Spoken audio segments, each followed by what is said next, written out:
it all, you deserve it. This is how we're gonna end it. La-di-da-di-da-da. Take it all, you deserve it. Take it all, you deserve it. Giving back the freedom you want to destroy.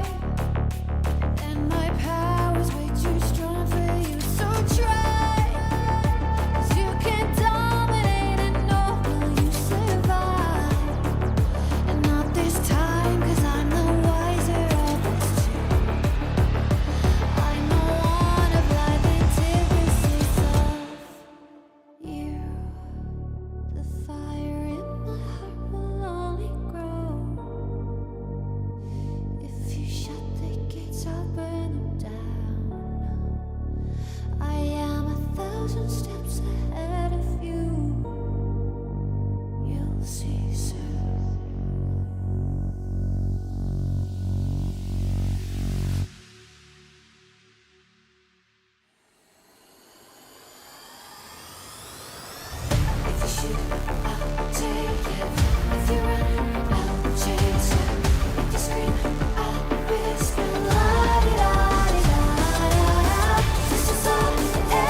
1, go.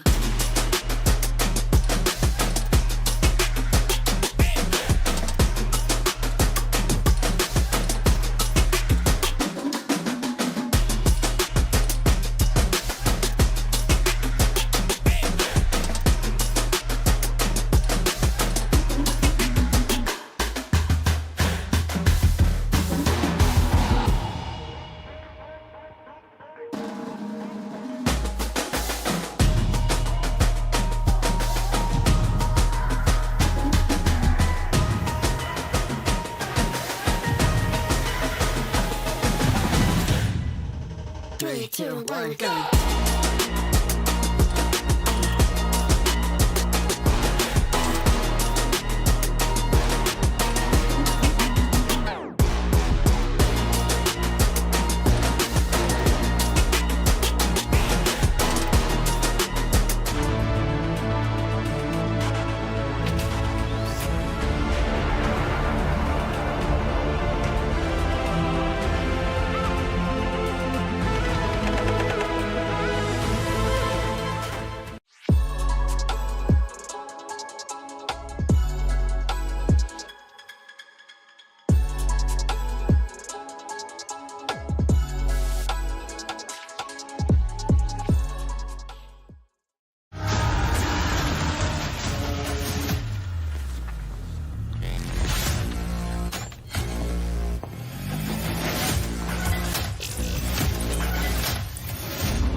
Good morning, ladies and gentlemen, and welcome back to another day of the road to the Esports World Cup here for the SEA region. It is, of course, MLP Dota and John Xfire joining you for Finals Day. Jonathan, welcome back, sir. As you heard, we are on Finals Day. We've got a lower bracket final, we've got an upper bracket final, we've got everything, John. All the fun. How the hell are you doing? That we do. I'm doing great. You know, we had some fantastic games yesterday. We saw Armel really chew off the competition to get that first slot in the grand finals here today. And this one should be a fun one. This is a classic matchup that we have seen as we'll take a look at the journey the teams have taken to reach this point. Again, you look at the upper bracket, Boom Esports, they win all the way, but they were taking series all the way to 3 games, maybe a little bit back and forth. We were seeing some experimentation out from Boom, especially in the first series against Kukuis, and a good fight coming out from Tech Free and Execration there earlier on in the upper bracket, of course, but they still make it all the way to the grand finals. And for our lower bracket run, we did get an early drop, or a relatively early drop for Tech Free Gaming, managing to take away Castaway and Ivory in the process, with Execration riding through in the upper bracket into that lower bracket final now. So, gonna be an exciting one. Again, we're starting off with that Execration up against Tech Free Gaming match into our best of 5 grand final of Boom up against the winner of the previous series. And this should be a fun one. You and I, we've been casting Southeast Asian Dota for years. We used to have this kind of matchup way more often. You know, the good old Philippines and Indonesia matchup. It hasn't happened too often nowadays, but this is a callback to the old days, right? Especially with the players you have on hand. Execration has been there in that kind of matchup for so many times, in a lot of BTS Pro Series, a lot of past qualifiers. Tech Free Gaming with their roster, Mamudaya, the Lil Varish, DB, have all been in those kinds of matchups as well, with like Army Geniuses and all of those old teams. So this is a fun one to watch, and this is going to be an interesting one to watch, because I feel like both sides have shown to be on top of their game, especially Tech Free Gaming. I think that might be the more surprising one for a lot of the viewers here, as again, when you think about it, the Indonesian stacks have not had a good time in the past year. They've not made it too far in these qualifiers. They've not been able to maybe, try to fight for the slot. And now, this is the closest they've ever been. So, a lot on the line there for the hopes of Indonesia and, of course, for the Filipino fans riding with Execration. But, the Filipinos and the Indonesians kind of both have Boom. Even though Boom doesn't have a full Indonesian, they're an Indonesian team, org. So either one's going to be satisfied, I guess, going into the grand final. I mean, I highly doubt it, but it is nice to see the old kind of games between Indonesia and Philippines coming back here for the road to the Esports World Cup, John. Because I miss it. It's been such a long time. It's always fun to see the viewers getting a little bit spicy in the Twitch chat when one of the teams is doing better than the other. So, I love it. I love it. Here we go. I mean, we're going to have game 1 of a best of 3 coming up rather soon of this lower bracket final. Of course, one of these teams does proceed through to the grand final where they fight Boom Esports for that one slot to the Esports World Cup, Jonathan. And geez, I guess I'll do it for you, John. On the brighter side, we're going to have 2 teams. We'll have 2 teams. Do I dare call... Flips the talent. They're already there, John. Are you happy? Flips the talent. They're there. Yeah, I'm happy they're there. That's the entire point of Dream League 26 for them. They wanted to qualify. The same thing for Boom. They had the same ambition. Couldn't quite close it out. So very unfortunate for good old Gary. But, they're in the grand finals. Let's see if they can carry through while they wait. And while we watch this one. I don't know. I've always wanted to find a way to bring this up. But we never get it. There's an old thing way back before the Association of Southeast Asian Nations was made. Before ASEAN was born. There's a little... I don't know what you call it. A triple alliance that was being proposed. It was called Mafil-Indo. Malaysia, Philippines, Indonesia. Never pulled through, and I could never bring it up because, we have Phil-Indo here. We never get the Ma part on hand. Sometimes we have the Ma-Indo or Mafil. Because, it's always lacking one part. We never get that mix, so... I know. It leaves me slightly dissatisfied. Maybe next time we break the Filipino curse by having 1 Filipino, 2 Indonesians, 2 Malaysians. That could be the recipe for success next year. Who knows? I won't see as we do find a recipe for a draft on hand. Mike, except banning out the Slark, the Morphling, and the AAA. Pretty standard bans. The Morphling may be a little bit more surprising considering yesterday it was kind of ignored. The Slark a little bit less surprising because it has been doing quite well in the right hands. I'm not sure if any of the supports here in Tech Free Gaming are fully comfy with like a Slark, like the LoL or Verish. If they are big Slark support players, probably more in the LoL than would be in Verish. Tech Free for their part, again, taking care of some big matchups with the Monkey TB and the Shadow Shama as well. And they get access to the Bristle. So left entirely open in that first phase, along with stuff like Beastmaster. I like seeing this Bristle back. It's flexible enough. Snot Rocket has proven itself to be a menace. But Execration get to pick up the Witch Doctor, which has proven itself to be quite fine. I think this hero has gotten rebalanced in a pretty decent way, right? So there's a couple of things with Witch Doctor. He lost his paralyzing cask facet. It got integrated into the cask, which was something I was complaining about anyhow, but it got nerfed in damage values. So farming up creeps isn't as quick for Witch Doctor any longer, but you do still get that that bonus damage compared to not having the facet, so it's kind of nice overall. You lose your HP healing facet. The regen damage facet is completely gone, but you get Maledict facet now, along with Clefdet. Clefdet is still useless. In very niche scenarios, Clefdet can be fine, but the heroes that would be good against are dead, outside of maybe Terrorblade. It's only really good against mass illusions or creep armies, if you can farm an Ags. 2 conditional. The Maledict facet, though, Mikey, it's very fascinating, because Witch Doctor has like two Maledict talents in his pool. It would level 25 being plus 8-second Maledict. It's a lot of opportunities to get that burst damage off with this facet. And in lane, we've seen it actually in play in a couple of games yesterday where you get that kill on the laning partner and that softer support. The burst damage from Maledict spreading to others can lead into a secondary kill quite fast if you're not careful. Yeah, I actually like that the new facet for Witch Doctor, that Maledict facet. It's quite nice.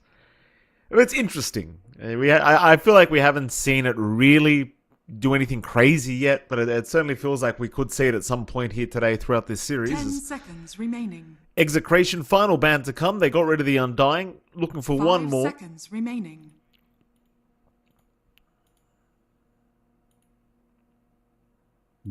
Into the reserve time will go. Where do you think the Bristle's going, John? I mean, we've seen this hero be so flexible as of late, as they actually ban out the gyrocopter and go straight into the Tiny. Have you got any guesses, John, as to where the DB is going? I would say this is likely a little bit more of a DB hero offlane. I think it's rather fascinating to leave a couple of options here in Execration, banning the gyro over, say, Templar Assassin. I think that is a worrying combination. Like, you run Bristleback off with Snot Rocket, TA on safe lane, you hit Desolator timing, you are set to go. You might not even need to wait for anything else. You've got that minus armor overflowing. Roshan's going to be easy. I think running the Bristleback off lane here for Util is big.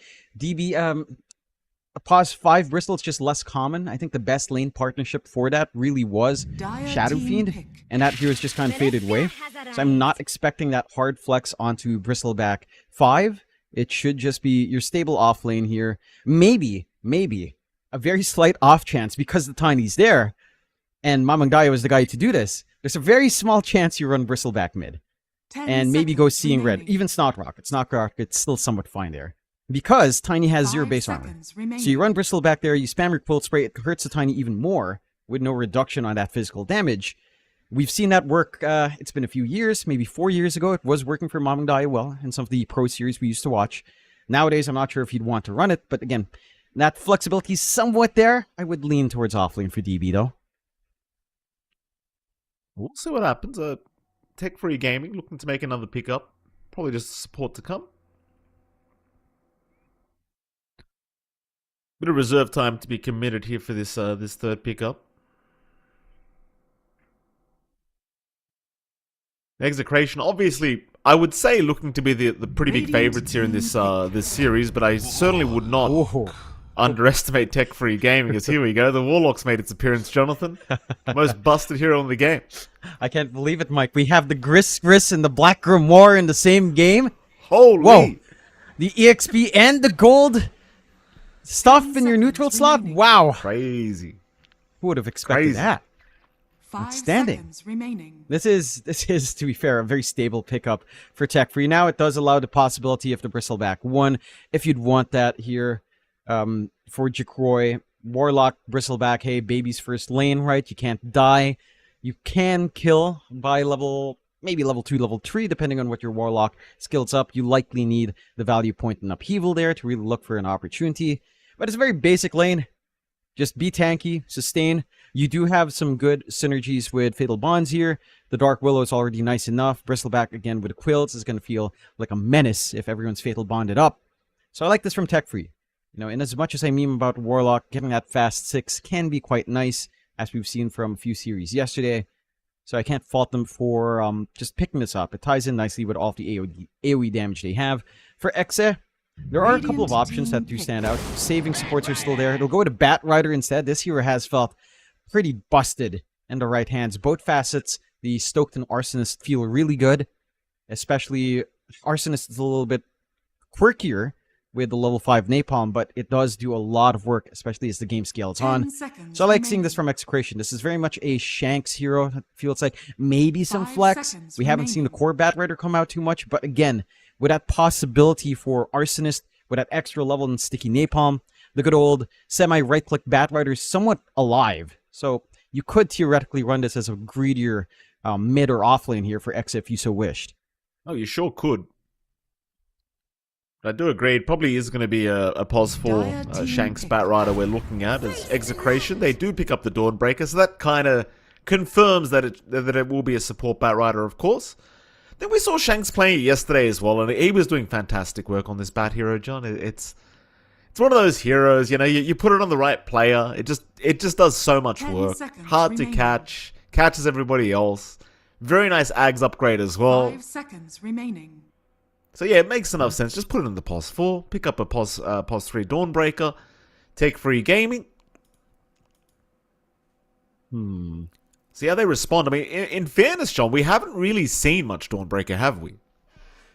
No, and it's a little bit weird now. I think the innate change is awkward. I've tried the Dawnbreaker a couple of times. Yeah, the added damage is pretty alright, but the decay rate of that damage is surprisingly a little bit faster than you'd expect. At least when you look at the number, when you're mousing over your innate, The decay rate should be, 5 minutes for, until it switches into night. It doesn't feel good.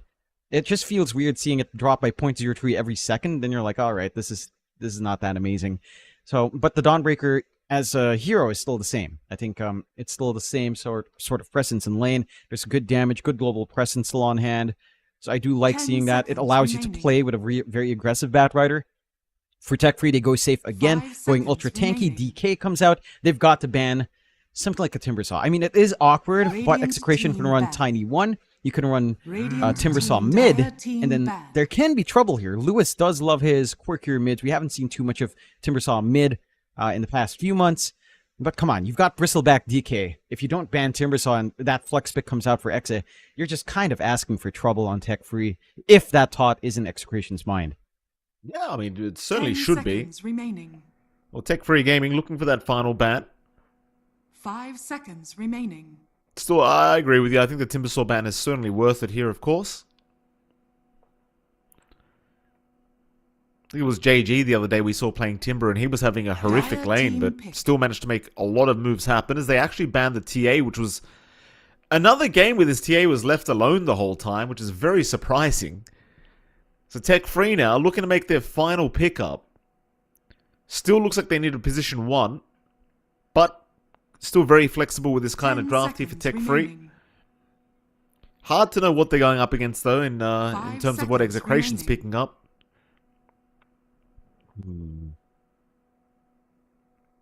It's interesting because you could also fit a Timbersaw mid here. Run maybe a DK1 Bristleback off lane. DK1 has been much less popular, of course, in the past few months, but it can still fit into that position. DK Warlock lane, very passive, lots of regen. Not going to get bullied out. They'll go to Queen of Pain instead. So that's your source of burst. And again, you're likely now running DK1 here for Jacroy and DB just committing on that Bristle. For Execration, you don't have the best hold for the co-op. You do at least have the lasso. And the blink timing on Batrider is going to be very key in this game. I'm wondering if they're thinking about something like that, Tim. I mean, 5 seconds remaining. The lane matchup's going to be atrocious if you do pick Timbersaw. Into Queen of Pain, that's going to be a nice time for co-op. Even just going for the value point and dagger, still focusing on the Scream, you're still going to manage that matchup, no problem here on mid if Execration were looking for something ultra flex. So you might be going away from that idea, which is a little bit unfortunate. If you did want, again, you can do some weird flex. Batrider mid, Tiny 4 for Shanks instead. Last pick a carry here on Execration, and that could be one way to go about it. Like the Queen of Pain Batrider lane is pretty manageable for Batrider if you are focusing in on the lanes. So if you're not going to pick an extra mid, you don't want the Tiny 1. Could be one way.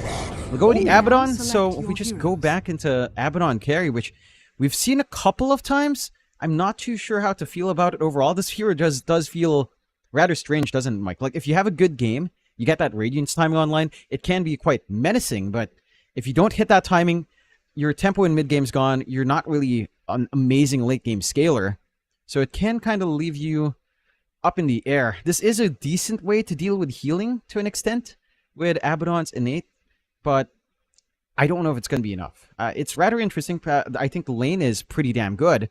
Abaddon plus Witchstalker can be a big threat, but now you have to contend with having that Tiny up against a Queen of Pain game. And I was looking some stats yesterday revealed on like Twitter.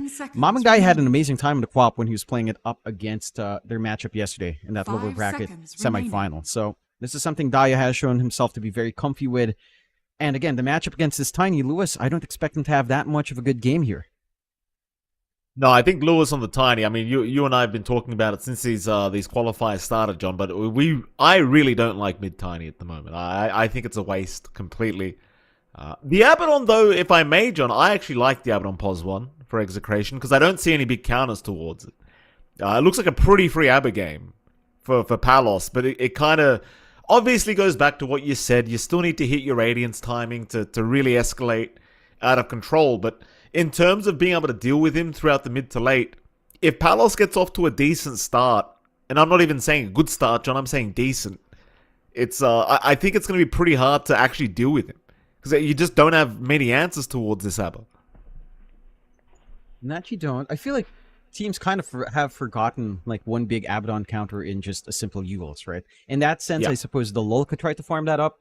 and then suddenly the threat of the Abaddon's kind of taken out of the picture. And that's one thing. And whether or not they itemize that way, we haven't seen too many teams actually focus in on the Ab in such a way as we used to.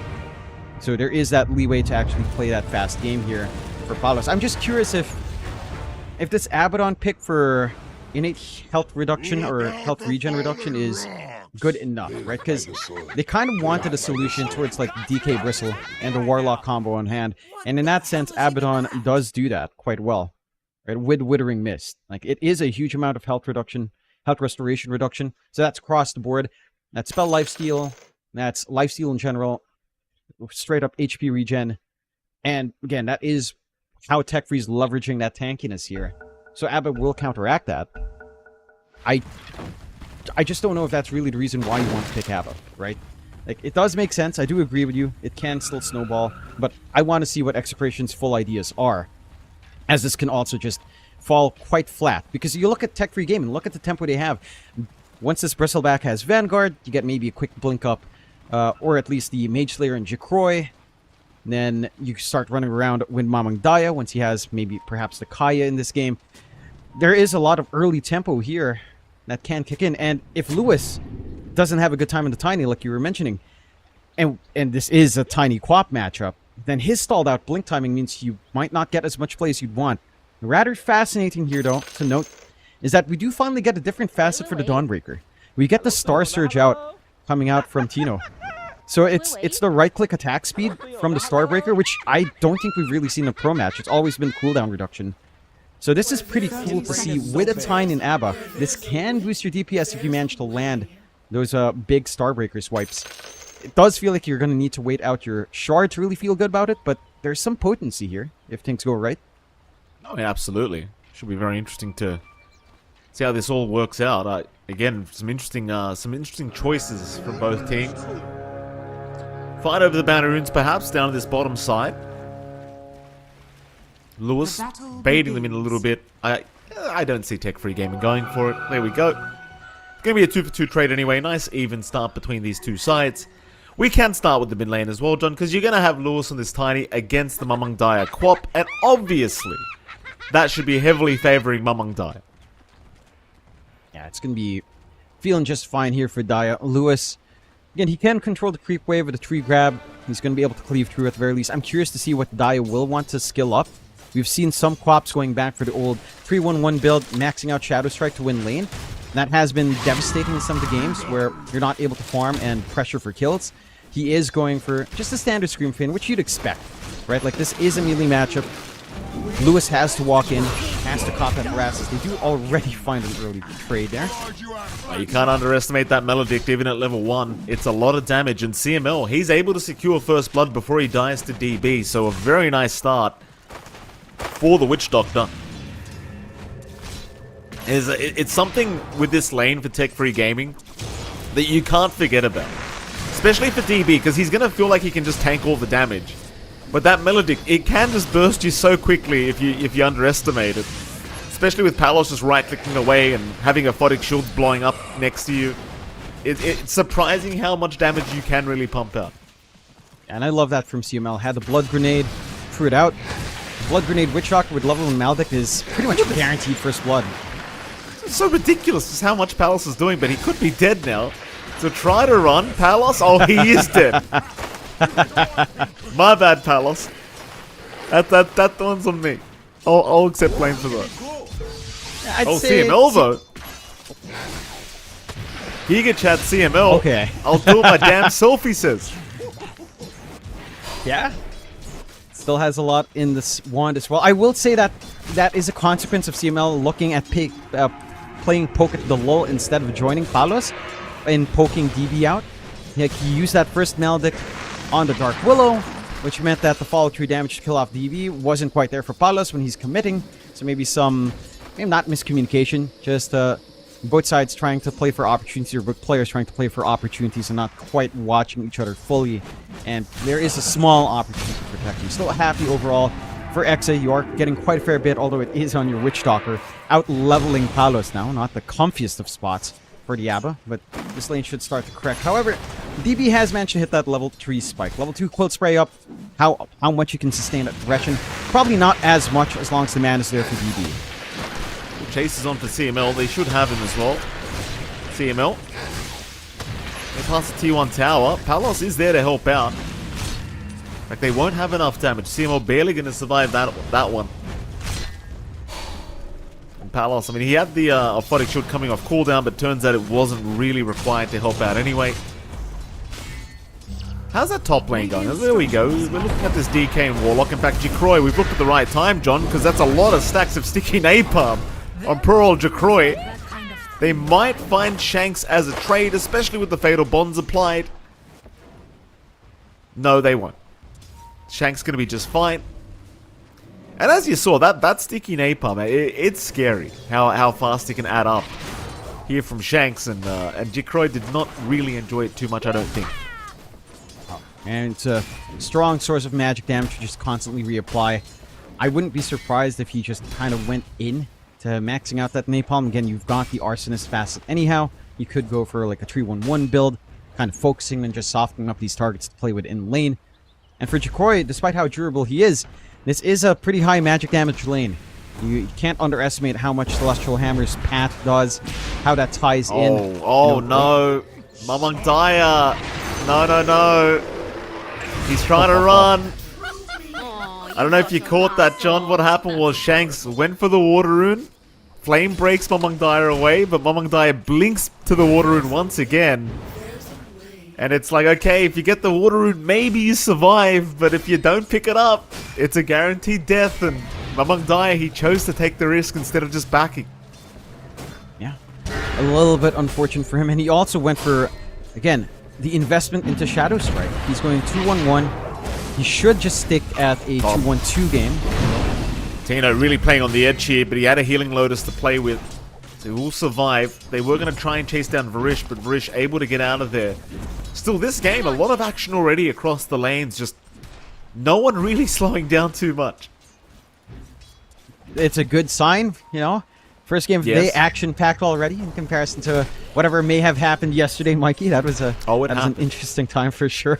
It wasn't a major. It happened. I thought you wanted to forget. I didn't want to traumatize you, Mikey. I was having nightmares. I wanted to act like it's satirical. I was having straight up nightmares, John. I'll tell you what. Woke up in sweats over those games yesterday. Anyway, let's try to forget about it. Bottom lane, still a lot of action happening as they are trying to take some stacks here with Palos. And Palos is basically free farmed, by the way, on this Abaddon, in case it wasn't obvious already. Well, playing Melodic once again onto DB. He'll be very careful not to get too close. In fact, never mind, he's going right in to CML. Kind of getting caught in the brambles there. We'll need to back off. And we'll do so. But as I said, John, Palos is basically just free farming this bottom lane at the moment, which I think is pretty bad news if you're tech-free gaming. Especially because you are trying for this mid-game tempo as tech-free with this style of draft. But if he picks up that Radiance really early on Palos, and he just starts joining team fights with the Radiance, it can put an end to all of it. And it can. It's just going to set that tempo like we were talking about from the draft. That's exactly what you need when you have the ABBA 1. It needs to have that early presence. It needs to leverage its really strong durability at the early points in the game. And you're on that path now for Exit. I'm a little bit surprised looking back at mid here, Mikey, that Daya does all in on the Shadow Strike.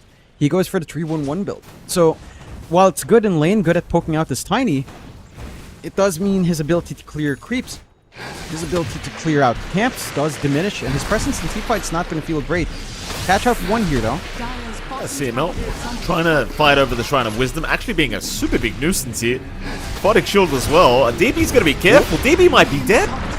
Melodict, it's not going to be enough, but the toss will be. As Lewis is here now. Mamang Daya, he needs Blink Up, but he's still 3 seconds away.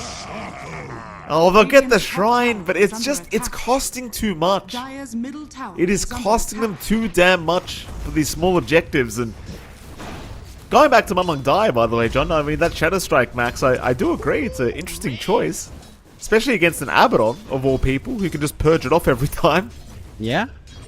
I don't know. I think the last time we saw this was when Quinn was standing or playing in Rally, and he was playing the Quap, and he went all in like this as well. And I remember we were doing the remote panel for that one, and the consensus was this was a pretty bad call. Again, just for the same reasons. You can't farm. Even without the dispel, your presence in early fights is gone, as Jacroy might be gone as well. He may be, Jacroy. I mean, the Melodic is going to pop eventually. He'll at least get Tino before he dies, so happy days in that sense, but still not great news if you are tech-free gaming. Dire's bottom tower And now you've got the full earn completed on CML to make matters worse. So he's kind of got that solo pick-off potential now as the Witch Doctor. If he finds another support as mid lane. Speaking of, Mamang Daya in trouble. Will be able to blink away. Still burning, but is going to make it on 100 HP. But yet you're kind of seeing how quickly they can deal with this Quap. And that's without the lasso up yet on Shanks. I mean, had he had the lasso, that was just a guaranteed kill. Yeah, it's just so straightforward right now for the side of Exe. Again, it's just a consequence of the build-up that Dai has gone for. He can't get the additional points in Blink. He will want more in Scream. They've got so much room now as well to just free siege on top for the side of Execration, because it's a dead lane at this point. You can't really farm here for Jacroy. They'll try to get the numbers in for the defense, but Tino has 6. He's got the Solar Guardian up. They've got so much output here. They still have the 1 earn charge for quick pickoff. Oh, Jacroy. Jacroy might actually just die here, John. Have they got Death Ward? Yeah, they do. Stun will fly out. Death Ward not coming in yet, but there it is now with the Solar Guardian to keep this Witch Doctor alive. Lasso, meanwhile, also catching one, but not amounting to too much. But they got Jacroy and they got the lol, and I think that's all you really needed anyway. In fact, they're still trying to chip away at Mamang Daya. He'll be okay to escape. Dire's top tower is under But this attack. game is getting very, very one-sided, Jonathan. And again, this is while Palos is missing off the map. He's just farming. Look at that net worth climbing, John. It's scary. It is. Because Abaddon is not something you're equipped for on Tech Free once that Radiance timing is online. And for the side of Tech Free, I'm not sure which way you go now. Your DK needs to farm. Jacroy is going for Maelstrom Mjolnir into the Blink BKB, so a long time until he's fully confident to join in on these engagements. You might be able to play with, say, a good Fatal Bonds into just Sonic Wave, Scream of Pain, but Scream of Pain stuck at level 2 because of, again, the ideas Mamang Dai had for the lane, not quite panning out. And if you do commit for that combination, I mean, the chances are you're going to need the Chaos Coffin as well. Another nice easy pick off. Palos will pick that one up. Now about 500 gold away from that Sacred Relic. Things are just going from bad to worse here for tech-free gaming. Keep in mind their draft, like this is a tempo-based draft. They don't want to play from behind, but they're already 5k behind at 10 minutes, and that's... I mean, that just spells absolute disaster if you're tech-free. You're going to have to find some good team fights to find a way to switch things around here with the net worth advantages, but again, considering how things are going, without even the Abaddon being involved, it's going to be hard to find those fights. Oh no. Mid lane, Mamang Daya, he can't afford to keep dying. The Melodic will be applied. He should be okay. He's got 16 1 charges. Unless he doesn't use them, but he will. He does need to. Terrorize. He's out. They're going to catch a Bat Rider with that, but you've got help. You've got the heals from this Witch Doctor. Shanks is not dying. He's not dying, Jonathan. He's fine. You look at Shanks' build up here as well, Mike. He's going for the Witchblade, the Power Treads. This is the turbo game build. He's going all in. It's the right click. Oh, it's so terrifying. This is absolutely abhorrent to play against, Mike. This is just sickening. If he can stand there, get like so many stacks of napalm, you can't turn, you can't run. The only person who can escape is maybe Mamang Daya. He has a level 1 blink, so he has to be very careful when he pops it. The fact that Shanks can get away with not getting the blink 4 staff D10s or even the drums tranquils here on a Bat Rider is concerning. Again, a consequence of being 6k behind at 12 minutes in here. Oh, this will be a big one if they can find it. They're not feeling confident though to try. They are still going with the Bedlam. They are dropping low now on Lures, but the Sonic Wave doesn't really connect onto the Tiny. In fact, now the turnaround, the Solar Guardian and the Lasso. Oh, God. It's just so demoralizing, John. That it is. I have to say, this facet from Tino, the Star Surge, If you catch 2 heroes out, you get all the swipes in. He was getting like 81 bonus attack speed for 4 seconds. Enough time for your burst window kick in. That is insane. Your allies get around half the amount as well. So again, you're looking at a fast-hitting Tiny, much faster than you'd expect without like an Echo Saber or like Silver Edge Shadow Blade for attack speed. You're going to be looking at a fast-hitting Abaddon once Palos joins in these fights, which with the Radiance timing lining up now, Mikey, it's gonna be a lot of damage. And for Tech Free, that's them committing Chaotic Offering. There's no turnaround potential at this point. I mean, in terms of taking an engagement out from Execration, all you have to do is just dodge out. If someone dies, let them die, and try to use some space where you can, because you have no play options right now. Oh, top lane, not Jacroy. It can't be Jacroy. He's got at least a TP, no lasso. He's okay. It's just so scary to think these two supports can just hunt you down like this, and there's a DK, there's just nothing you can really do but TP and hope for the best. Again, thankfully, Shanks did not have lasso for another 20 seconds at the time, and they'd already committed the stun. Happy days, Jacroy will survive another day, but again, things are looking very, very dire, because you're just about... In fact, you've got the Radiance now on Palos, it's just on the Courier. And this is where things get really scary now, because he can just join in and just run at people. Well, DB's going to find him, but I don't think there's really much you can do about it. No. Really nothing. I mean, if you could get a Yules, but we're a long ways off from finding any of that secondary form to try to isolate away Palos. There's so many more issues you need to worry about here on the side of Tech Free Gaming.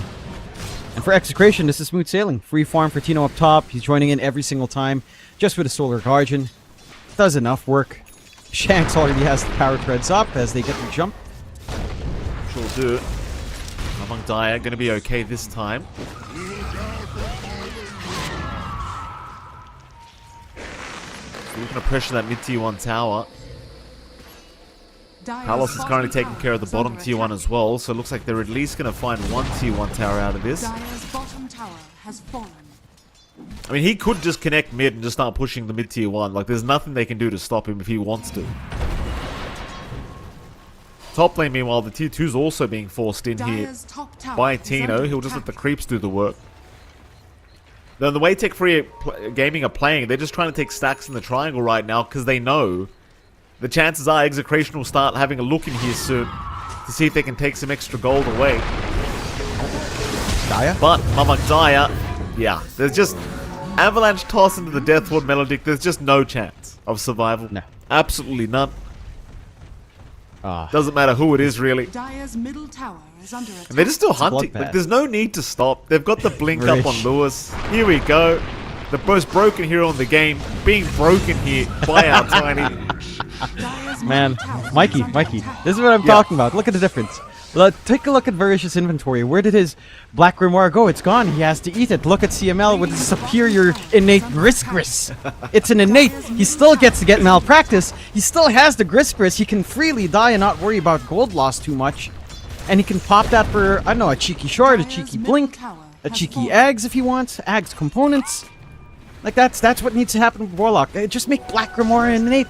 Give him something else to play with. Come on. Look at Witch Doctor. I think... Look, I'm going to say it. I've been thinking about it, John.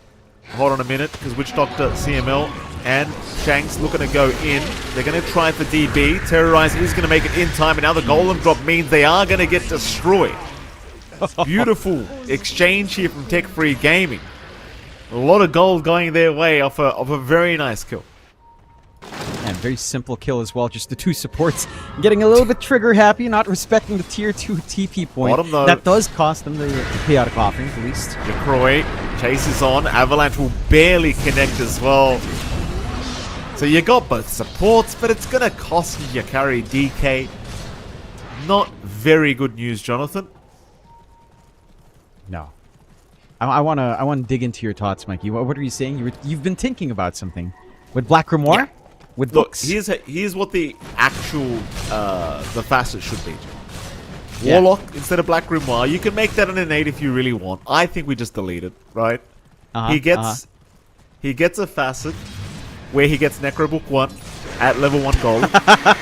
It levels up as the gold levels up. Think about it, John. He's a Warlock. Right? He's summoning from a book. it's law accurate. He gets level 3 Necro Book at level 3 Golem.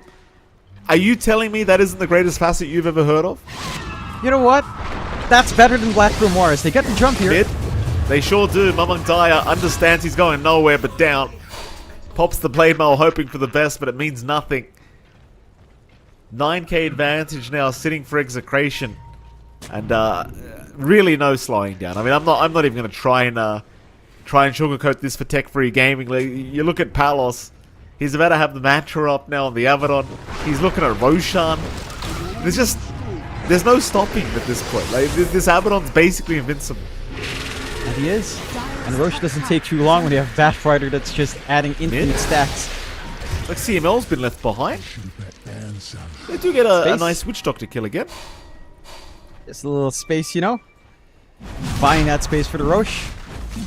And he will find out Roche again relatively quick with all the damage coming in here from the side of Execration. No signs of slowing down. Tech 3.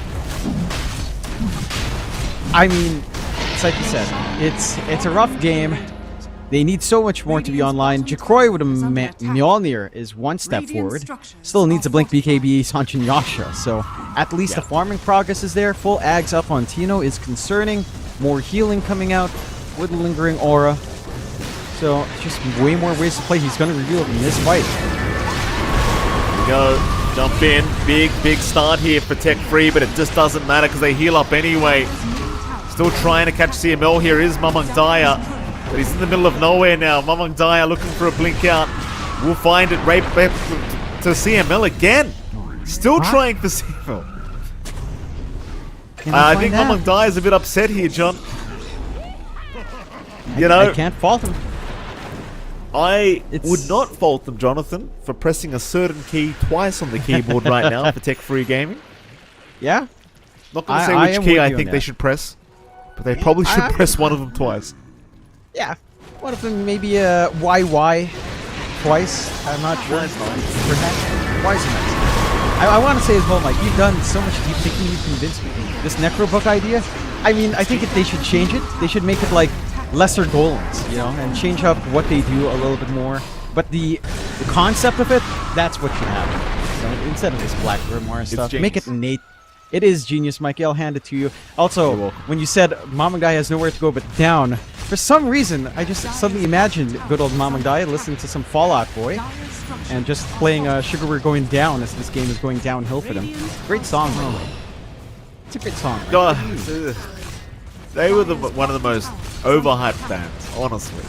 Yeah, but Sugar We're Going Down is a good song. Like, that was a good song. I don't really? I can't do it because he has such a weird voice, but it's a good song. Don't do it. It's fun. It's fun. It's a fun song. Simple drop D, easy to play, banger of a song. Great stuff, you know? Great stuff. Not so great for Mamang Daya if he's feeling that song right now, of course. Would want to be on the up and up, which could be like a Coldplay song, I believe. Up and Up, pretty nice song. Not their best. Yeah, they do have a song Up and Up from Head Full of Dreams, if I recall. I know a little bit too much about certain things. Well, not too much. Oh, maybe the Mamang Daya doesn't know, though. Mamang Daya doesn't know, John. He doesn't know. Yeah. It's tough. It's tough. I mean, this is all happening, you know, no blink on Shanks, only the one blink initiation available on Lewis, and Shanks is almost done. Yeah, he's almost done with it. I mean, why not? You're at that point. You might as well. Oh, they found a timing here, John. Lewis is in the middle of nowhere right now. Lewis is going to go down. Maybe? Surely. He does. Oh, that's a big one. Yeah. That's the kind of plays they need. Some punishment when Execration get a little bit ahead of themselves. That does bounce them back a fair bit. I mean, look, that's a 1.1k gold swing for one kickoff. If you find maybe 2 or 3 more of that, lead that into a team fight where you can suddenly start winning, then things do start to change. You've got the Blink and Jikroy, BKB 2 parts away. It's the start of getting some tools up. Palos? Palos. Getting a little bit low, but again, I just... With an Aegis and the borrow time up, there's really not too much to be concerned about.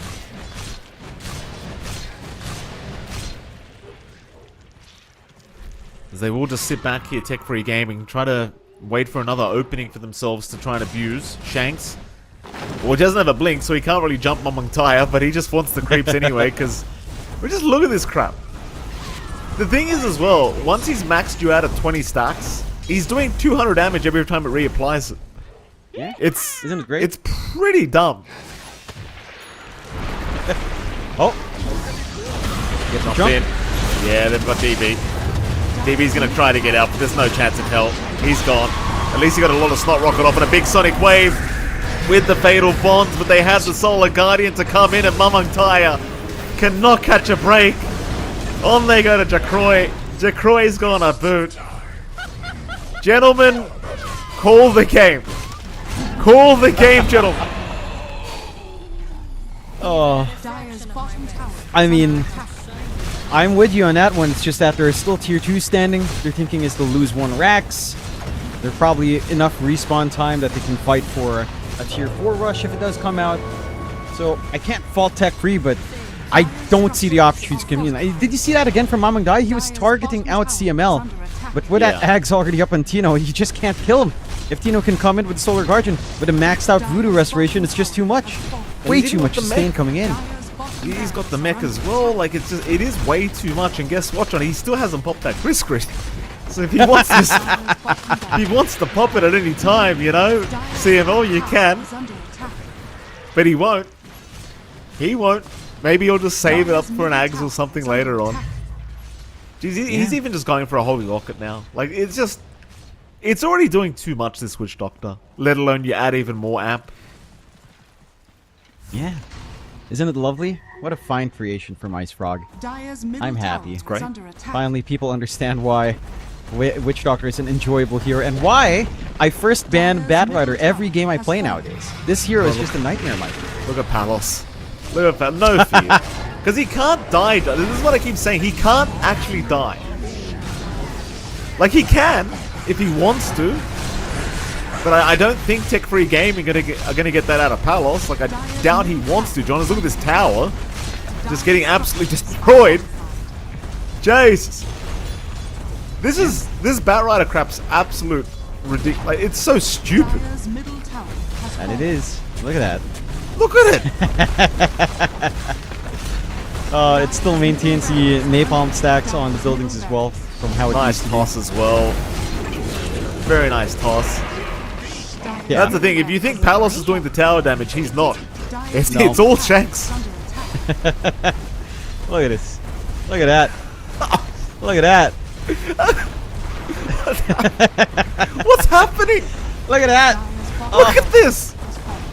It's He's beautiful. doing 210 and he's thinking napalm. What is this? Oh! Sonic wave. He's Oh, he's not not dead. gonna kill him. Jump in. Toss back onto the Warlock. Oh, there goes Varish. See you later, Varish. Palos doesn't know what Oh. damage is. Look, not Palos is too doing bad, no you can't. damage. It's literally all Shanks here. Toss it again. Death forward out. DB's gonna cop it. Mamangtaya jumps in now. Mamangtaya, Oh, no. you're up against the carry Batrider, sir. This ain't no support. No. Oh, God. Oh, Last stand. goodness. They bought out. This is the How did you greatest thing stop I've the ever seen. Batrider? I'm a Batrider player now, John. Oh, dude. I'm playing it's so Batrider bad. next game. So nasty, man. Oh, Jump in. Last They're gonna stand. still try for CML. Maybe they've got him this time. CML, he'll finally die. They've got the Witch Doctor. Onto Shanks they'll go. Shanks is just running in circles though. In fact, Palos, he'll take care of Jacroy. Shanks will go down, but Palos is the main issue now. Take down to Lol. On a Mamangtaya, they'll go. Abyssal Blade to lock him down. GG finally called. In Execration, they will take a pretty dominant game number 1 at 27 minutes in. And if you're Tech Free Gaming, there's going to be some discussions to be had after this game because that was a bit too one-sided. that it was. I think, again, they missed an opportunity to just do something else in their draft. Maybe, again, try to sneak in something like the Timbersoft they wanted, although that would have been better for Exa. Anyhow, I think for the side of Tech Free, the ideas were there. Starting with that Bristleback offlane is generally sound. I think it kind of stems to a couple things. They didn't have a launching point to play with. right? Like, you have this Quap who was forced to go for the dagger build, and it just took away that laning presence, took away that early rotation presence that could have come out there for the side of Tech Free Games to try to play around. So they've got to look for something that Mamangaya could be more active in. I don't think the Tiny matchup necessitates a dagger either. He could have gone for your standard build-up, and then maybe you could have gone hunting a lot earlier here. I agree, John. I do agree. We'll head to a break. And right after that break, we'll be back with game number 2 here between Execration and Tech Free Games.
1, go.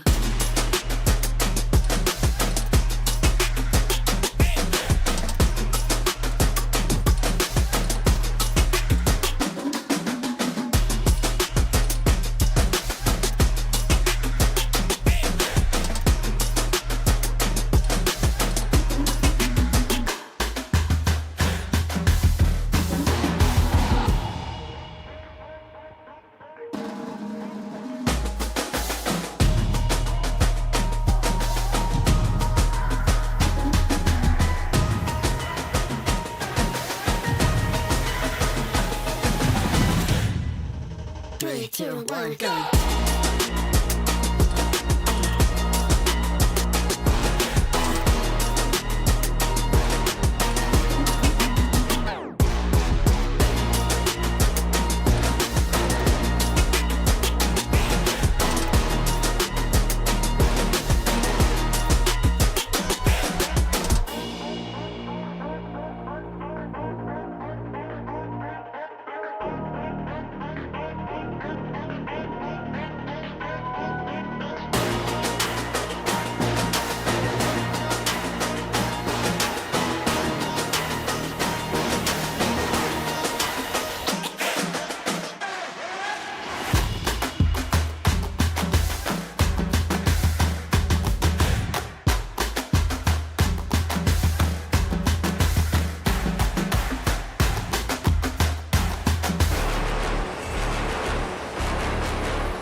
Welcome back, ladies and gentlemen. We are here for our best of 3 lower bracket final to see who will make it through to the qualifying match of the road to the Esports World Cup here for the Southeast Asian region. And it is, of course, MLP Dota and JohnXFire joining you once again, Jonathan.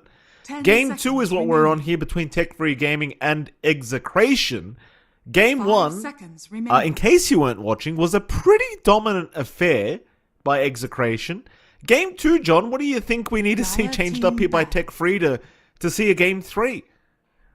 Well, step 1, I think you have to ban Batrider. That hero has proven to be a pretty ridiculous hero. And the Witch Doctor is also quite strong, but it really did feel like for a lot of those early engagements, just giving Shanks the room to get that level 5, having this Batrider maxing out, that sticky napalm was just a detriment to your entire game. Top lane didn't go too well for Jacroy on his save because he's playing up against so much slow, so much damage. So I would say banning out Batrider would certainly help the cause. Expiration, if they see that, could just pick it up again. And for Tech Free, they don't ban it. They ban Monkey King, they ban Bristle, and they ban the Tusk themselves. And they take the Shadow Shaman. So they do have that one hard hold support with really good push potential if you do go for the Mass Serpent Ward. But they leave that option for the Batrider open. Execration can also now gun for Silencer coming in here to just break off the Shadow Shaman hold. They'll start with the Kunkka instead, as we have seen that hero be highly contested as a very strong mid or even a tempo safe if you have stronger scaling elsewhere. Don't mind this too much from Exa. We've seen this from them a few times now where they have been utilizing this really tanky meta quite nicely for themselves, and Kunkka certainly sets the foundation for that kind of draft once more. It certainly does. See what they're going to follow up with here. Of course, we've got to see some bans coming out from these two sides. No real respect bans coming out from these two sides yet. I thought maybe they'd consider a Witch Doctor ban on Tech Free Gaming because CML was doing a bit too much work on that, but I suppose maybe they just assume it's not coming again. Batrider might be a point of contention after that game 1. I would dare say. Felt a little bit busted. Props to Shanks as well, John. Just seeing absolutely zero need for a Blink Dagger. As we do get the Witch Doctor ban, thankfully enough. And I guess the Tiny ban was somewhat respectful, but at the same time, it's like Tiny's still meta, so I don't really consider that a pure respect ban. No, not quite.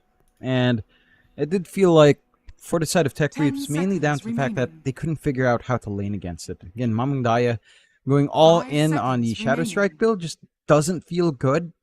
Again, you take away the farm potential of the Quap, you take away that early scaling from early item pickups. You didn't have a game at all to play for Mamang Daya. And because you max out Shadow Strike, you're forced to max out the scream afterwards, so you don't have points in blink, which leaves you as a sitting duck. So, I don't know, it didn't feel like the Tiny itself was the issue. I think the response to the Tiny was the bigger thing, but perhaps Tech Free aren't really ready to kind of deal with it. I do love the respect from Execration to pan out the Gyrocopter. I feel like when you're up against Tech Free, when you're up against Verish, you actually just let the Gyrocopter slide through. So they start to think about the Gyrocopter 5, which we've seen from a Tech Free gaming match before. It doesn't necessarily do that much. Like, I think the gyro support has tapered way off, and no matter what state of the meta is, Verish tends to enjoy drafting that. So, I'm not sure if it's something that you should be worried at all here for Exa at any point, but they take care of it, and they grab the Naga Siren, which you and I saw quite a fair bit from Boom Esports yesterday, Mikey. That reel in, the root, combine that with a Kunkka on hand if you want to go for a Palos high tempo, Kunkka safe. And that can be a very devastating lane here with all the control you have. 5 seconds remaining. Certainly can be. It certainly can be. I've always seen these Naga Sirens, man. I mean, Jao was doing some work on it yesterday, I'll tell you what. As Tech Free Gaming, they're going to go for a Pango, and this is one of the heroes that does not care about Song very much, assuming he's in Rolling Thunder.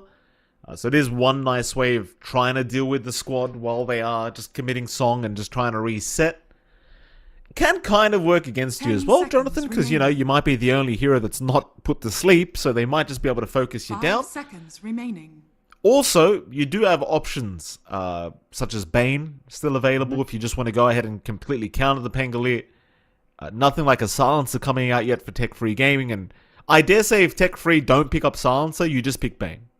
Just go Bane. Yeah, pretty much. I think that's perfectly fine for Shanks. There's also still this Tino Beastmaster that is a massive threat. I'm surprised Tech Free Gaming have not been banning that out, as that is probably Tino's best hero that we've seen throughout the years. It's something he's been super comfy with, and he's been very good at kind of playing around either the Wild Axis or the Creep Army. So wouldn't be too surprised if Exa just shot out for the Beastmaster at this point, because you're up against the Pango.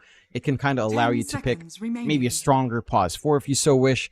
Tech Free going for the DP does provide some flex. This could be our off lane. This could be a hard 5. There's that Beastmaster for Tino, as it's such a clear-cut pick. I'm wondering what Tech Free will want to do with the DP. Last time we saw it was John Uel running it on Pause 5. There have been maybe a couple of off-lane as well. One off-lane or one mid-game, if I recall, but the one that really sticks out is that support DP. So I'm curious to see which way Tech Free will want to go with this one. It is a solid enough Pause 5. It does feel like you need a very specific lane partner to kind of make that work. And laning into the Beastmaster for the Death Prophet is alright. You can still threaten with Spirit Siphon. So there is that. You can help clear out the Creep Army as well to an extent. And here we go. I can't believe it's just there. Like, they just take the Bat Rider again. Why not? Nothing to be scared of in the Bat Rider. You've got the Lasso if you need it onto any of these targets as well, but chances are you're just going to look to right-click them down. You already have a good hold in the Roar and in the net. And this is just sickening execration. I don't think you have enough from Tech Free to counteract. You don't have room to try to get a Dispel hero, right? Like, unless you just run DP offlane Pangolier Pause 2, you could run your own sort of Abaddon pickup to try to counteract the Bat Rider, sure. But I don't think it feels all too good. The problem is you have to flex the DP now. Because as far as I can see, like Abaddon or Oracle is the pick you want to make, but obviously Oracle, there's not really much space for it unless you're going to flex the DP. Abaddon, I don't know if Tech Free Gaming feel comfortable playing Pos 1 Aber. Instead, they're going to go for a Razor pickup. Gee, I really like this draft from Exile. You know, they're just... I was talking about picking up Bane to counter the Pango while you're committing Song, but you've got Raw Lasso now. Yeah. So Rolling Thunder's not really that big of a deal anymore, and yeah, this is quite scary. Like I think it's a nice Razor pick, you know, because there's 2 melee cores that you can just chase down with Static Link at the moment, but at the same time, you don't really know what your Pos 1 is that you're going up against, unless it's going to be the Palos Conqueror again. 10 seconds. And even then, like, having to worry about Tino Beastmaster, you kind of already said how great this guy is on Beastmaster. It's very intimidating to have to try and play up against it. I'm pretty scared for Tech Free at the moment, John. I'm pretty worried for him. Yeah. I know. I think at this point you just Yeah, it seems like Execration has the same idea. They're expecting the DP to be flexed into that off lane. So no DP5 coming out. I'm surprised they ban out the Silencer and the CM. I think maybe the ban on the Oracle would have been a little bit more sound. Razor Oracle lane's pretty nice anyhow. Real easy route for you to get max value from your early static links here on the Razor. So maybe that's the way Tech Free can kind of slide that in now, Mike. It can work, right? Like Razor Oracle's great. DP Oracle's really good as well. That can kind of be a good solution. It's a good solution as well to the sticky napalm spam in the laning stage as well. Like just being able to purge it off with Fortune's End. Like it gives you a lot of answers, but I don't think Oracle's enough anymore for Tech Free, because I think that the way they've drafted like this DP, it almost feels like it has to be POS 5 right now. I don't like, we saw what Jabs was playing POS 3 DP yesterday, and that looked pretty bad, you know, after the laning stage. I genuinely don't think Oracle would be enough anymore with this style of draft. I'm not 100% sure what they can take anymore. Yeah, it's tricky. I think for Tech Free, the big thing is that their teamfight really lacks. All their control is mainly on the Shadow Shaman and Pango. DP Silence is nice. Whether or not it's enough, probably not. So I think you have enough counterplay on exit to not really care about the Shadow Shaman or the Pango. Right? You've got the Song if someone's shackled up in a tight spot. You've got the Roar if the Pango rolls, and you can kind of just whack on the DP and the Razor, so long as you're not giving too much static link and Spirit Siphon out here. They will go for the Timber Saw in this game on Tech Free, so they will just run that DP5. You do have a lot to rip apart. Nagasar and Illusions fall apart. Beastmaster and his creep army. The Kunkka is a strength here as well. Gets torn to shreds. So this is nice for Tech Free. Is it the freest Timber Saw game? Not quite. There is enough control here. Again, another prime Roar target for Tino to consider. Net's going to be annoying for you on the Timber Saw for sure. And the X mark can kind of drag you to places where you don't want to be. So I think you do still have enough in exit. This is a good tone, though, for Tech Free. This should be a better time coming out for DB. There is some more play you can tie in. It's just a question now of how much value you can get from the Death Prophet support. Like DP Razor lane, it's not amazing. Like, two of these heroes do want to run at the opposite offlane, which is this Beastmaster, but your issue is you don't have a way of slowing down the Beastmaster consistently. Plasma Field is there, I guess. Not really amazing. You don't have a hard stun to lock him into place. So you're not getting too much value, and it is going to be that Tempo Palos Palos Selena. They'll run it safe lane, which we don't see too often, but I suppose it can still work. Well, you do have that pretty nasty combo. Ensnare into Light Strike Array is going to be pretty yucky to have to play against. The last pick, Lena, a little bit weird to me. I'll be frank, John. I was anticipating something a little bit different. I like that they changed POS 1s, though, because I think Palos Kunkka POS 1 against DB Timbersaw was just a recipe for disaster, especially with Jikroy as well on the Razor. You don't really want to go the POS 1 Kunkka. I thought maybe they'd go down like a Drow Ranger route. That's where I was heading. But I think in some sense, Lena does make enough sense, right? You got plenty of burst damage, plenty of right click. My only issue with it is the fact that it's not really that strong in this meta. Unless Palos is about to prove me wrong. Yeah, I think, again, like statistically, Lena looked pretty atrocious in like Dream League 26.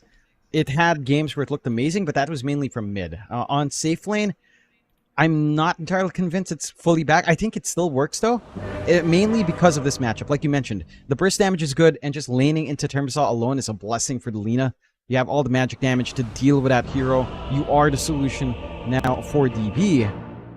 And you're going to have to try to burst him down, try to slow down this pipe timing as much as possible, so you will have that presence here for Palos. I'm expecting this build-up to just be something like the Maelstrom. Typical build-up with power treads, and it looks like that is what Palos should be queuing up, if not something like the Travels early on. We'll see.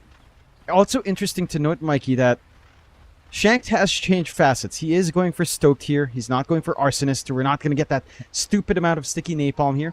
Trying to switch things up. Maybe not the best game for it. I think he had enough fun, John. You know, I think he had his fun. You know, the teams that got, you know, Shanks, time to just win. Let's just win.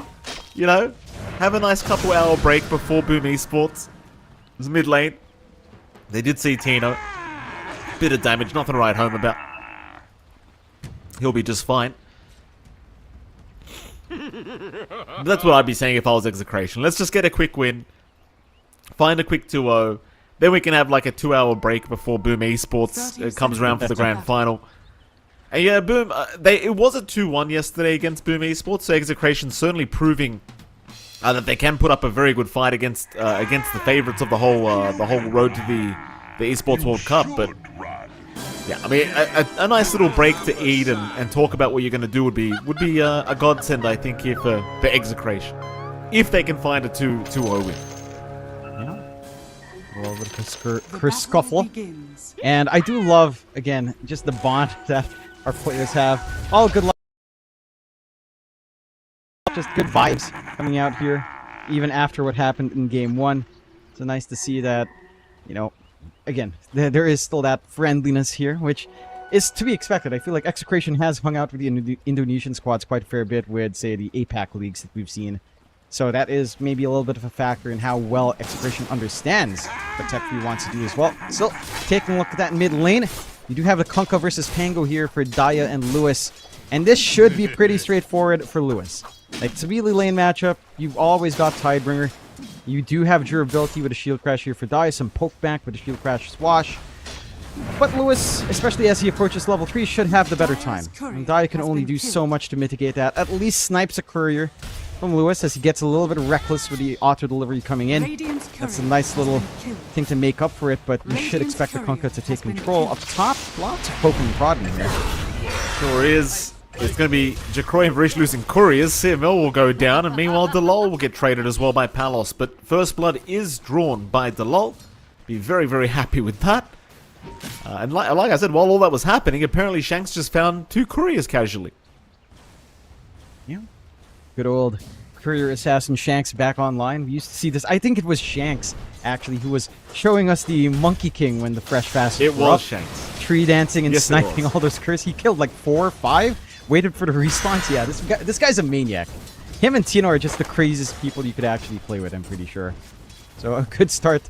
A nice bonus goal to kick things off. At the least for Tech3, finding that first blood is pretty nice. The lull, you know, getting a little bit of bonus gold hits to come in with more regen and supply that towards DB.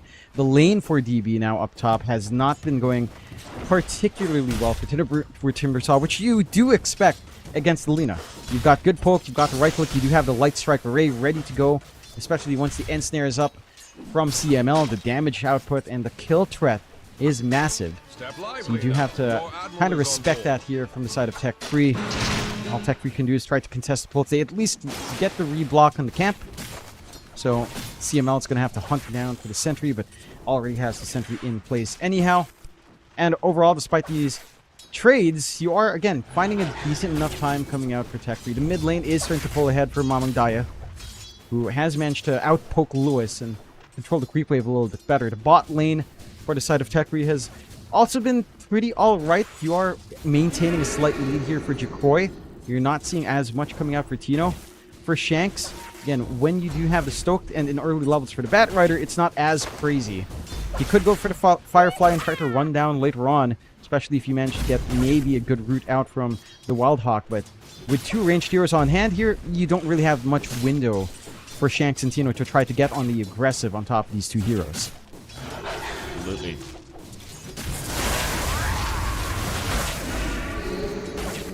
Trying to really harass Tino out of there. He's not too concerned whatsoever, though.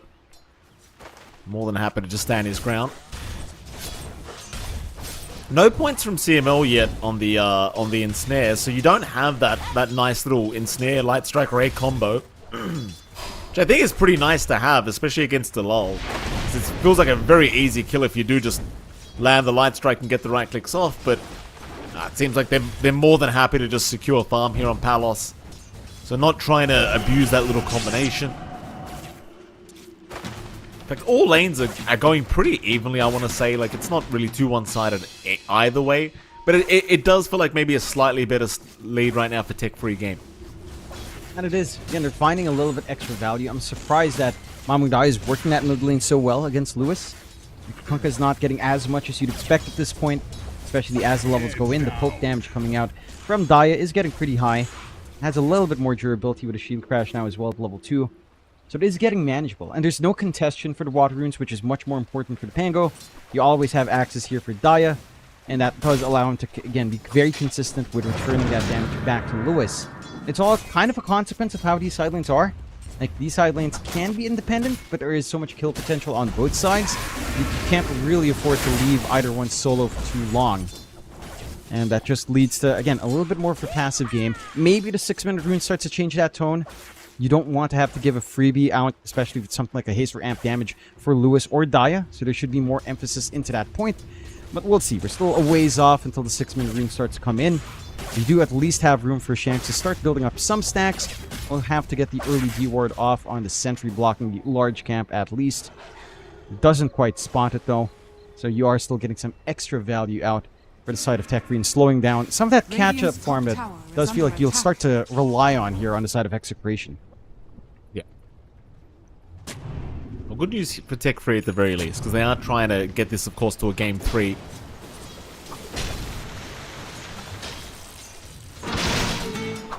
Still not too much action across the lanes. It seems like everyone's just, again, more than happy to secure farm.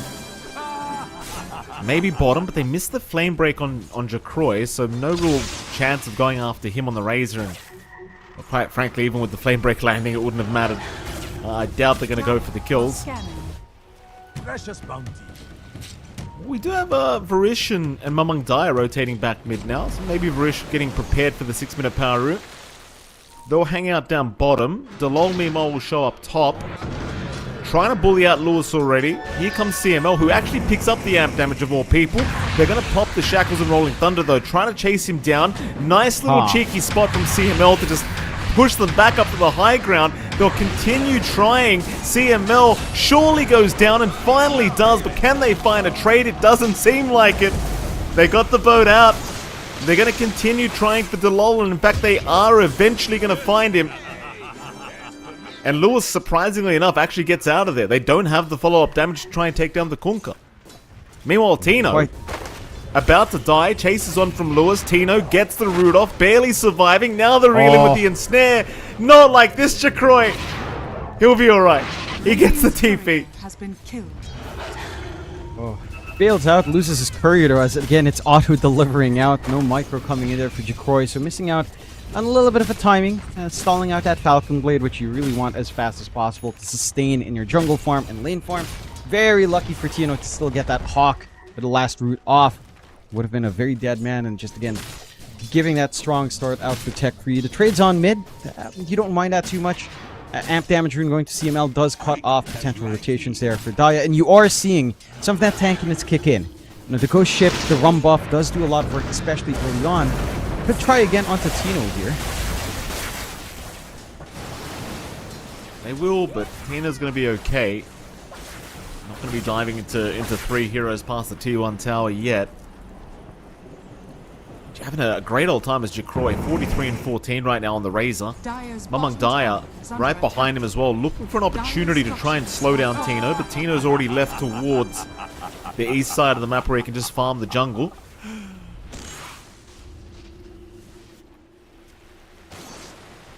They are hunting though. I mean, Tech Free Gaming, not to be outdone, still having a look around, but sadly for them, they don't find any heroes. Top lane. They are going to find Palos. That's a great pickup. Dire's bottom tower is under attack. Side of Execration's been so busy across the map, kind of left their Lina alone. You have that 6-up in DB, you have the simple Shackle combination to get all of the damage off.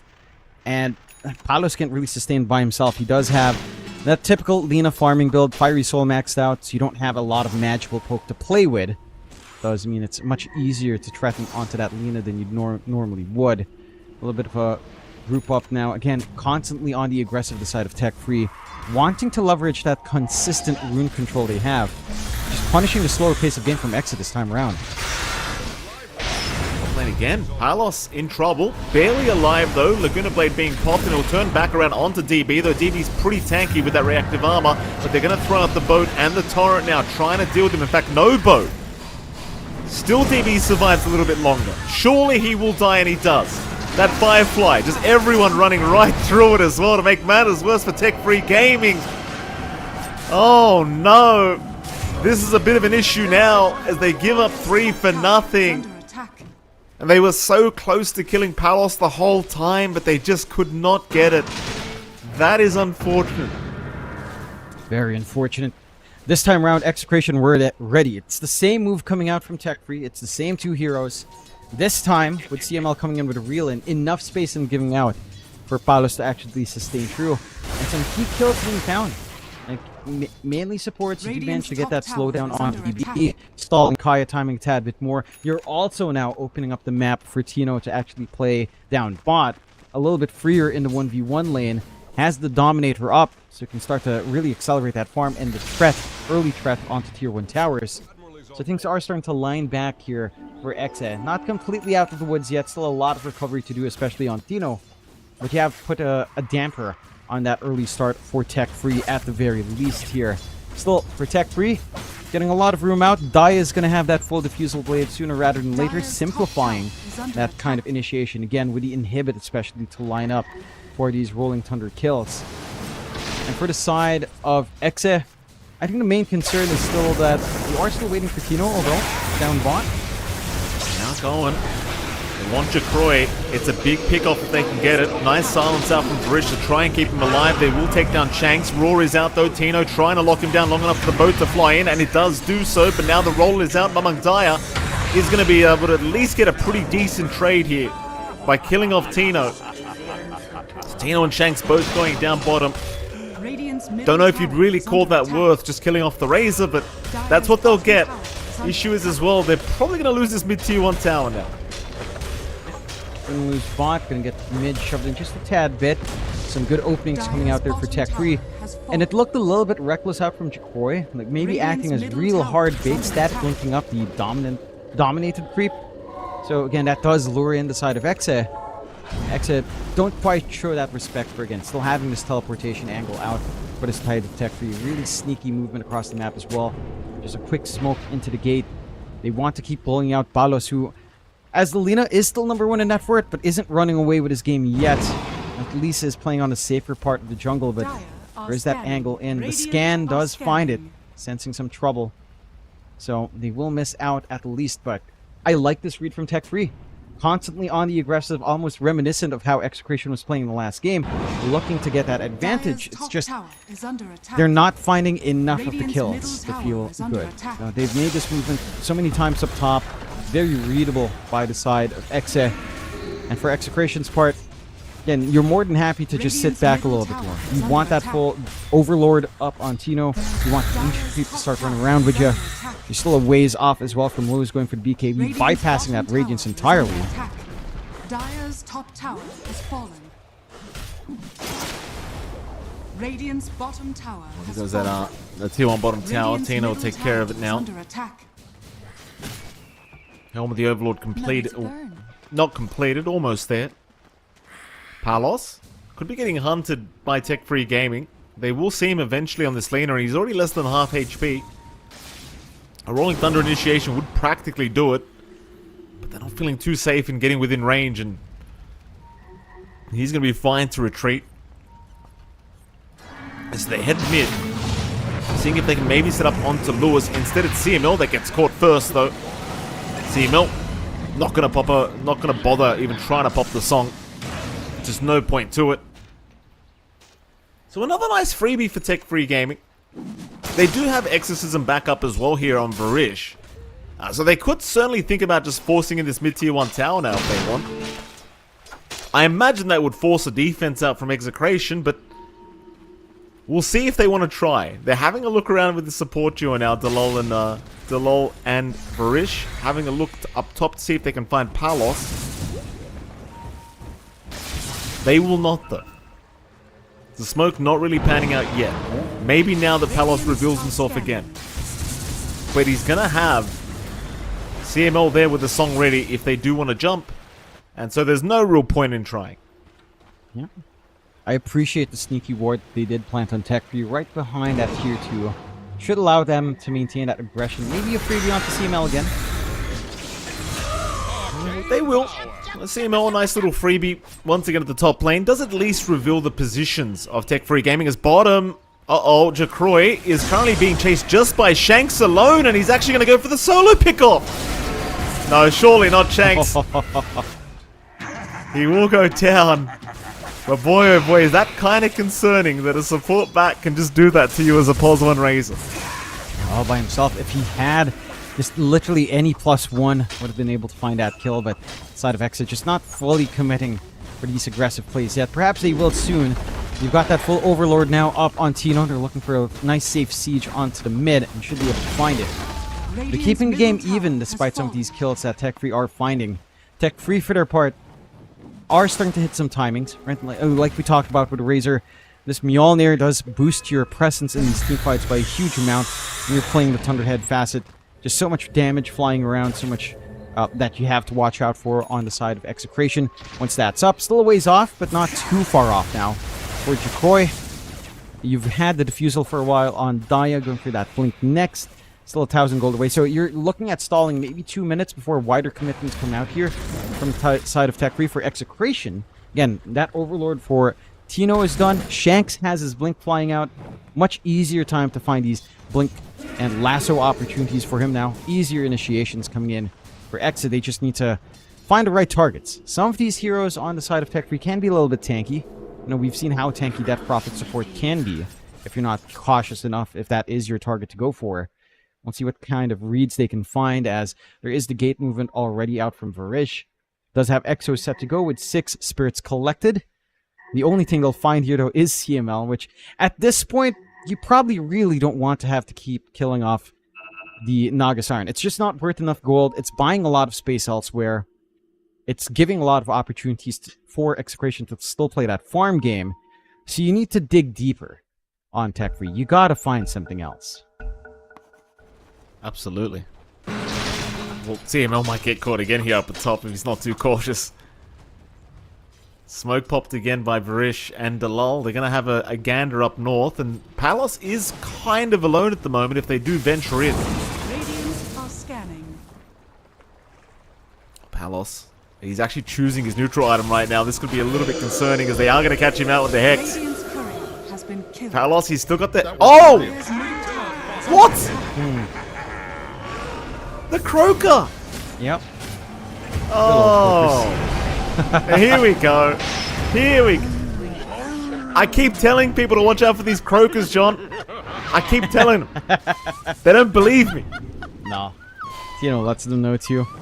Very unfortunate for the side of Tech Free, because quite frankly, Execration has not been that good in reading this ward. It's been giving so much vision onto Palos. They had some clean angles. Radiant's top tower is falling. Not even converted. Just good old Varish taking it in stride. I love it. Sometimes What do you get? It's so random sometimes, you know. Sometimes it doesn't stun. Other times it's so trigger happy. Inconsistent. Doesn't feel great, but hey, that's Dota. That's a Croaker for you, John. It does what it wants, not what the rules state. There's no rules for the Croaker, Jonathan. There are no rules. Here we go. for Crocus. Oh, look at this. This is an Yeah, we're in Inception, are we? Oh, God bless these Crocus. The Croaker, you can't even see it again, John. Croaker doesn't want that. No replays. No. You only get to see it once. Don't blink next time. Yeah. Gotta keep an eye on those water camps every single time. Execration gonna be feeling quite glad about that, because again, we were talking about this for Tech Free. During that pause, they had to find something else. They can't keep finding CML. They finally find the angle they'd want. Doesn't quite work out. At the least, Jacroy finds a freebie. 474 gold for himself with a full Mjolnir revealed, so rushing that BKB afterwards gonna feel nice here for the Razor. But these wider team fights have to nail more than just that Naga. Has to nail more than even the Bat Rider. And see if they can start to find it. You do have the massive Serpent Ward coming out. No chicken skin here for Dalal. Mildly disappointing, Mikey. Very disappointing indeed. CML going to be pretty disappointed in himself with that death, I think. Here comes Lewis, but he's just got X on himself. Just wants to push out the creep wave. And if you're Tech Free Gaming, you might just think about Roshan now, honestly. You know, with the way this game is going, it's been very quiet for them. They know they've got the advantage right now, at least with Jacroy's Razor. It's still a matter of they want to fight, as you can see, John, but I think it wouldn't be the worst idea to just take a slow Roshan, considering nothing else is really showing itself for you. I think your issue for Tech Free on the Roche is that you're probably going to have to wait out the Mass Serpent port just to make sure you can take it safely. So you're going to have to just wait out the 50 seconds, give some time to farm. This should also lead into a closer timing for Jacroy into that BKB, just about 1,550 gold off. It'll get started now though, as they've had enough. Is not the quickest until the ward is up, but they've got his damage here, and it doesn't look like Execration have a read. They have good wards to protect this area as well. So if Exa did want to make a move in, they're going to have to move through Vision. They do have the Song Steal that CML can try to bring out, but not sure if he's going to want to risk it.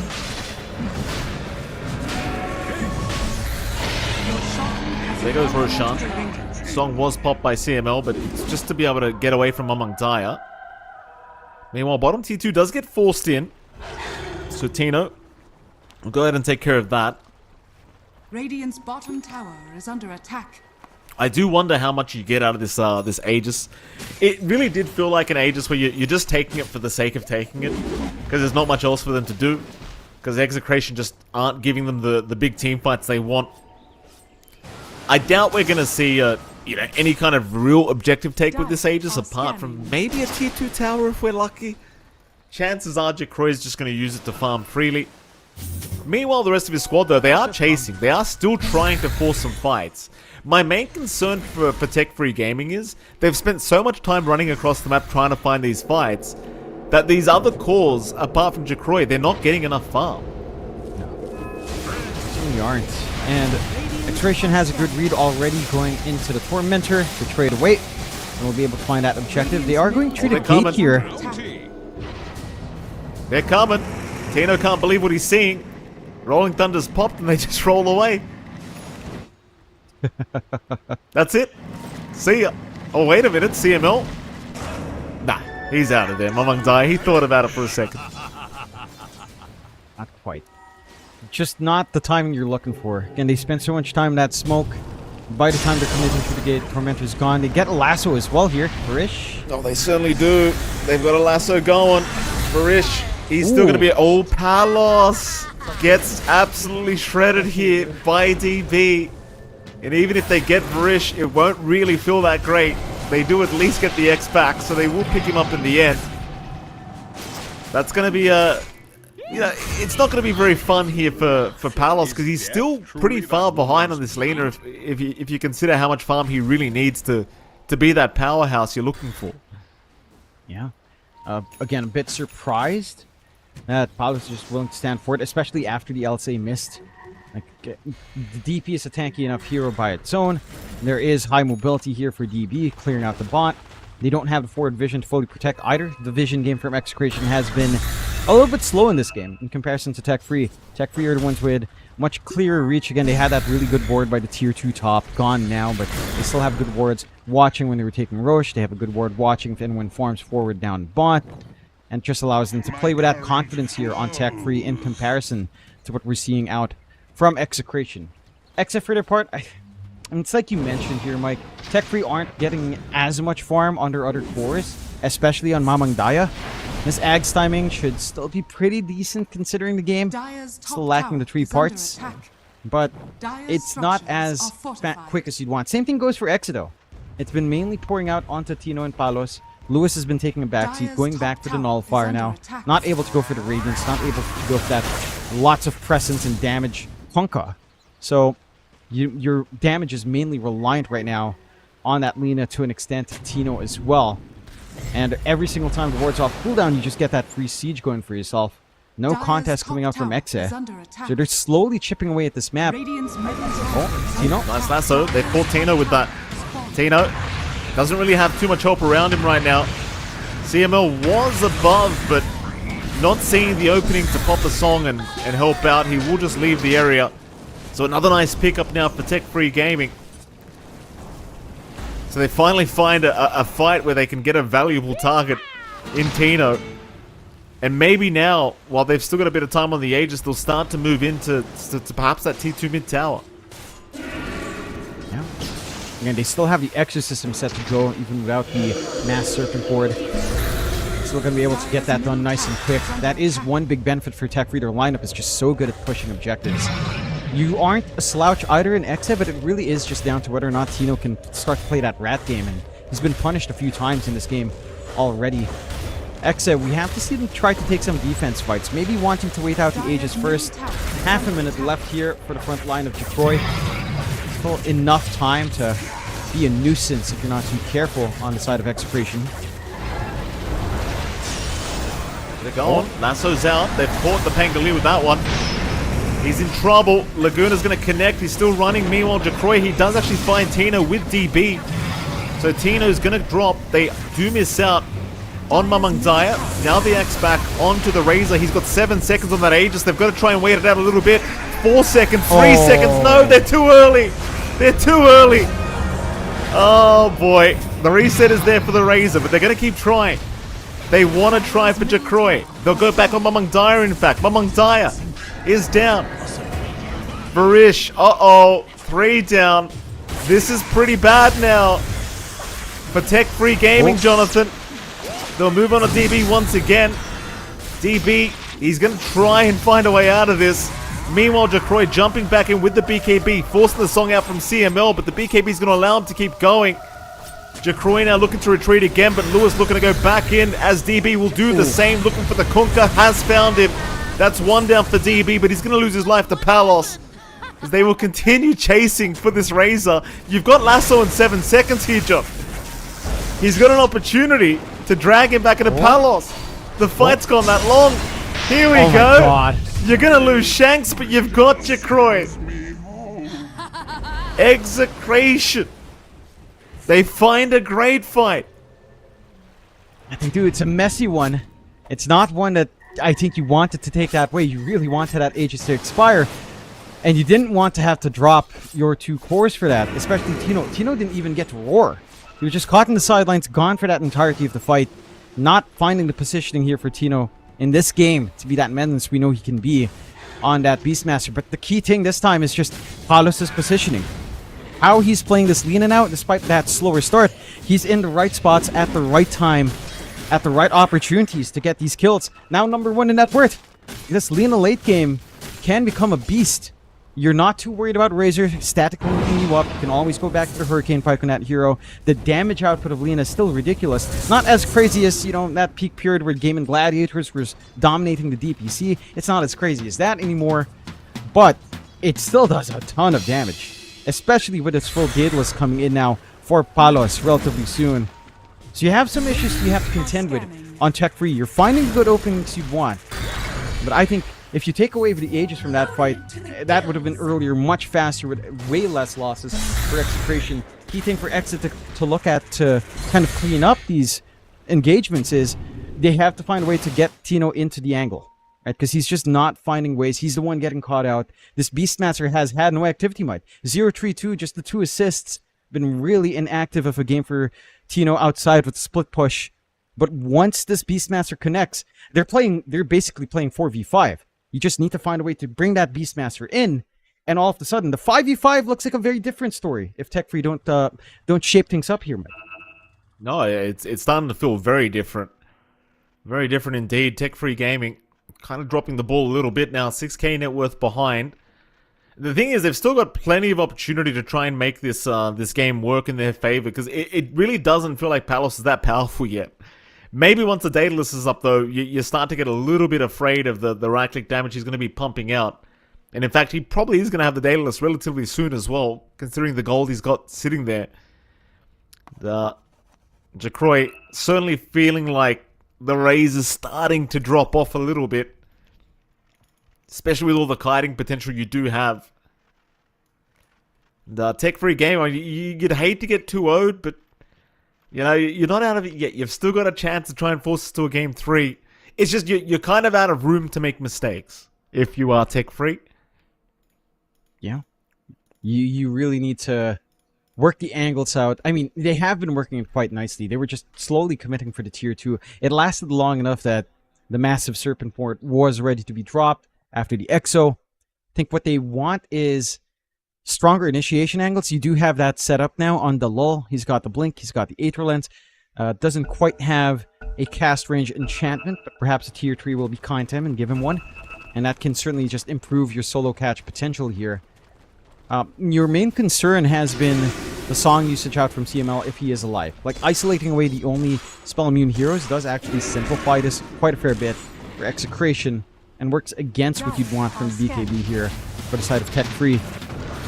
So it's a matter of all of those small little details, right? For Execration, it's finding an angle for Tino. For Tech Free, now you really actually do want CML dead first if you are looking for the 5v5.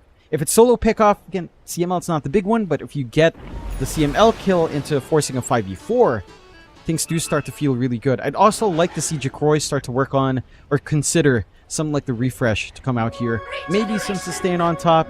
Satanic doesn't sound too bad as well, just for him to live through these engagements. The AC is what he's going for now, after finishing up the Sanch and Yasha, which is nice.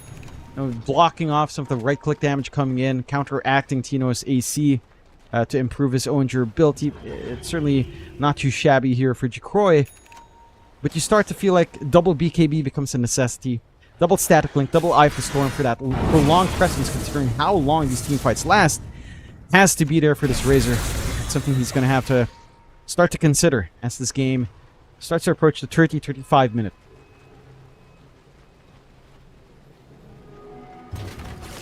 Well, everything kind of comes to a crawl here in this game too.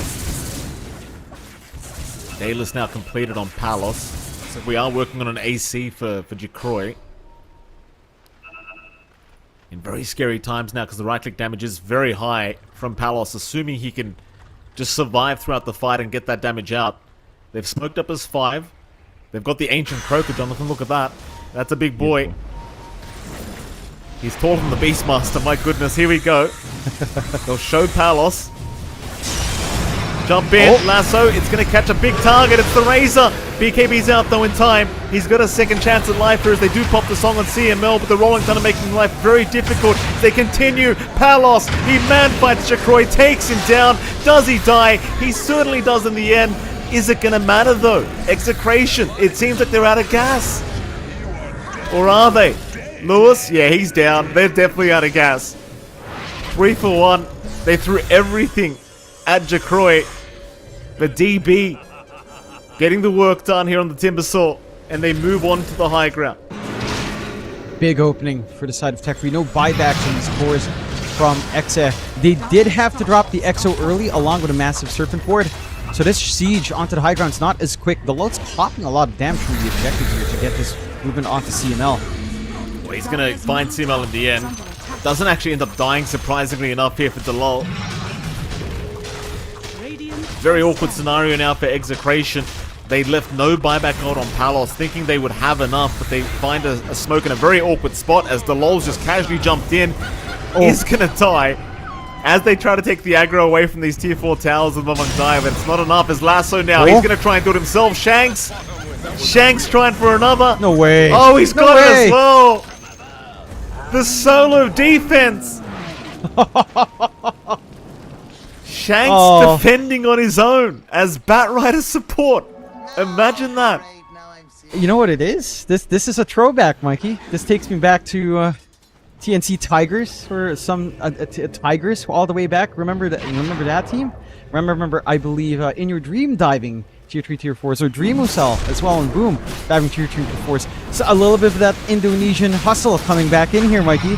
Getting a little bit keen, popping a little bit too much tower damage, and gets punished. You gotta be careful. You've gotta be careful, ladies and gentlemen. There's the Aegis up on Palos. Roshan banner for Tino. Thankfully, nobody forgets it this game. With that, Tech Free game again. They're not out of the game yet, John. It's still a 3k advantage. Make that 4k for Execration. Dota Plus actually siding with Tech Free Gaming. Still at the moment, 58% their way. So anyone's game to be had here. And as you saw, like Palos, he melts if they get close to him. Like, yes, he can burst down Jacroy with the right clicks, but if DB jumps him, he just melts. He does, and Palos is not gone for anything defensive at all. Full glass cannon Lina. Only the Hurricane Pike to try to save himself. So the big thing is, if you get committed on by DB, all that pure damage just rips right through you without the BKB for Palos, which he is farming now. He is a sitting duck. But once you have that fresh late game BKB, or fresh mid game BKB at this point, then it makes a big difference. Imagine this Lina coming in with a 9-second charge to still play with. It's a terrifying thing. Oh, Shanks. He's found a lasso. He's got a good target in DB. DB forced to fight back now. He had the reactive armor already active, so he's already down. No buyback there on DB. He's such a big piece of the puzzle. Oh. Rolling Thunder, though, is very nice, but CML with the song ensuring there's no real follow-up to it. Saving Palos as Jacroy can do nothing during this Rolling Thunder. He'll try to get away, but the X-Back is there, and that's going to be Mamang Daya to follow. Beautiful song by CML. Sadly for Jacroy, he didn't preemptively pop his BKB. Had he done so, I think that Palos would have actually just died. But he holds out just for a little bit, and the song came in just in time. And now, bottom racks under siege. They're waiting for some creeps to come in, but it won't matter. They'll get there eventually. They won't really have an opportunity for the other racks, John, because there are still 2 Tier 2 outer towers. So unless you want Tier 4 towers, you're not going any further than this, but I think they'll be more than happy with the advantage they've gained, considering how this game has been going for Exa. Yeah, no need to rush things for the side of Execration. Very, very pleased with the result. Again, this is still without Palos having a BKB, which he is still farming up for. 19 to 19, 10k lead coming out for Execration. For Tech Free Gaming, again, it's just down to making those choices. Do you want to pop BKB before the song? Do you want to be isolated away? Do you feel like you have enough? That was a better fight to actually go through that song, as you mentioned, but Jacroy just a little bit slow, or not making that choice for that engagement does kind of cost him. At the least, well, I was going to say Aegis doesn't have too much time. It still has a full 2 minutes here for Palos, so there's still a lot of window to do more, to take more away from the map. And the Kidnapper, Shanks, has his full ags up. He's been getting some fantastic single-man lassos. The 2-man, with how they're grouping up here on the side of Tech Free, it'll destroy them if Shanks just finds the angles every single time, which he has been. But he has. Here comes the 5-man smoke. Tech Free Gaming. Gonna move in. They'll have buyback this time on DB ready to go. He will get spotted though. X-Back is going to be there on Jacroy. Light Strike Raiderland. They're going to try and blow him up straight off the bat. Here comes the Serpent Ward. They're blocking the staircase. Meanwhile, the song. Now Mamang Daya getting caught. He's down. And so is, by the looks of it, Varish. And our Shaman, Dalal. DB trying to fight, can do nothing. That is a very awkward spot to try and fight into if you're Tech Free Gaming. But they had no choice. They had to. The X-Back on on Jacroy rather made it impossible to retreat. That was just the sickest timing you could hope for as well in the lasso. Shanks getting Jacroy and good old Mamang Daya while he's already in the Rolling Thunder, taking away precious seconds where you could be disruptive in that team fight. I mean, the setups were nice. You get the good ward in the back. You're blocking off the area, but without that roll, with it being held back by Shank again with his fresh ags instantly delivering the investment back, you have no play there on Tech Free. Respawns are relatively short. Buybacks are available. You could have 2 fights in a row here. But Execration again play it safe. Jacroy, Palos just TP's right in. Jacroy's got no buyback. Oh my god! All right. Oh, Palos. Palos just says, "Let me just put a lid on this game right here, right now." And that they're going to go for Megas, I think, but they've got 75 without this Razor. That they don't know it, to be fair. They don't know 100% he's lacking gold. Yeah, and Aegis is about to expire, but I don't think you care too much in Exa. They play it smart, they pull back, they know they have a tier 2 to handle. I did not expect Palos to get that pick off on Jacroy, who's just trying to cut the creep waves to save that last set of racks. That last tier 2. 50 seconds without him is just an eternity without your main damage dealer. And for Execration, even without the Aegis, you don't care. Full Satanic flying out for Palos now. He has his own source of sustain. They still have the Roche banner. Tech Free. Ults are coming back off cooldown. But, I don't know. Like, you have to play very specifically here. If Shanks gets another double lasso, it's over. There goes your racks now. They've still got 25 seconds without this Razor. horrible situation here for Tech Free. They're going to jump in. Raw is out on the Rolling Thunder, though. Mamang Daya already between a rock and a hard place now as they just burst him down. DB still trying to fight. Mamang Daya, he'll buy back. They've got the Razor in 10 seconds, but DB's going to melt as well. He's got buyback to boot. Everyone's just committing all together. There's a dieback on Mamang Daya, though. They've got the Razor up. Timbersaw gonna get caught. Rampage for Palos to end things off. Can they finish the game? It could be another Rampage for Palos. No, Shanks will take it. Palos looking for another. He's got it. Double, triple Rampage. Why not? Radiant's middle tower. That's one way to end it. My goodness. Execration. Off to the grand finals against Boom Esports. Yeah, to get that rematch. We did hear it from Palos, who said, "See you tomorrow, boss." And they will. 2-0 dominant fashion up against Tech Free Gaming. And I have to say, this is probably the best performance we've seen from Palos in a long time. And that's him having an atrocious laning start, or not as good of a laning start as you'd want. Not having that early advantage you tend to want on Lina, at least matching Jacroy. And Tino having a much slower game as well, right? Like, his lane wasn't going great. His timing on Dominator was a little bit slow. Lewis didn't really crush the mid lane either, but they managed to play around his Toodles well. I think the key thing for Execration that happened in this game was that the supports did manage to stall out this game well. It was only CML dying. Every now and again, you could make that connection with CML and Shanks and still pressure with his Batrider pick and still manage to find pickoffs. And they did stall out that big prime time for Tech Free Gaming when they were trying to get the smokes across, when they were trying to hunt up top. It was almost always CML they were finding, which just wasn't the kind of tempo you needed here for Tech Free Gaming. So very big props to Execration for having that good read. I'm wondering how much Boom was watching for that game. I'm pretty sure Mushi's the kind of guy to be watching, of course. So I don't know if that Batrider slides through, because if it does, I can expect Shanks to have a good time in the next series. Should be fun. So can I, Jonathan. So can I. Obviously, we're going to have an extended break, John. I should add. It's going to, I believe, be over 2 hours for that grand final to come in, sadly. But that's okay. That gives both teams a chance to relax, which I suppose is very good for Execration, because they don't have to play a 3-game series and go back-to-back into a best-of-5 grand final. So they'll have a bit of a break now. So will we. But right after that break, we'll be back with Boom Esports versus Execration to decide who does qualify to the Esports World Cup. We'll see you soon.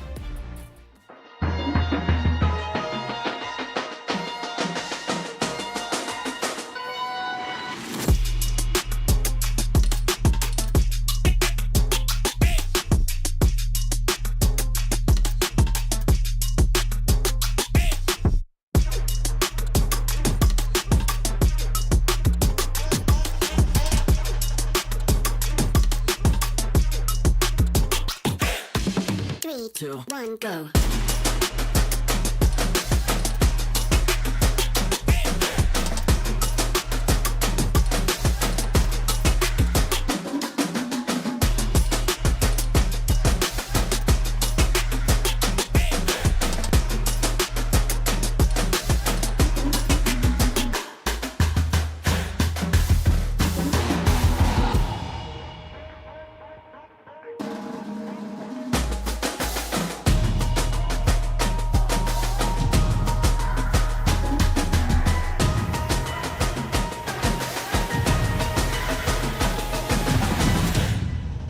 Three, two, one, go.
3, 2, 1, go.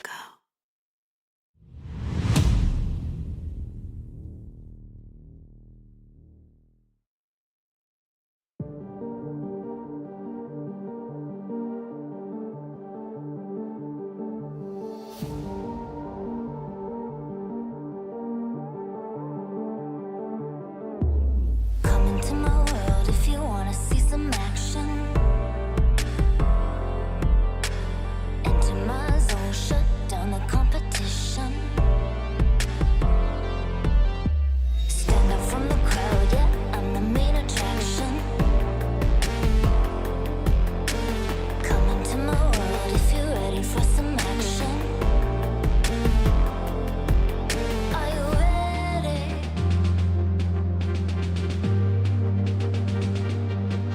Are you ready?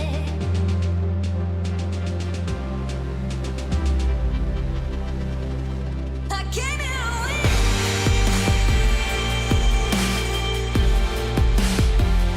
I'll never give in.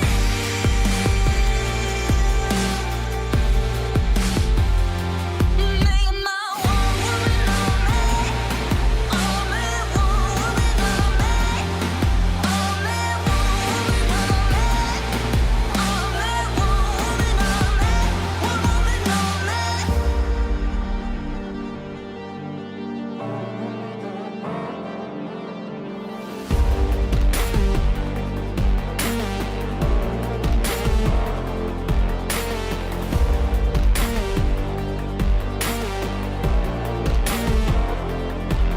Are you ready?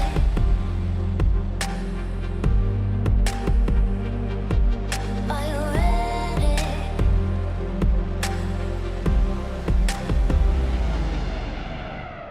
I came here to win.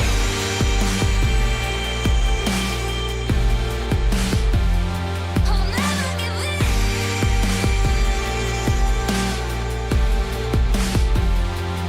Make my one woman on me. Only one woman on me. Only one woman on me. Only one woman on me. One woman on me.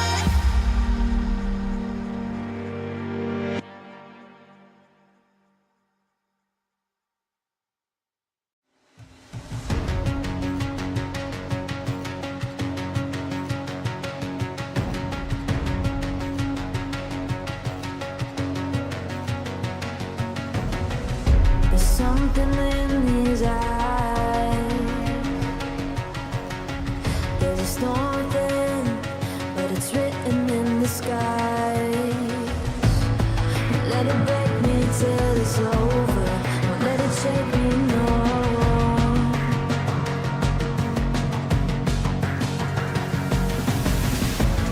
Won't let it make me go under.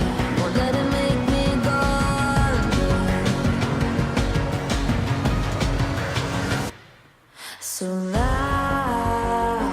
it's time to fly. Nothing's gonna stop me now.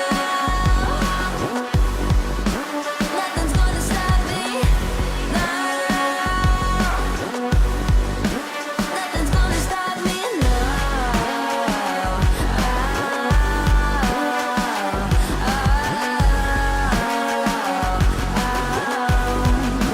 Nothing's gonna stop me. No one will ever get left behind. A million more before I've tried. Won't let it break me till it's over. Won't let it shake me, no.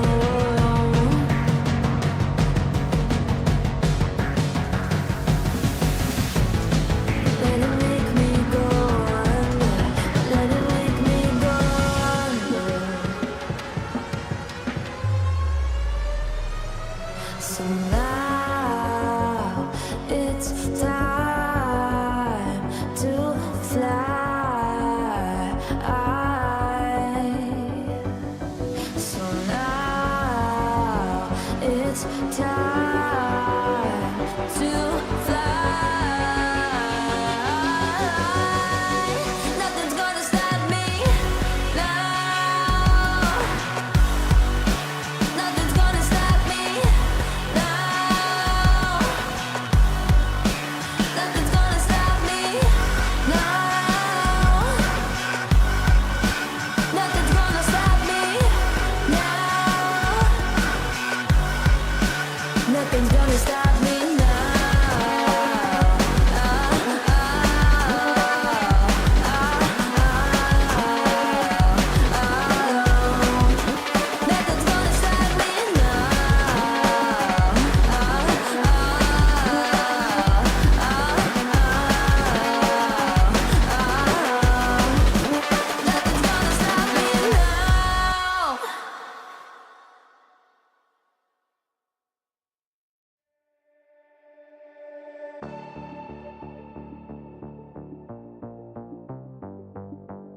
I'll chase you. If you scream, I'll whisper. La di da di da da da. This is all you ever wanted. Take it all, you deserve it.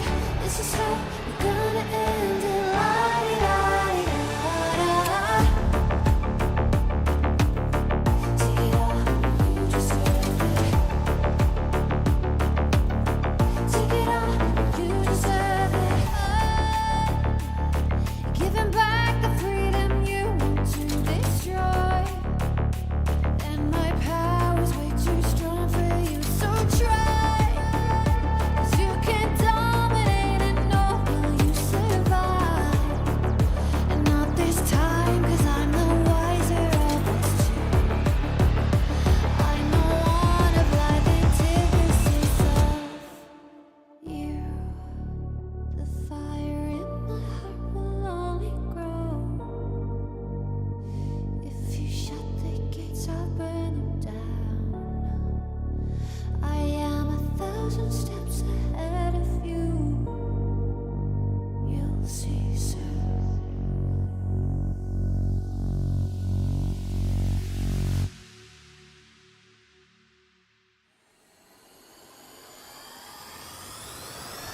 If you shoot, I'll take it. If you run, I'll chase you. If you scream, I'll whisper. La di da di da da. This is all I ever wanted. Take it all, you deserve it. This is how we're gonna end it. La di da di da da da. If you shoot, I'll take it. If you run, I'll chase you. If you scream, I'll whisper. La di da di da da da.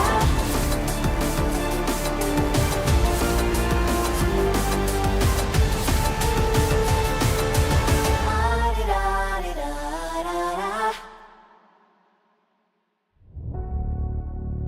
I am 1,000 steps ahead of you. You'll see soon.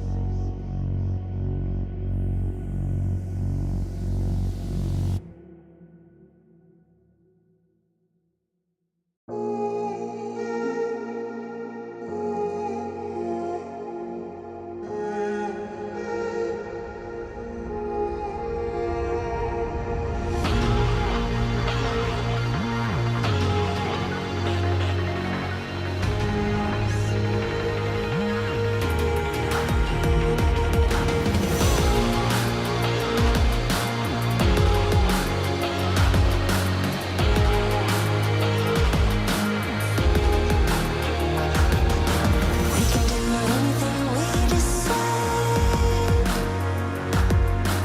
We can do anything, it's our time.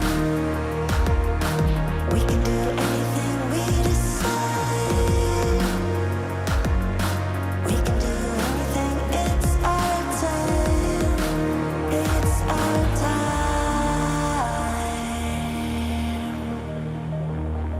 We're taking over.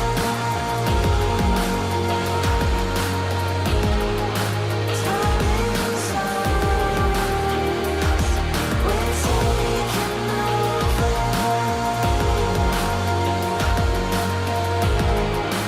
We are stars. We are stars.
3, 2, 1, go.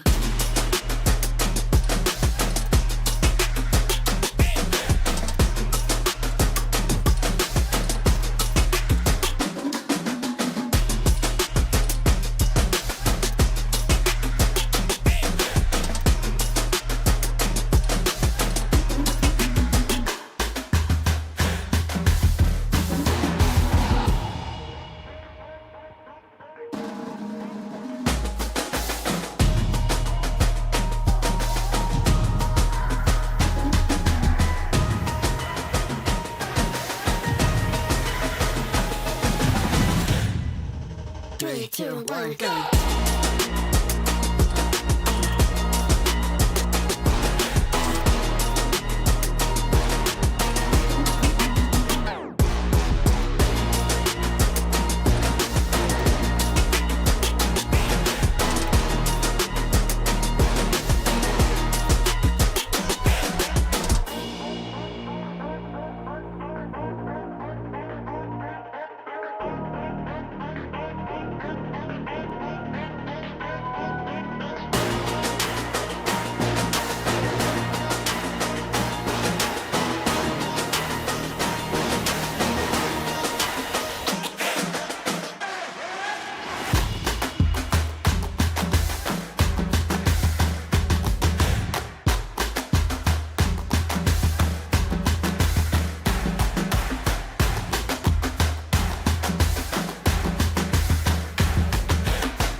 Three, two, one, go.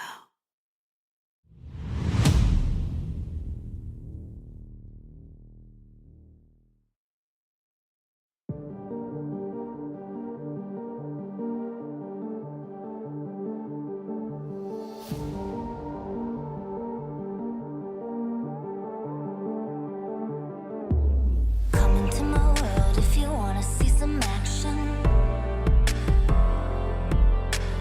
Enter my zone, shut down the competition. Stand out from the crowd, yeah, I'm the main attraction. Come into my world if you're ready for some action. Are you ready?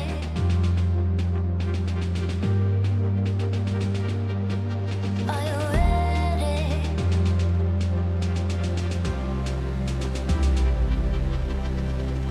I came here to win.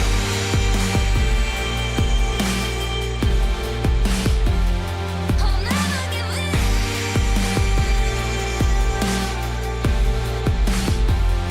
Make my one woman on me. Only one woman on me. Only one woman on me. Only one woman on me. One woman on me.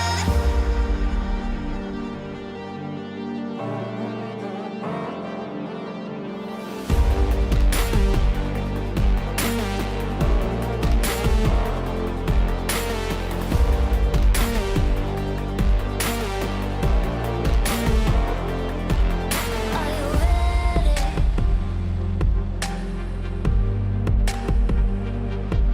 Are you ready?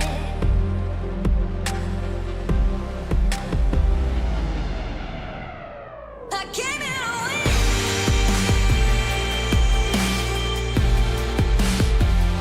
I'll never give in.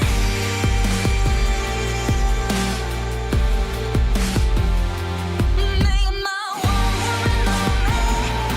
Only one woman on me. Only one woman on me. Only one woman on me. One woman on me.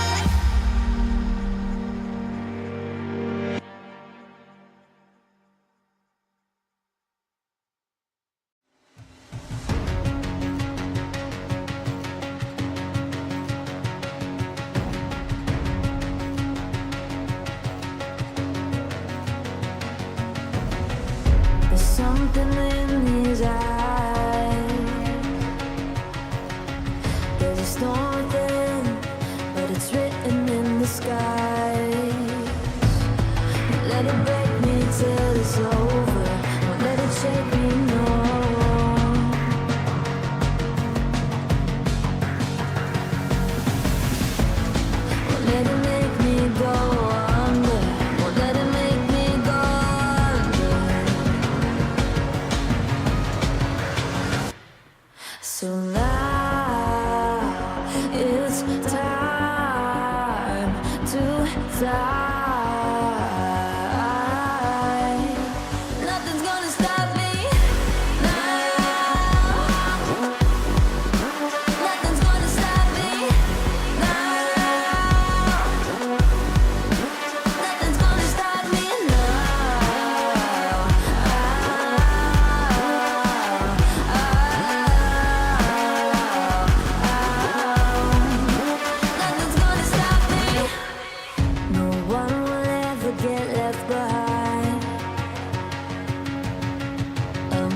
So now it's time to fly.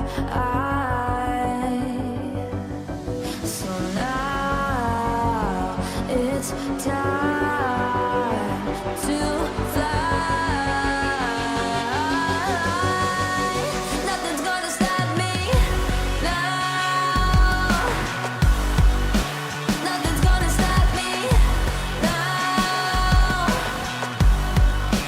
Nothing's gonna stop me now. Nothing's gonna stop me now. Nothing's gonna stop me now.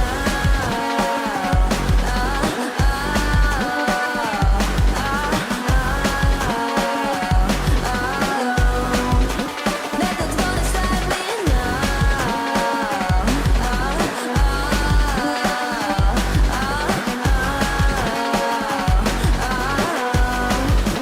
Nothing's gonna stop me now.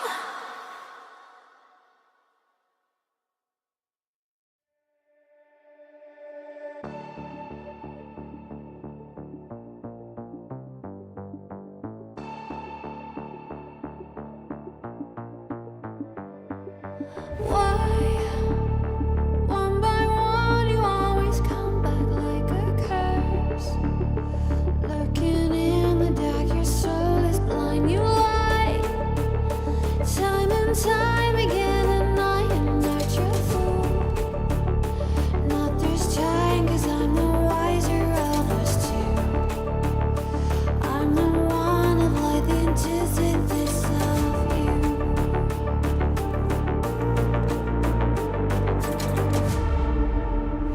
If you shoot, I'll take you. If you run, I'll chase you. If you scream, I'll whisper. La-di-da-di-da-da-da. This is all you ever wanted. Take it all, you deserve it. This is how we're gonna end it. La-di-da-di-da-da-da.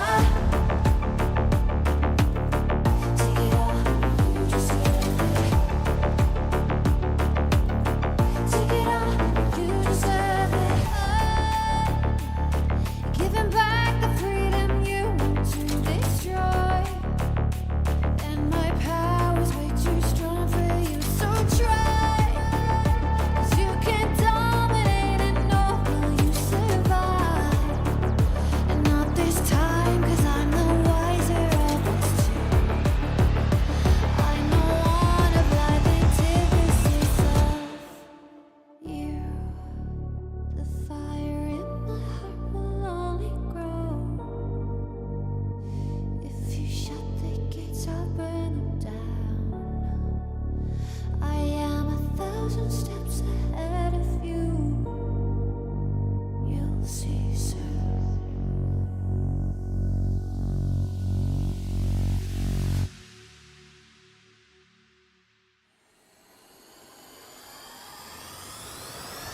If you shoot, I'll take it. If you run, I'll chase you. If you scream, I'll whisper. La-di-da-di-da-da-da. This is all you ever wanted. Check it out, you deserve it. This is how we're gonna end it. La-di-da-di-da-da-da. If you shoot, I'll take it. If you run, I'll chase you.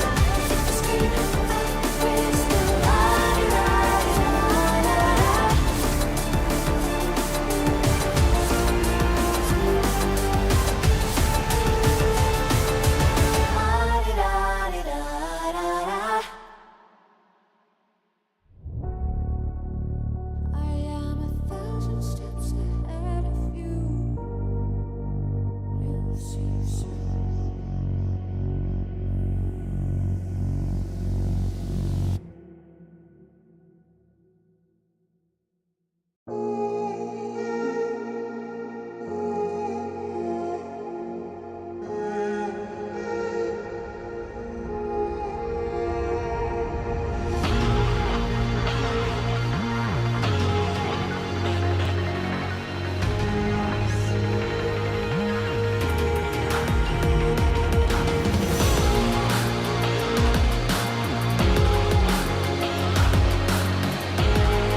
2, 1, go.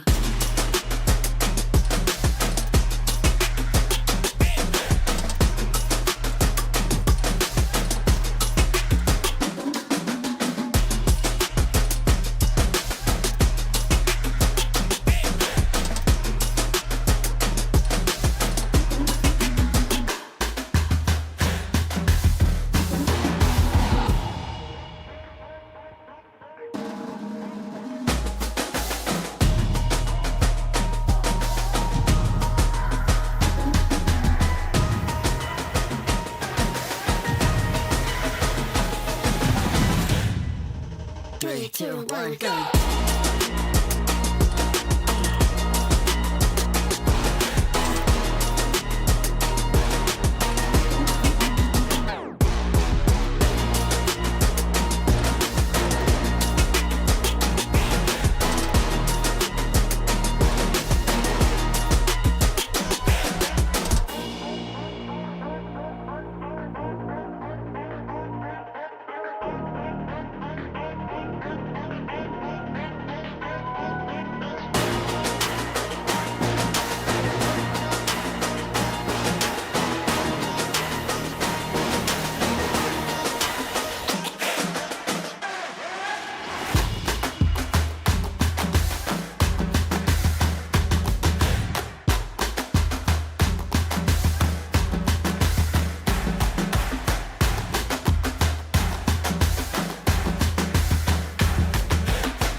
Three, 2, 1, go.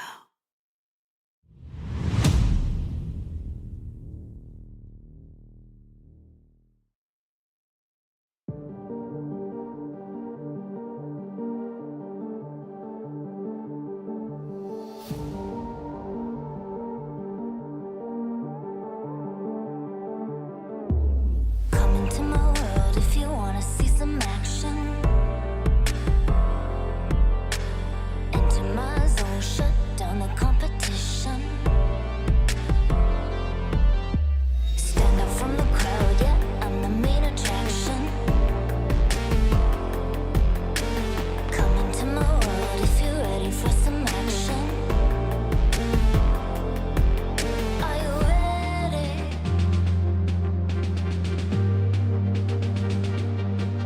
Are you ready?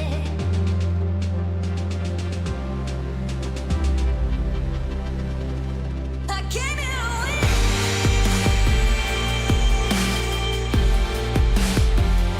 I'll never give in.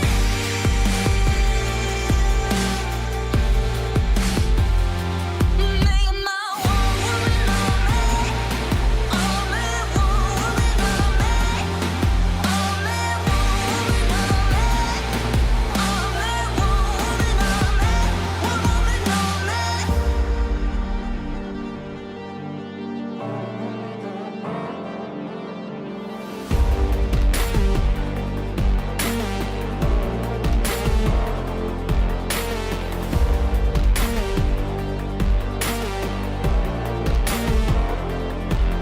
Are you ready?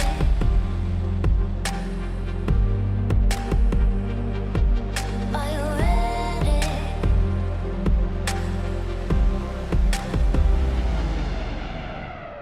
I came here to win.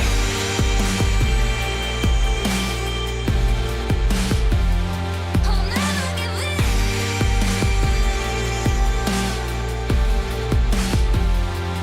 Make my one woman only one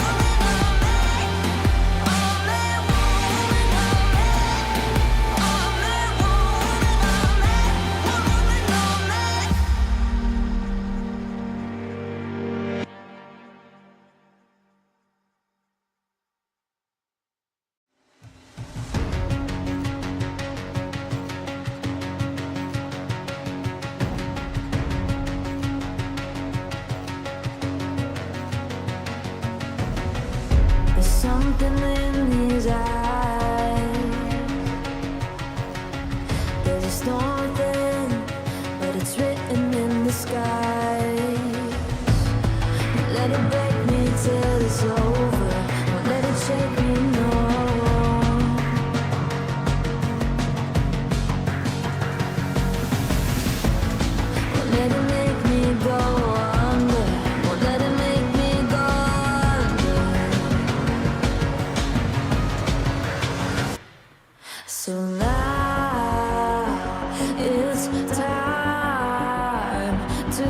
fly. Nothing's gonna stop me now. Nothing's gonna stop me now. Nothing's gonna stop me now.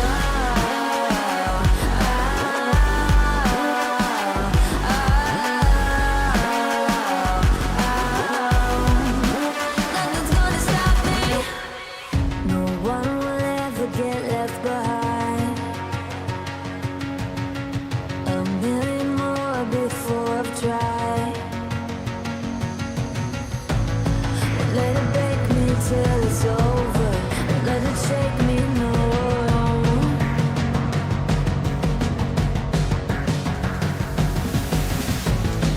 Let it make me go under. Let it make me go under.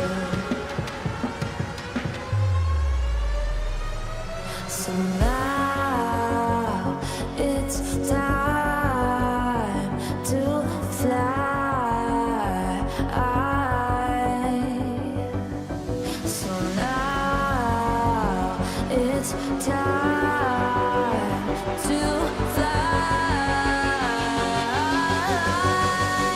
Nothing's gonna stop me now. Nothing's gonna stop me now.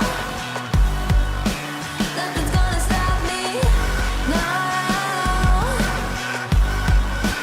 Nothing's gonna stop me now. Nothing's gonna stop me Nothing's gonna stop me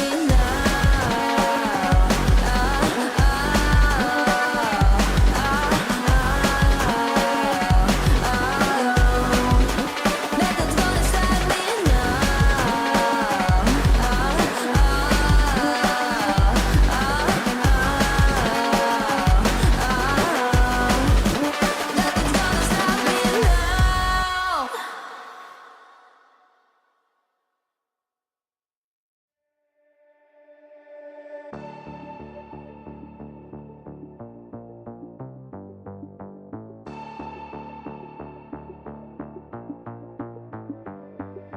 Why, one by one, you always come back like a curse?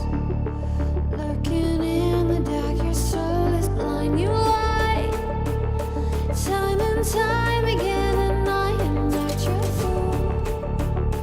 Not this time, 'cause I'm the wiser of us two. I'm the one of light, the antithesis of you.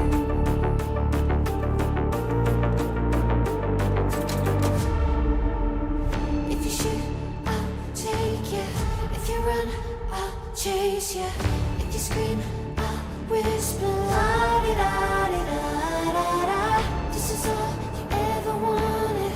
Take it all, you deserve it. This is how we're gonna end it. La-di-da-di-da-da-da. Take it all, you deserve it. Take it all, you deserve it. Giving back the freedom you want to destroy. And my power's way too strong for you, so try. 'Cause you can't dominate and know will you survive.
2, 1, go.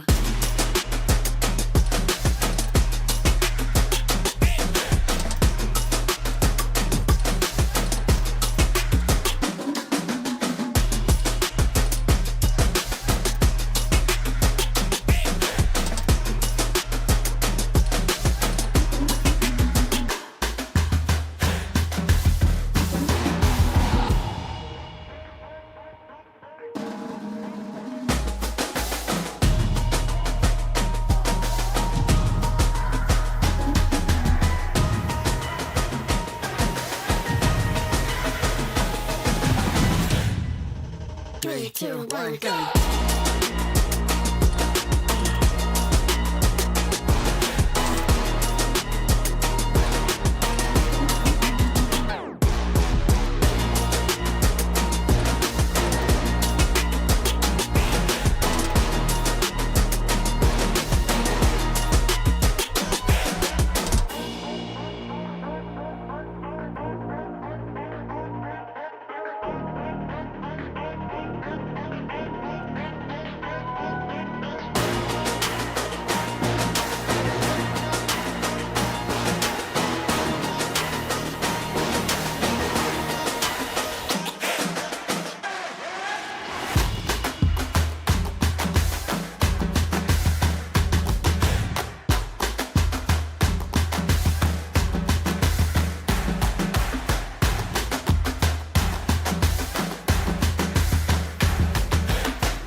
Three, 2, 1, go.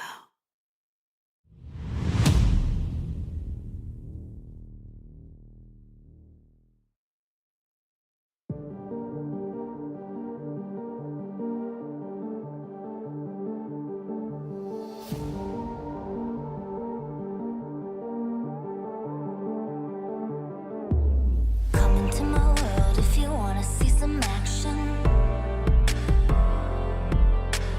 Enter my zone, shut down the competition. Stand out from the crowd, yeah, I'm the main attraction. Come into my world if you're ready for some action. Are you ready?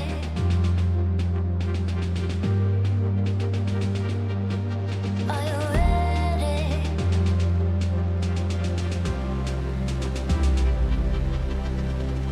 I came here to win.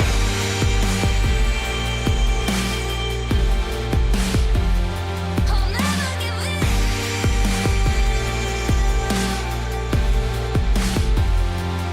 Make my one woman on me. Only one woman on me. Only one woman on me. Only one woman on me. One woman on me.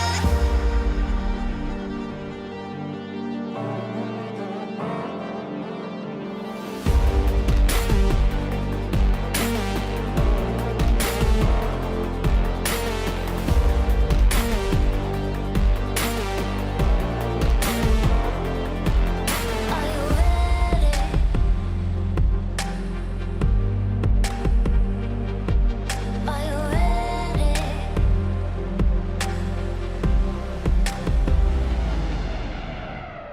I came here to win.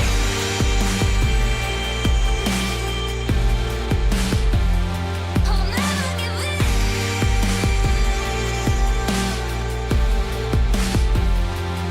Make my one woman on me. Only one woman on me. Only one woman on me. Only one woman on me. One woman on me.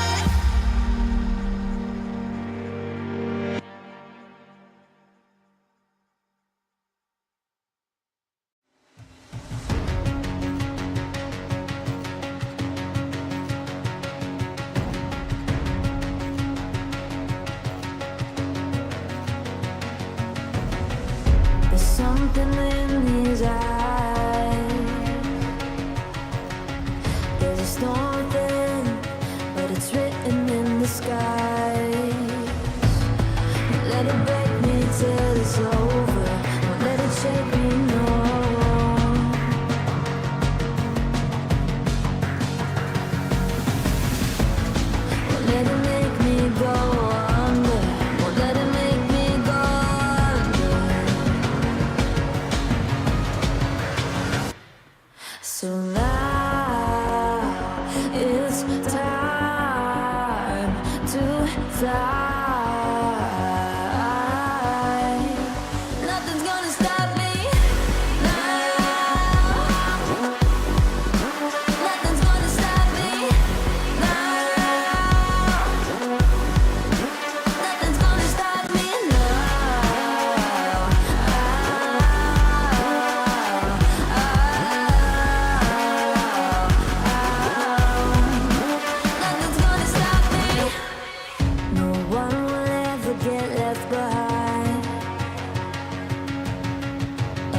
So now it's time to fly.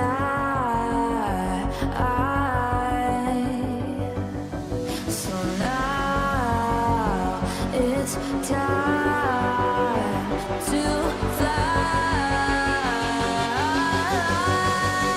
Nothing's gonna stop me now. Nothing's gonna stop me now. Nothing's gonna stop me now. Nothing's gonna stop me now. Nothing's gonna stop me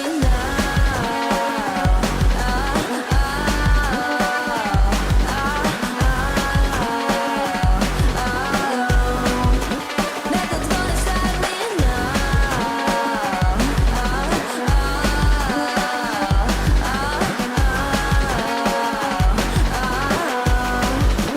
Nothing's gonna stop me now.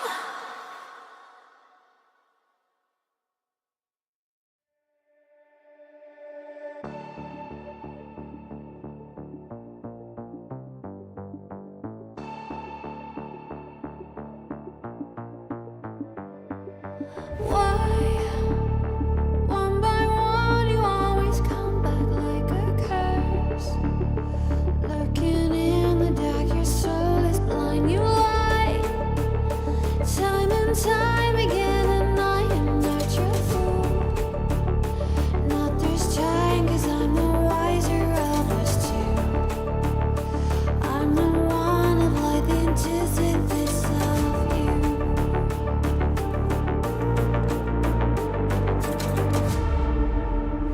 If you shoot, I'll take you. If you run, I'll chase you. If you scream, I'll whisper. La-di-da-di-da-da-da. This is all you ever wanted. Take it all, you deserve it. This is how we're gonna end it. La-di-da-di-da-da-da.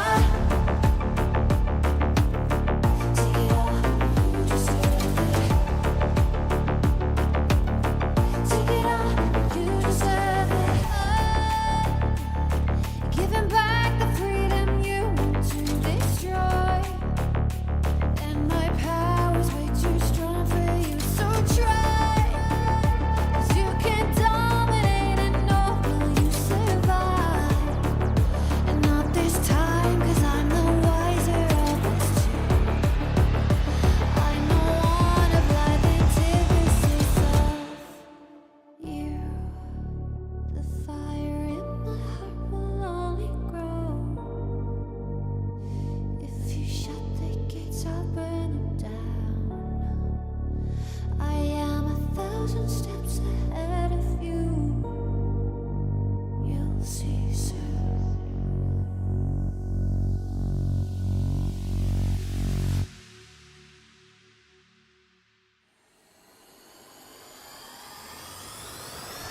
If you shoot, I'll take it. If you run, I'll chase you. If you scream, I'll whisper. La-di-da-di-da-da-da. This is all you ever wanted. Take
1, go.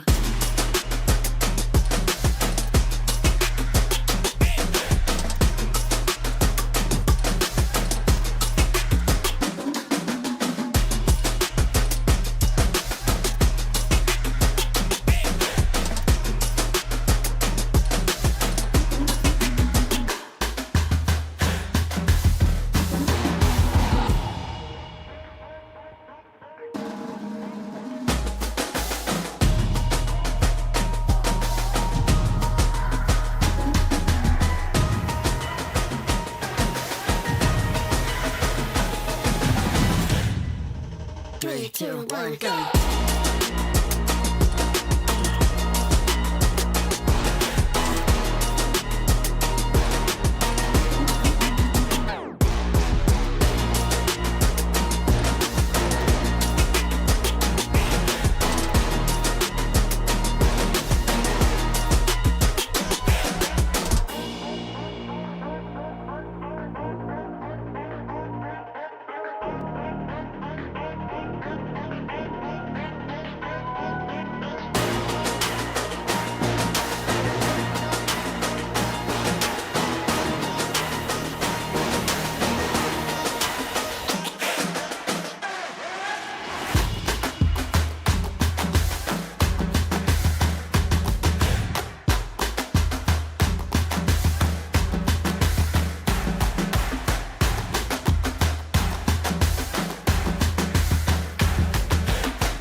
Three, two, 1, go.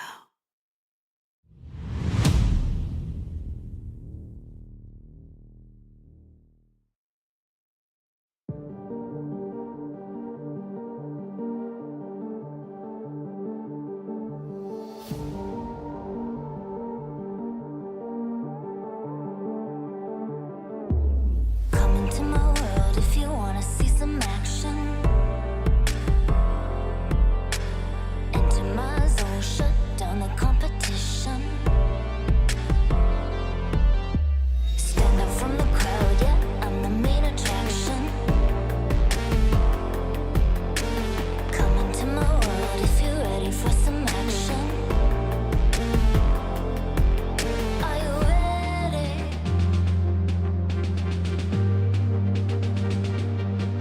Are you ready?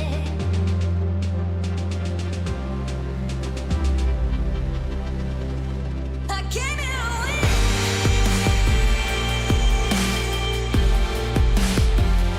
I'll never give in.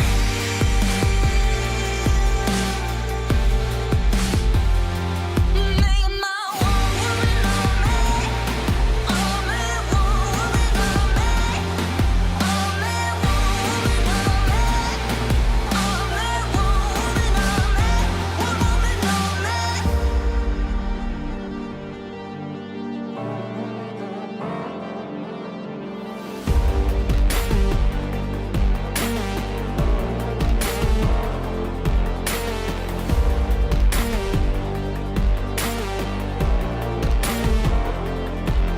Are you ready?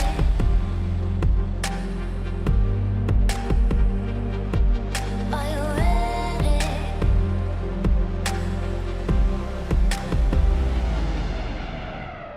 I came here to win.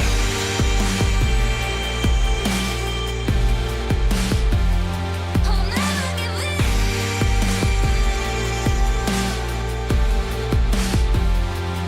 Make my one woman on me. Only one woman on me. Only one woman on me. Only one woman on me.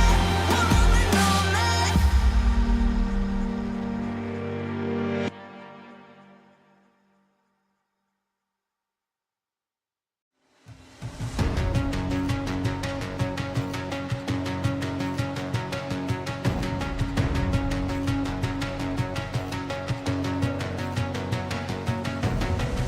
There's something in his eyes. There's a storm within, but it's written in the skies. Let it break me till it's over. Don't let it shake me, no.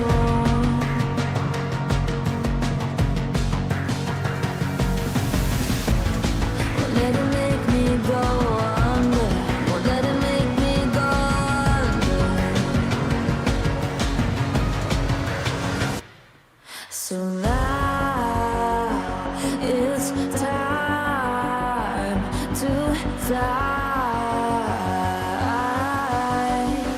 Nothing's gonna stop me now. Nothing's gonna stop me now. Nothing's gonna stop me now.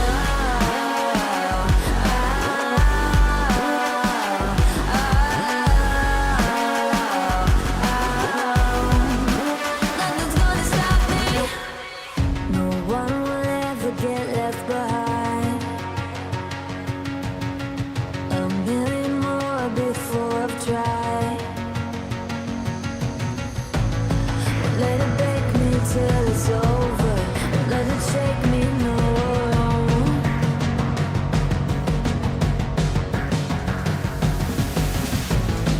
Let it make me go under.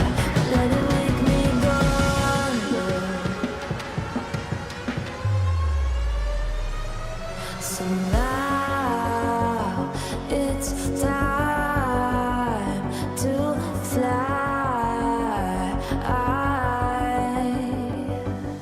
So now it's time to fly. Nothing's gonna stop me now. Nothing's gonna stop me now. Nothing's gonna stop me now. Nothing's gonna stop me now. Nothing's gonna stop me now.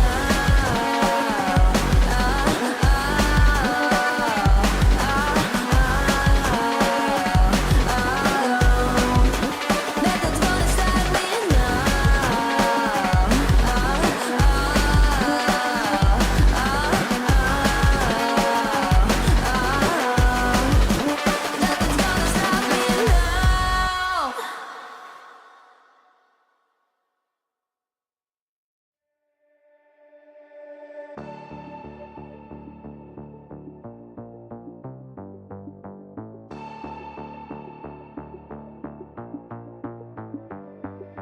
Why, one by one, you always come back like a curse?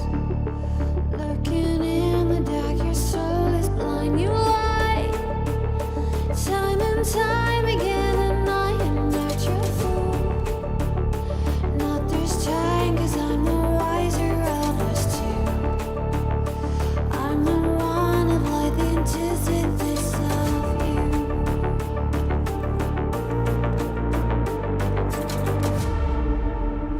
If you shoot, I'll take you. If you run, I'll chase you. If you scream, I'll whisper. La-di-da-di-da-da-da. This is all you ever wanted. Take it all, you deserve it. This is how we're gonna end it. La-di-da-di-da-da-da. Take it all, you deserve it. Take it all, you deserve it. Giving back the freedom you want to destroy. And my power's way too strong for you, so try. 'Cause you can't dominate and nor will you survive. And not this time, 'cause I'm the wiser of us two. I'm the one of light, the antithesis of you. The fire in my heart will only grow. If you shut the gates, I'll burn them down. I am 1,000 steps ahead of you. You'll see soon.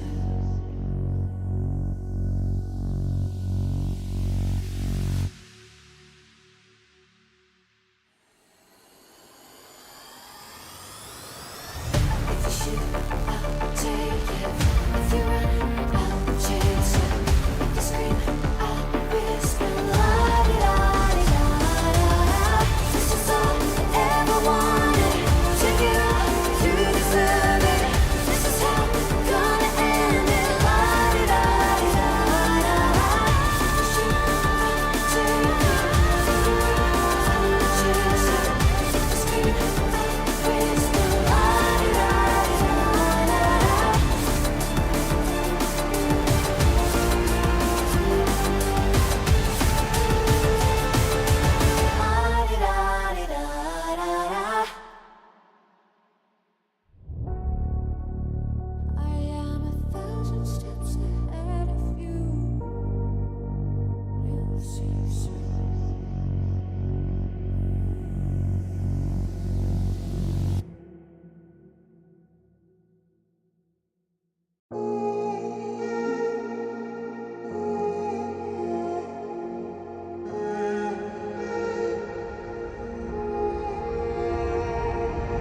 Welcome back, ladies and gentlemen. We're officially here for the grand final of the road to the Esports World Cup for SEA, and it's MLP Dota and John Xfire. Jonathan, we've got Boom Esports and Execration in a best-of-5 series to decide who will be representing Southeast Asia as the second team at the Esports World Cup.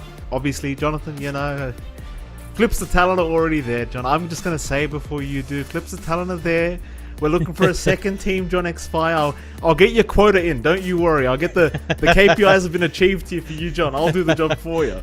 Anyway, though, more importantly than Clips of Talent, John, Execration versus Boom Esports. Best-of-5 series. What are you thinking? I'm thinking this is going to be a pretty close one. Granted, we did get 2 dominant games out from Boom Esports when they were finding those wins, but Execration did manage to reel it back. They took a game off of Boom. We've seen times where Boom sometimes play around with a draft, you know, test things out in a live fire environment.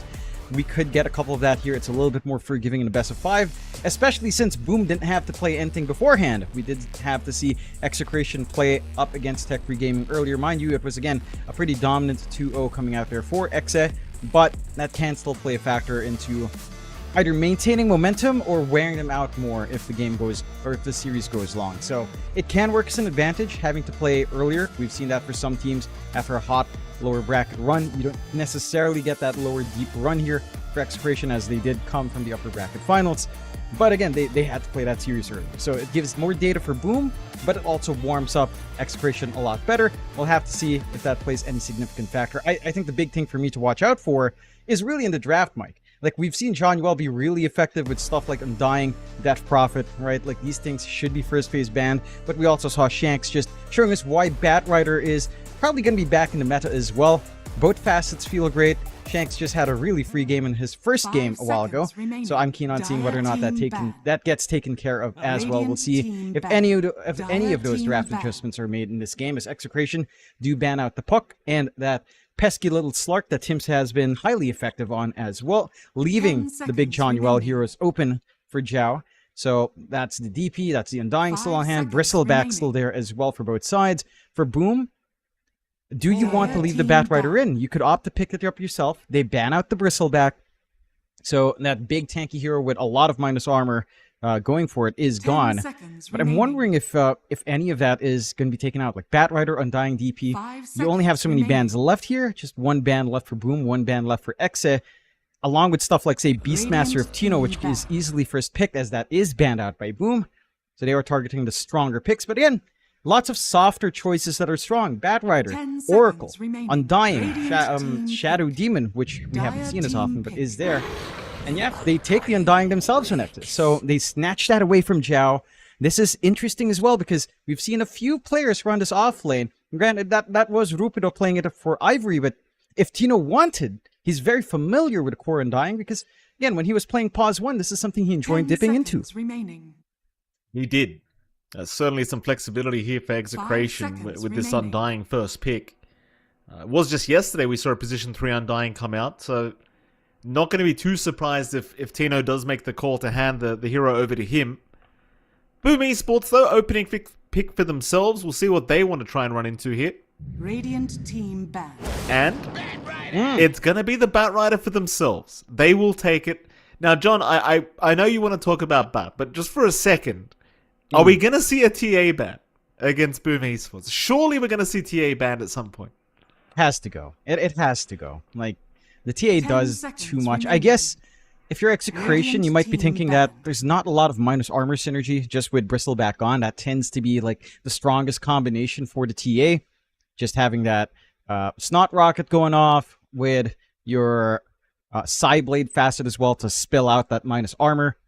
Shouldn't be the case. So maybe you feel like 10 it's more manageable seconds for Exit. I remaining. would still just take care of it, as we've seen Jackie just dictate the game 5 way seconds too often remaining. that TA access is there. Instead, they'll ban out the Doom, which I guess makes sense. You don't want to give big heroes for jabs out. They've left a lot of other jabs heroes in the pool, though. Brewmaster is one, Enigma's another.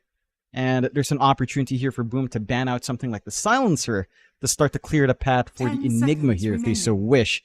So I wouldn't be surprised at all for Boom if they wanted that. 5 For seconds Exa, again, remaining. leaving the TA is dangerous, but it's not as dangerous as in most Dire games. I team think, again, without the Bristleback to tie into it, it could be a little bit more manageable. There's always a couple of pocket picks that Radiant team can kind of work pick. against TA. Razor's still there. Viper is not as popular, but certainly could be one way if you're worried about the TA just sustaining true a little bit too much. There's quite a few DOT here still on hand that, again, aren't too meta. Boom. Stay within that meta. Pick up the Pangolier now for themselves, which is 10 fairly open. seconds remaining. We've seen Armel play it mid. This could just end up being our jabs here as well. So they hang on 5 to seconds flexibility. remaining. They want Execration to show more of their hand first, and that can allow them to adapt on the fly. So I don't mind the Pango too much, even though it's not the most exciting pick. There isn't a Beastmaster to worry about. There is room for a ban on Execration, but that would require that hard commitment for likely either an Undying 4, which is awkward, or the Undying off-lane to come out. And they'll just start off with a Lewis Storm, which, if you're laning against Pangolier, we've seen this really work out for Storm Spirits, so you can't really fault them for just locking in a strong mid lane presence here for Lewis early Dire on. team pick. No, I do like it. Execration right into the Dark Willow as well. Not too much thinking about that. And boom, see how they do want to try and respond to this. I saw a lot of great games from Armel yesterday on that Storm. So this time around, Execration going to try and 10 show what they can seconds do with it. remaining. So Armel had a really nice game in that game 3 on 5 seconds Pangolier as well. remaining. In that lower bracket final yesterday against Execration. So see if you can replicate that kind of performance, because it was very dominant from the man. Also, I wonder if Tino's going to open his mouth today, John. We're going to see a bit of all chat before the series even starts. We'll see. Yeah, I mean, that tends to boost up Armel. You know, he does not like being talked to. He's locked in. He's been very locked in for these qualifiers, actually. I think this is probably one of the best performances we've seen from the Chief, which, again, it's quite interesting because we were just talking about it for Execration in the last game. Also, probably one of the best performances we've seen from Palos in quite some time. He's much more consistent in this iteration of execration in the games we have watched. So it's going to be interesting to see if the rest of the team can kind of catch up to that level for both sides, as we do get the Tiny coming out from Boom, which does open up some distinct possibilities. This could be a Jackie Tiny 1. This could now end up being a Tiny mid for Armel up and the Pangolier off lane for Jabs. It does have that flex on hand for it. The pause for Tiny is a harder sell with a Batrider 5. And it does look like we're going to be going with the Batrider and Muerta support. Although, I say that, you can still flex the Muerta onto 1. I honestly don't think Muerta 1's bad. Like, her facet now. Because, let's face it, Ofrenda was a meme. Ofrenda was a pretty big meme, right? Yeah, extra attack speed, you get to spawn there when you die. It's like, okay, not amazing. The new facet, though, with the dead shot and the double hit is pretty good. It's really good synergy for her damage. She's going to be able to focus down on targets as a carry. Certainly a distinct possibility, but not one that's been very popular as of late, Mike. No, certainly not. Gyrocopter pick up here for execration, pretty stock standard. Quap ban to come, so they still seem to maybe believe that Armel might be playing something different here in the mid lane up against the Storm of Lewis. So Quap will be removed. Boom Esports, they do have a tendency of leaving the Jabs hero till last. But, you know, it's not every time. It could be a Jabs Pango for all we know. Get rid of the Dawnbreaker on Boom Esports now, which, as we saw last series, John, was a pretty strong pick. I am curious as to how Boom end up this flex, because when you think about this lineup, you could run any of these as core, you could run any of them as support as well. Exa will show their hand fast. Oracle does come out, so the big one we were talking about does make its way here in game 1 of our best of 5. That should now be a Tino Undying, which excites me, because the core Undying offlane is just such a fun experience. You back that up with the Oracle later on, you're gonna have yourself a very good time here for the Undying to just stand in the middle and get all the decay stacks off, just to look for softening up some targets, get some big kills. Laning-wise, Undying Dark Willow, maybe not the most potent in the world, certainly still is respectable. We saw this a little bit yesterday as well. I believe Rupido was running his offlane Undying with a Dark Willow support. And it is kind of funny, because you get 2 decay stacks, you get Shadow Realm at level 2, you could one-shot the laning partner of the core. So there's some good damage coming out for Execration in the offlane. My concern for Exa is their teamfight control isn't particularly amazing. You have Area Denial, sure. Bramble Maze and Tombstone's nice. You have the root from Oracle. Homing Missile Stun's not amazing. Your hardest lockdown really is just the Vortex from the Storm Spirit. Your best real way of pinning any of these heroes down. And that will have to put Lewis in the firing line. So you do have a lot of ways to cover for Lewis here. Boom don't necessarily have the biggest team fight in the world, and you already kind of ruined their one big kidnap opportunity with a Batrider. Having that Oracle to dispel off the lasso will cause some issues here for Boom. So I love that Oracle coming out. It just does so much, and like you mentioned, Mike, this hero should be a lot more popular. Boom, though, go into the Lina again. You see it pop out. We saw Palos play this on Pause 1. There is room to just run it on mid for Armel. The matchup against Storm isn't too bad. Curious to see which way they go, as Boom has tended to hold out a little bit longer in picks when it's flexible. We are getting the Jackie Tiny, so it should be the Armel mid Lina. And we get the John Uel Batrider out with Timson and Muerta. So, rather interesting. I think they do end up with good lanes coming out from Boom Esports. Like, again, Storm into Lina's not so great for Storm. You can stand back with Static Slide, but Lina's going to be out-damaging, out-ranging you, so you're not going to be able to play with Overload as a harassment tool all too often. Rune control is going to be really important for that one. The question I have in my mind is, can the Tiny actually deal with the Undying lane? Because that is not a lane Tiny feels that comfy in. You get decayed up. Again, you have the Dark Willow with, say, level 2 Shadow Realm. You get 2-3 decays off on this melee hero. The poke damage from Shanks starts to become a massive threat here. It does. This will be a very interesting game, number 1 of the best of 5 series. I have some significant doubts with this Tiny Lina. You know me, John. I don't like either of these heroes right now. I know Palos had a great game last series on the POS 1 Lina. I didn't think it was that great. I thought it was just pretty damn good. You know? Late game wise, sure, he got a triple rampage. I'll give him that. But, you know, are you going to get to that stage is my issue with this Lina pick. I don't know. And the pause one tiny, John, you know I don't like it. You know I don't Yeah. like it. Yeah, I know, but I'll try to sell you on this. I like pause one tiny more than I do pause two tiny. I think it feels better Okay. when you can afford to not go for the blink, right? You can go for your Echo Saber, you can go for your shard, you can go for the right click damage. Insurmountable as a facet is probably one of the best scaling facets in the game, right next to Plankton Eater from Tidehunter. Really great scaling coming out there in terms of just how tanky a tiny can be at, say, the 35 to 40 minute mark, which is a long ways off. It does take time for that tiny carry to really feel like a potent force, and it can also fall flat. I'll hand you that. Like, carry tiny can feel really bad when you're forced to play early and you just don't go for blink. Right? Like, if you're stuck with Echo Saber, no one else can go in, no one else can, say, follow through from jabs jumping in with Pangolier, then it starts to feel really awkward. But I can see Boom coming out of the... It's down to the lanes. It's really just down to how well can you sustain here for Jackie up against a highly aggressive lane from Execration. How well can jabs find that initial farm, because that's also one aspect that happens here with the Pangolier off. Sometimes that timing for defusal gets thrown out. You're forced to go for earn. It doesn't feel as effective. You don't get to blink up. This time it's Armel all chatting, calling out Palos. Have fun, my Solap. No good luck, though. Just have fun. From the chief himself. What's Solap, John? Oh, it's just Palos. And we do this thing where we flip the names in reverse for whatever reason. Oh, it's the Right? reverse. Yeah. Yeah, okay. Yeah, okay. Yeah. Fair enough. Yeah, from Chief Lemra. Who? Yeah, Armel Oh. in reverse. All right, John. John, See, our I'm not minds used are to wired reverse, Mikey. The Filipino mind they is sure reversed, are. all right? I They can sure vouch for are, this. John. Seconds to battle. Oh, hold on a minute. Palos? Oh. Did he get spotted, Palos? He won't really move an inch anyway. Just kind of stands his ground.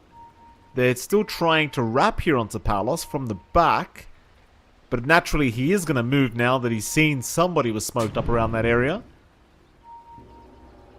Boom Esports continuing to wrap through the Radiant jungle, but Bounty Runes are looking to spawn up pretty damn soon. They're still just trying to get there to catch somebody off guard. Battle begins. Armel's going to retreat. In they come once again. They'll try to get the Palos Gyrocopter on his way back, but Palos, does he have the game sense to just TP? He has ward. He's fine. Oh, he does have a... He doesn't even need it. He's just going to walk. They'll get the D-ward at least. Not the worst loss out for Boom. I mean, getting the D-ward, getting that free vision given away is pretty nice. It'll allow a flank angle out for Tims, which with a Muerta, you shouldn't really underestimate that rotation potential. Deadshot can feel quite potent if you manage to get the timing right into the 4-minute and maybe even a 6-minute rune. Can be quite nice having that path open for yourself here. So overall, you're still kind of happy on the side of Boom. We'll see how these lanes break out. Of course, down bot. This lane for Palos should be a pretty decent lane. We've seen this before for Pangolier, Mikey, where you're trying to play with Shield Crash, you're trying to sustain, but you've got the Dispel out from CML. There's no way Jabs can trade and sustain that lane whatsoever as long as that spell's off cooldown here for CML. Absolutely not. Absolutely not. Times here. CML. Tims. Trading a bit of harass. Deadshot, of course, going to land very nicely from Tims. It is somewhat important to apply this pressure early as well, because you don't want to allow those Fortune's End and Rocket Barrage combos. They will be a pretty painful experience for Jabs, because he will have the swashbuckle away at some point, but Dire's still turret very, very has been dangerous. killed. Top lane going pretty evenly. It's a bit of a slower start for Jackie on the Tiny, but yeah, it is to be somewhat expected considering you are going up against offlane Undying. Jao trying his best to force them back, but like I said, offlane Undying, you're not really going to have too many issues here as Execration. No, it's not too rough, and I think this is also a pretty blessed lane for Tino. Because you're up against Batrider, the free wand charges are going to be massive and sustaining through with the early decay spam, right? Like, Tino doesn't even start with any mangoes. He knows he's going to get enough in the lane, thanks to John Uel, doing him a solid, spamming out those napalm strikes. So, Tino is going to be fine and just sustaining. Level 3 is when this lane gets interesting. Value point in, say, Tombstone, having level 2 decay, having potentially the level 2 Shadow Realm as well, with that decay combination, can start to get a little bit dicey for Jackie, but overall, in terms of just farming the lane, it should be fine. He is playing it a lot safer, standing further back. Not much pressure that Zhao can really apply outside of trying to trade with Napalm, and he's already run out of mana anyhow. So there's not too much coverage for the Tiny to get that room to feel safe in the lane, and that is going to give a lot more leeway for Tino to play his game to, again, just get the levels they need to start being aggressive up top.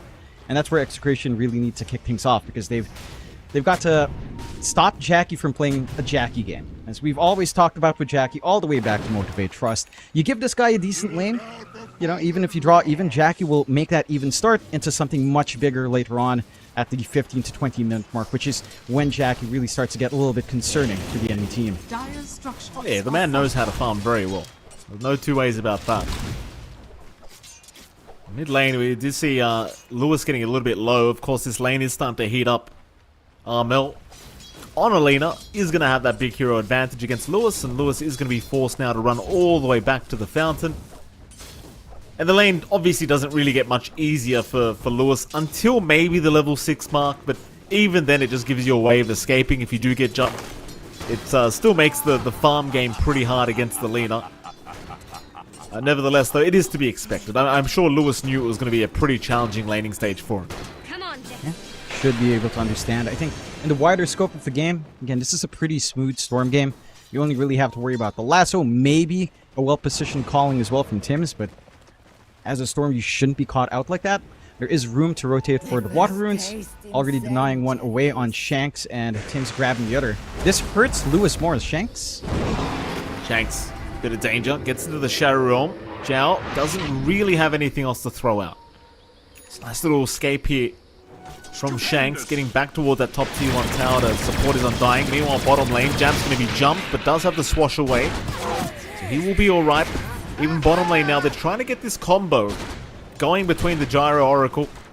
Again, it's going to be a little bit hard to finish off the kill onto Jabs because he can just swash every time. You've got to kind of hope he makes a mistake or just aim Tim's instead. Speaking of, Jabs is actually going in onto the Gyro now as Palos finds himself very low in HP, but does have plenty of one charges and still has an Oracle right next to him. Pretty fine for Palos overall. He is still finding that farm in the lane. Surprisingly though, Jabs isn't bullied out as much as you'd expect. Still maintaining a decent amount of CS, considering that, again, every time he shows up, there's always that threat of just fortunes, and on his shield crash, he has to work that timing out himself, so he's not as durable as you normally would be on the Pangolier off lane. But again, is finding that steady build, so you're not suffering as much. Rotation's out. Okay, we'll take down CML. Not quite the big Palos kill you would have hoped for, but it is something. Jabs will happily take that. And, at the very least, the Gyrocopter going to remain safe, but obviously the bottom lane not looking like the farming lane he would have really enjoyed. We'll look to maybe retreat just a little bit. Meanwhile, surprisingly enough, Lewis is actually caught up completely in CS to Armel now. They're actually on parity at 36 and 36. Rotations were coming in from the side here. Tim showing up on the Muerta, and so was Zhao, but Lewis, realizing they probably are around here somewhere, does retreat at the right moment and will not get caught with his pants down here in the mid lane. Does force out Armel to commit all of his mana to just try to zone out Shanks. Isn't the nice shot from Tim's, just checking this clip, not quite enough to kill, but they're applying that pressure now. The defense options for Execration aren't that great, not even level 6 up yet on Lewis, although it is coming out soon. No bottle top up either. Mana pool's a little bit limited to try to save this one. Root out, they're going to try for Armel. The calling has been dropped here from Tim's. They're still going to give it a crack though. Armel dropping very low, does go down. Lewis is out of mana however, so it is going to be a bit of a trade. They will take down the Storm. They can't really go much further though. You've got Tino here with the Tombstone down, and no part of the game where I think Tino is going to be very comfortable to try and fight into here on this core Undying. So an even trade, but certainly still in the favor of Execrationers. Well, naturally they find the Armel kill first. And they do. A little bit, maybe unideal for CML to find that last hit. Of course, you want to kind of siphon everything you can to help Lewis catch up. You mentioned his CS being good. It's still in terms of net worth, not quite as good as you'd want it to be on the Storm. He was forced to go into the jungle between walking back from lane to top up the bottle in base. So it is still not as sharp as Erlina here, but certainly not as bad as it could be considering that he didn't get some compensation. Overall, for the side of Boom, they're more than happy, right? Like, there's commitment from the Tombstone. There's a little bit of time. You don't need to worry about too deep of a dive out from Tino. You free up the bot lane for Jabs to actually have a lane to play in and try to farm up on. Actually, number 3 in net worth, considering the rougher lane start, is a good sign here for the side of Boom. Execration, though, not letting go. Even Talos joining in for this early smoke here. Could be a big one. Some stacks in the triangle as well to take here for Palos. Jump in. They've already found themselves Jabs on the Pango. Jabs tanking through a lot of this damage. Has still survived, but eventually will die to the cooldown. Like Armel, a nice juke with the zip. Laguna does no damage here from Armel. They will take out the Lina as well. Lewis looking for a little bit more. Gonna find himself a Bat Rider. A Zhao also gonna drop. 3 down for the price of nothing for Execration. Things are looking really rough already for Boom Esports. They've got such good reads on the side of Execration. Of course, they always know where the rune is at, so they can set up quite nicely with the Oracle, but even just Palos joining in at the right time, at the right spot, those secondary strikes are no joke. That extra damage from the secondary explosions do hurt quite a fair bit, and you're seeing the effect of that on Jabs. And again, we talk about this with Jabs as an offlaner in general. Any team he's on, any game where he's playing offlane, if he has a rough start, it can go rough. They're going to try now to Palos. Jackie's even going to show up here with the cheeky avalanche, but a lot of TPs have been committed. They want to fight. They even dropped the Tombstone preemptively. Jab's being chased. He's going to be okay. And everyone else will successfully be able to get out of there for Boom Esports. But you can kind of just see the fear every single time those TP rotations come in. Palos, he just does not die quick enough. No, he doesn't. Just too many saves on the side of Execration anyhow. Right, like, you've got the level 3 Purifying Flames, so much sustain coming out from CML. If you're not able to find a backline, you really need a way of jumping that backline. First, it's going to be a long road to the Blink Dagger timings here for any of these cores, or even just the support for Tim's, or for Zhao to try to jump in the back.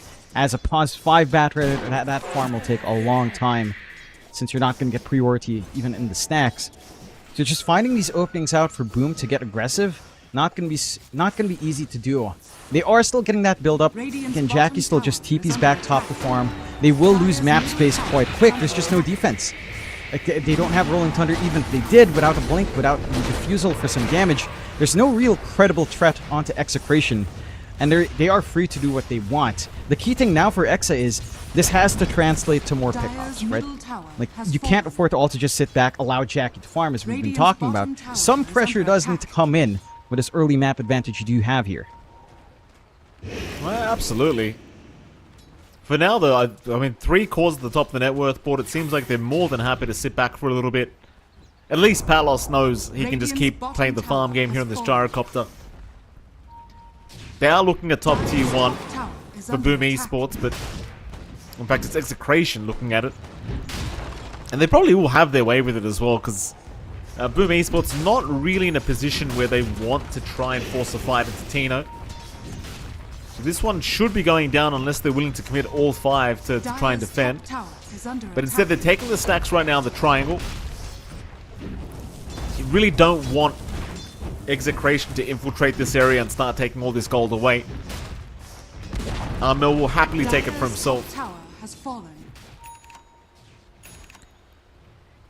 And there's a T1 top tower also gone. Jonathan, they do indeed take it out. No real contest whatsoever. No. All you can do is wait. Like, Jackie's about to hit Echo Saber. That timing isn't the sharpest for the core Tiny yet. Then it requires maybe a BKB, maybe SNY, depending on what you feel like you need in Jackie. Some Tinies still go back for the Blink, which is feasible as well in this scenario. You've got the full Maelstrom pretty much done for Armel, just within 200 gold now. Just getting that big damage and farming item up. But it is going to be a farm game for Boom for quite some time. Even Jabs and his diffusal timing lining in. It could lead to some easier pickoffs, sure. You could combine that with your supports and get the rotation out that way. But again, map space is pretty limited with how much Execration has Ethan with the top and mid tier 1s. They've already gotten the deep wards on that top jungle as well. Very nice to try to catch out if Jackie's farming in those areas. So they are ready for some punish here. And I like this build-up that you're seeing on Execration. Lewis is just going for full Orchid. Knows that he wants to play hyper-aggressive, does not want to care about mana and Genesis jumping in. He does jump in. Lewis going to be a little bit cautious here as Tim's kind of returning the favor, but can't really... It's funny with the Muerta against Oracle, you can't do any damage in the Pierce the Veil against that Fate Edict. Unfortunate for Tips. Doesn't really matter as long as he survives. Meanwhile, top lane, Zhao does get caught. They are at least going to try and trade, and they find a very good trade by taking down Tina. So Jackie will be pretty happy with that. That he will be. A little bit forward for that kill. Again, they're trying to utilize this vision they've had on the side of Exe, but just really good timing from Jabs. Having, again, that full diffusal does mean there is at least one hero on the map ready to fight. But knowing Rolling Thunder is down, Execration set to go. Just smoke up, going as 4, instant respawn for Tino, still has the Tombstone and the Flesh Golem as well to play with for this haunt. Just that, a really good scan from Boom should allow them an escape pad away from the skank. It certainly was a very, very important scan there for Armel. Even Tim's just using it to get the hell out of there while he still can, but it seems like they're going to have to let this bottom tier 1 tower just go down for free. And I say for free, Execration, they are just leaving the area anyway, so it looks like it's just going to be Palos trying to deal with it. And Boom could care less. Meanwhile, Execration, they have spotted Jackie in that north side jungle because he is right underneath the Radiant Vision at the moment. So they know where he is, but nobody's really looking to make their way over to that area right now. So just let the Tiny farm. While that was happening, Palos does indeed secure the bottom tier 1 pretty much on his own. And he'll group up top, it looks like, with the rest of his squad. Where Zhao's currently hiding in the back in the trees, but he's going to escape. Maybe they look for Jackie in the Dire jungle? Yeah, and that ward has been pretty effective. It's just they're not able to gap close. Again, this is still a pretty awkward moment for Boom, but they're still finding farm as long as you don't get picked off in your cores. If Zhao has to be sacrificed, so be it. If Tim's has to die, so be it. As long as everyone else is getting that build-up, you're happy. A bit of a smoke play out now for Tim's and Armel. King's right on spot. Good vision here to keep track of Lewis. Just the hold they have to work on. Lewis. Oh, he's not going to die. Really unfortunate, they missed the dead shot. Just didn't have quite enough to finish the job here against Lewis, so he will barely make it out with his life intact. Still a 3k advantage as well here for Execration, and I mean, Palos is getting massive. This Gyrocopter is just not slowed down at all. Almost has the full ags up now on the Gyro. And of course, Palos, I really don't think he feels any pressure here. He just wants to hit creeps. I mean, as much as this Jackie Tiny is trying to catch up in net worth, it is looking pretty challenging considering 1, you're against a Gyro, and 2, you are losing most of the map here. And you are. Just so much space that Boom has to share across all their cores. It's a very limited map right now for Boom. Look at the position from Execration. Constant invasions in the top jungle. They're just taking away all of these camps, taking away all that security you want for Boom and farming. Boom's having to go pretty far bot, and they're not able to really fully utilize the bot anyhow, as there's still that TP point in the tier 2. At the very least, there's no vision from Execration to watch down bot if anyone's farming in the area. So there is some security for Boom. It's just a little bit more of a challenge now to get that build-up. 2k lead for Execration. Solid enough start. 5-3 here. And like you mentioned, the timing for Palos is online. Full ags up with that Chrysalis picked up earlier. Can just go now for maybe a BKB if he so wishes. And he's going to be very secure into the magical damage threat that Boom has. Heck, he might not even need a BKB when you have an Oracle on hand. They'll start the Roshan now as well. And the side of Boom, again, there's just no control in that area. They do have that one forward ward watching in their top jungle, right near the ramp area, but they can't be any contest. It's not the quickest Rosh in the world, but it does go fast enough. And the 2 lives for Palos that comes in here is going to be devastating, because you're playing with an Oracle. This ends up being effectively 3 lives that you have no firepower and Boom to deal with. Yeah. Base here from Lewis onto Jao. He's run out of mana though. Zhao's still running. One more right click might just do it, but Lewis again currently running out. Does pop the soul ring and does find the kill. Bit of a shame Zhao doesn't have any help around to try and turn on the storm. But what can you do? Lewis, seeing the opening, does take a nice one. And of course, Roshan was taken by Palos without contest. So Aegis now available on the gyrocopter. And so yeah, for Boomer, you really are at that stage of the game where you're just avoiding and hoping a mistake happens from Execration. That's what we're waiting for if you're waiting for Boom Esports here. Just wait for a mistake. That's the hardest thing to wait Dire's for, right? top Like, tower it's is less under attack. opportunities as well because you don't have a blink on Tiny. Tims might be a little bit too far forward here. They won't move in.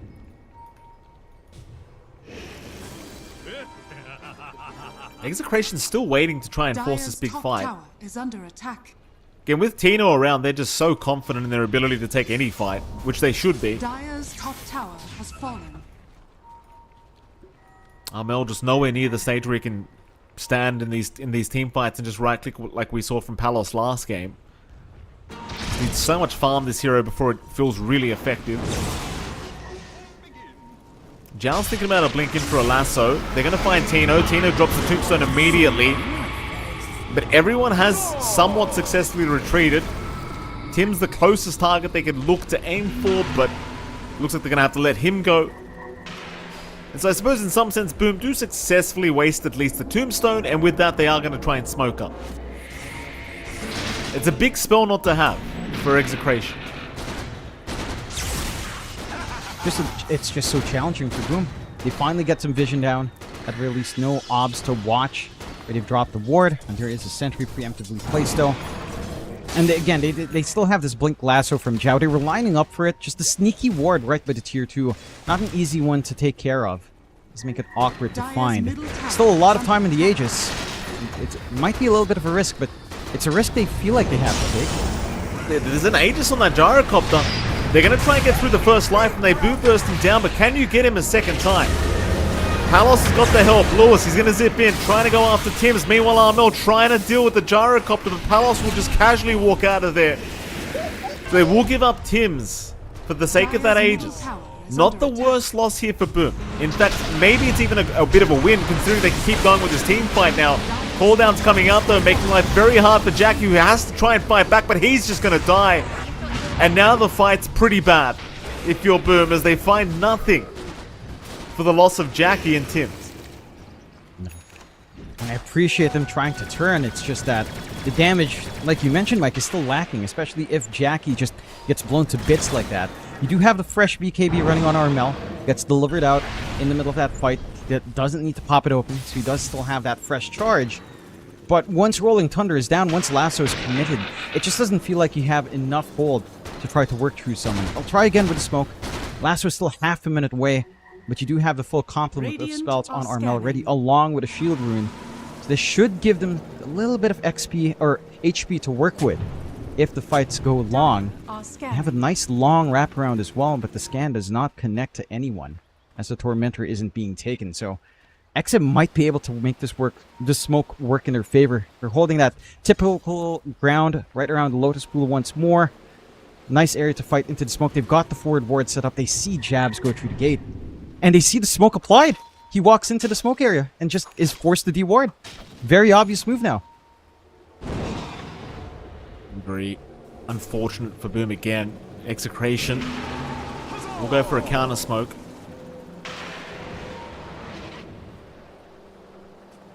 Nobody... Ooh, Armel, he does TP out.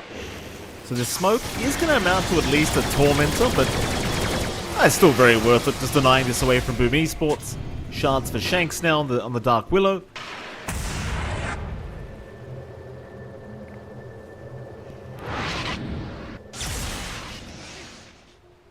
Not really finding anything, Boom. Again, they're just playing the avoid game. There's not really anything they can do at the moment.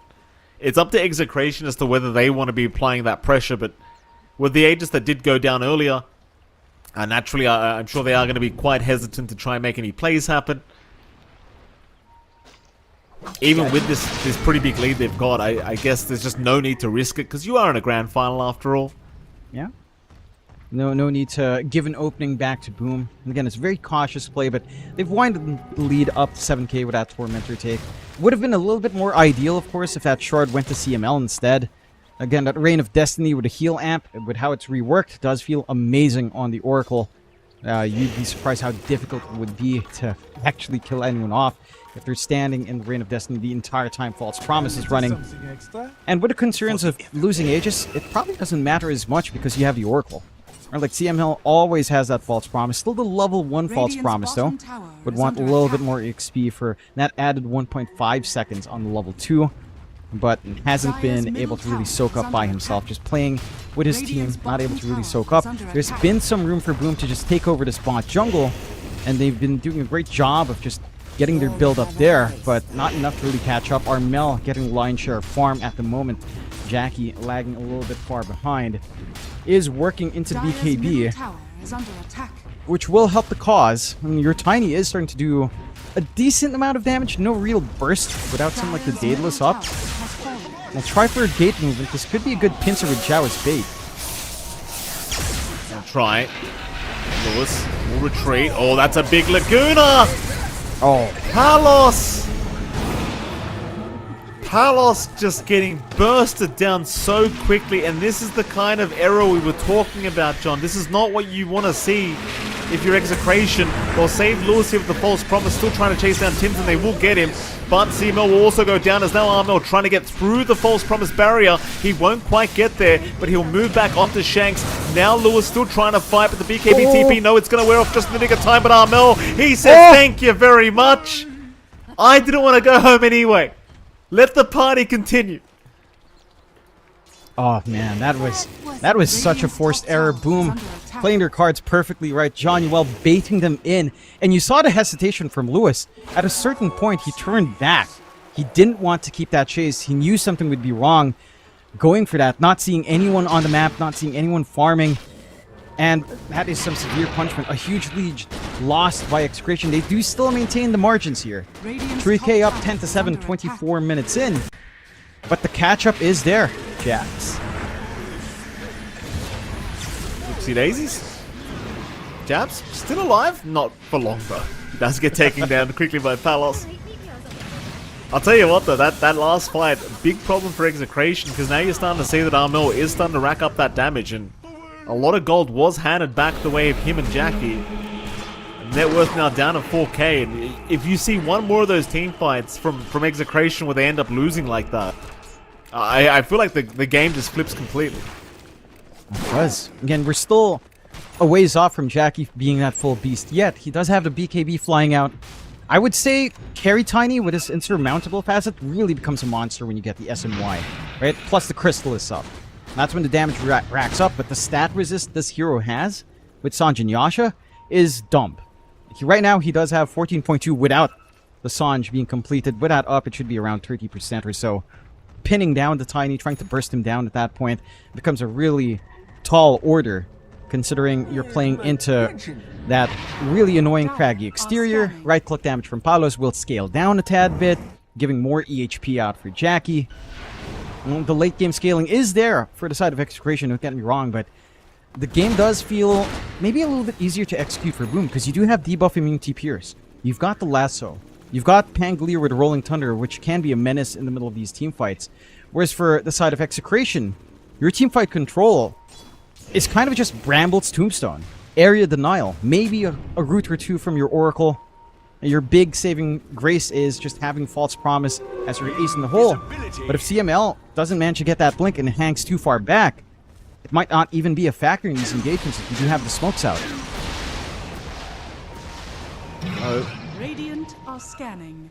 ball down, not amounting to too much here. Scan is actually going to catch Boom Esports on the other side, but they got the lasso. Lasso. They got the lasso, but the False Promise this time is going to be there just in the nick of time for this gyrocopter to be able to try and fight back. They're onto Armel, and Armel's in big danger. He's down. Palos will find him. Jabs on the run. Everybody else seems to have made it out just fine. Jabs trying for a teep. Oh, the brambles! Ooh. He was off the mark with the brambles, but that's alright. It happened. Regardless, they found Armel, which is probably the best hero you could have asked for to kill from Boom Esports. Is good timings lining up. Lasso was great, but at this point, Zhao might have to really just aim for CML. They were in position this time for Exa. You finally see that save kick in, and they get that opening now for Roshan once more with a banner. Not going to take too long to find out. Even a freebie on Zhao across the map there for Lewis, getting a little bit more galvanized up.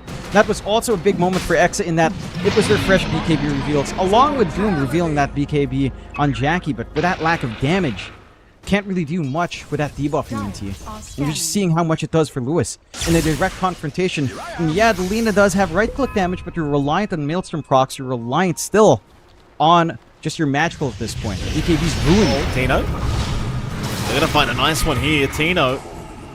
See, this is the thing. At this stage of the game, it feels somewhat greedy to be out this far farming on your own now, because there is the damage potential from Boom that you don't need to do that anymore. You know, it feels like you're much better off just hugging as a team and trying to find objectives now. As Boom Esports will head over to the other side of the map. Execration will take the top left side. They'll even find a nice little amp damage rune here for Palos. He'd love to force a fight now if he could. But Boom Esports naturally continuing the avoid game for now until Armel's ready. You're going to have to sit back and wait. The Hurricane Pike is going to do wonders for Armel. Just prevent him from getting caught out as the BKB starts to fade away. A little bit more reach as well on the right clicks does wonders here for the Lina. What we really need to see from Boom is some of those damage steroids to kick in. And it's been a slow game for Jackie. He just gets his blink out now, so some tossback plays are available. But without the Chrysalis, without the Daedalus, instant nuking of hero just doesn't feel plausible. And again, you need to find a way to reach into the back. If you don't kill CML, False Promise, some Dispels off with the Fortune's End, your entire initiation just falls flat anyhow. Like, you have the tools here on Execration. It's pretty tough. It almost feels like Jackie's going to be the one to dive in there and find the Oracle, or even just Zhao. But Zhao probably more focused on dealing with Palos with the lasso. Smoked up again. Here is Execration. They'll know somebody's in that tree line because the dead shot does end up connecting. And so, Boom, pretty well aware the smoke's happening. They'll naturally just stand on top of the high ground and just wait. And poor old Execration, well, they don't really have much to play for right now apart from high ground. Or a T2 bottom tower, I guess, but that's not that important. Amp damage is eventually just going to wear off here for poor old Palos. And ultimately, nothing comes out of it. Like, they're just hunting right now. Maybe they can find Zhao, and they do with a nice little vortex.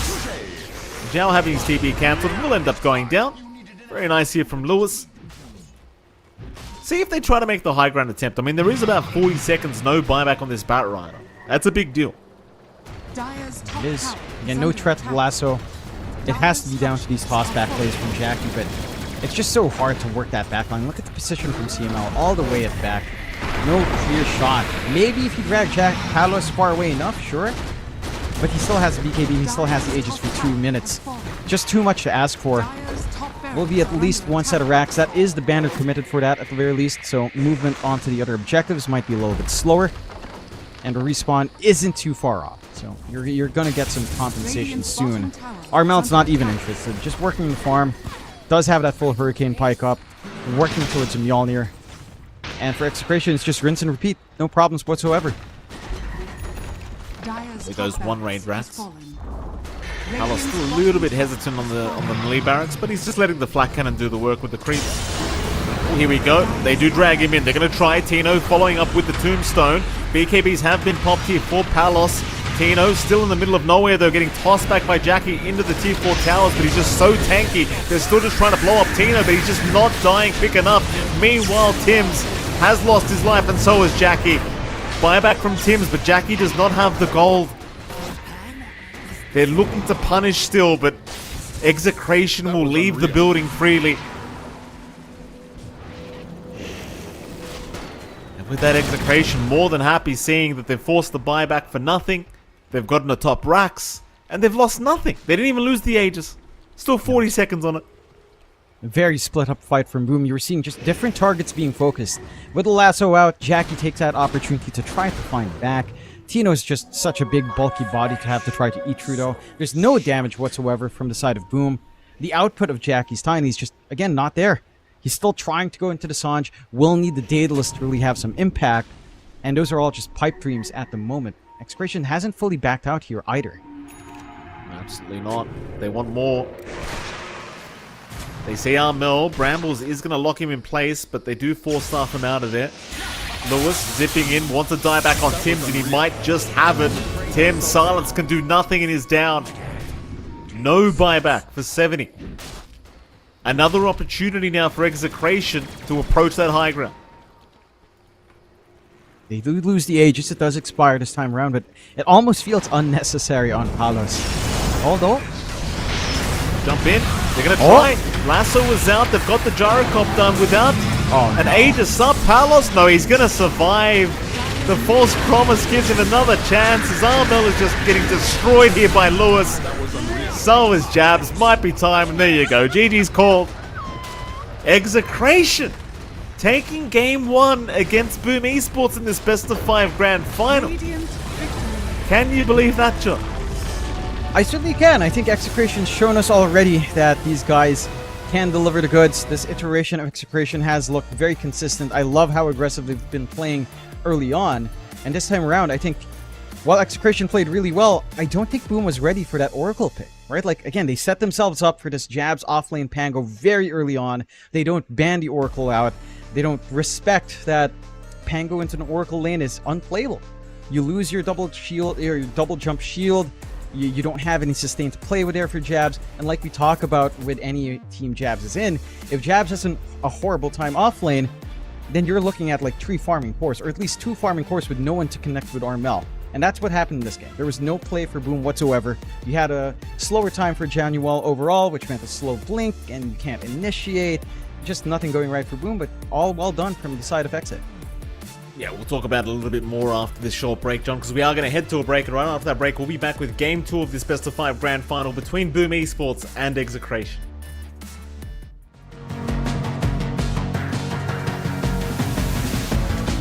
Let it make me go under. Let it make me go under. So now it's time to fly. Nothing's gonna stop me now. Nothing's gonna stop me now. Nothing's gonna stop me now.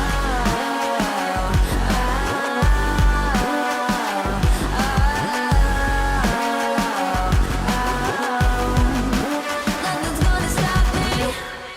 No one will ever get left behind. A million more before I've tried. Let it break me till it's over. Let it shake me, no.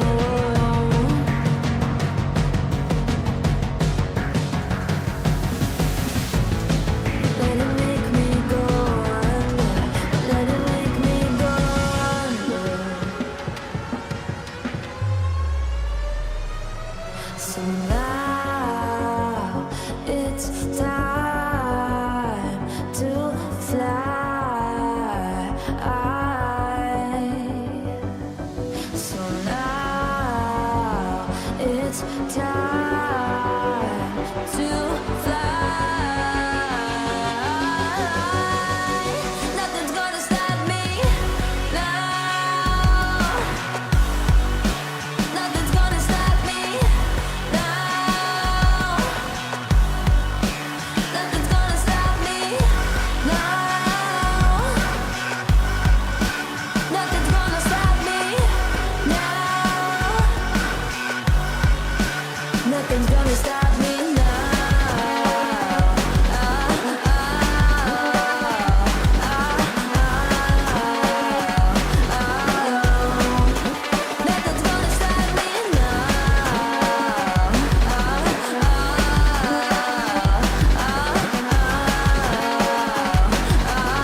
Why, one by one, you always come back like a curse? Lurking in the dark, your soul is blind. You lie, time and time again, and I am not your fool. Not this time, 'cause I'm the wiser of us two.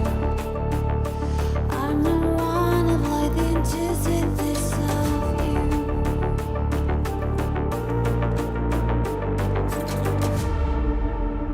If you shoot, I'll take you. If you run, I'll chase you.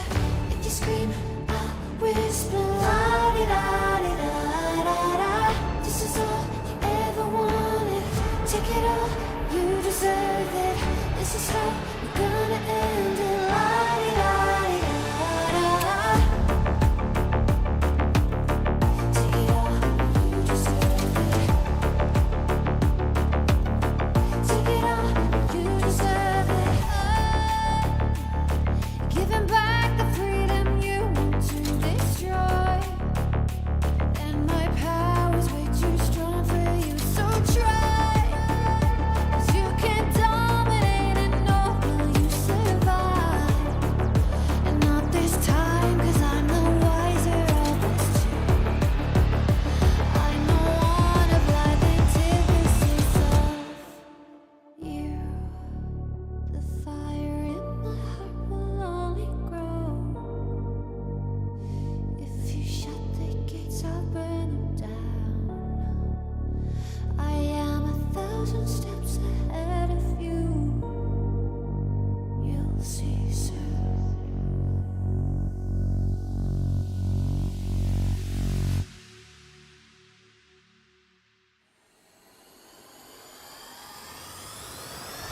If you shoot, I'll take it. If you run, I'll chase you. If you scream, I'll whisper. La-di-da-di-da-da-da. This is all I ever wanted. Take it all, you deserve it. This is how we're gonna end it. La-di-da-di-da-da-da. If you shoot, I'll take it. If you run, I'll chase you. If you scream, I'll whisper. La-di-da-di-da-da-da.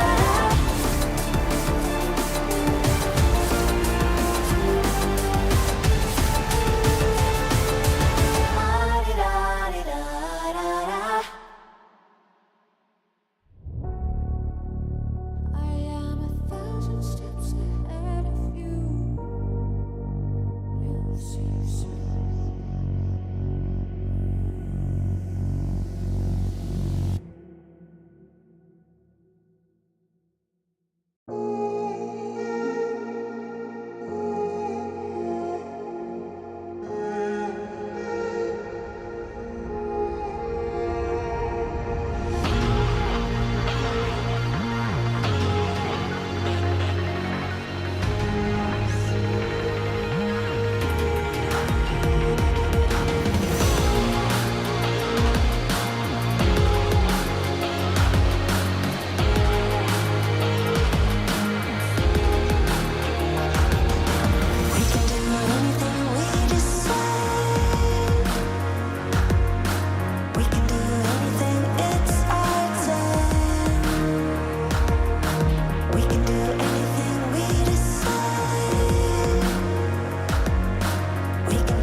Welcome back, ladies and gentlemen. We are here for our second game of this best of 5 grand final to see who does qualify through the road to the Esports World Cup between Boom Esports and Execration and Jonathan.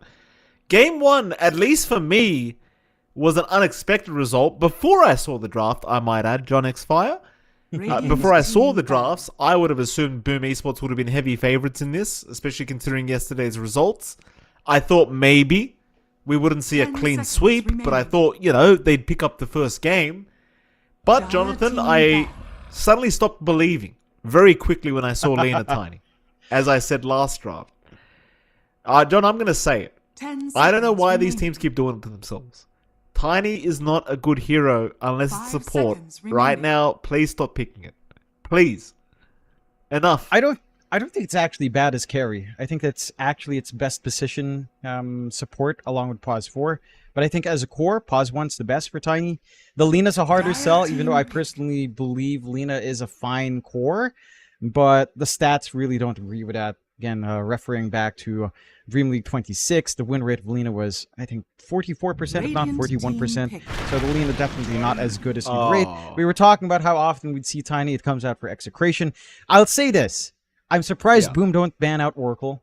I'm surprised Boom heavily target Tino this hard. I mean, the Beastmaster is very understandable. The Undying, the laning was pretty good for Tino, but it didn't fully zone out Jackie as well. I'm surprised it's that high of priority over the Oracle, right? Like the Shadow Shaman makes a lot of sense. You remove that hold, but if you get access to Oracle again from Execration, it didn't feel like Boom were ready for that, and it just compromised their lane setup. Their early commitment for this Jabs Pangolier into a lane that just really was not playable for the Pango, just kind of collapsed their game plan here on the side of Boom.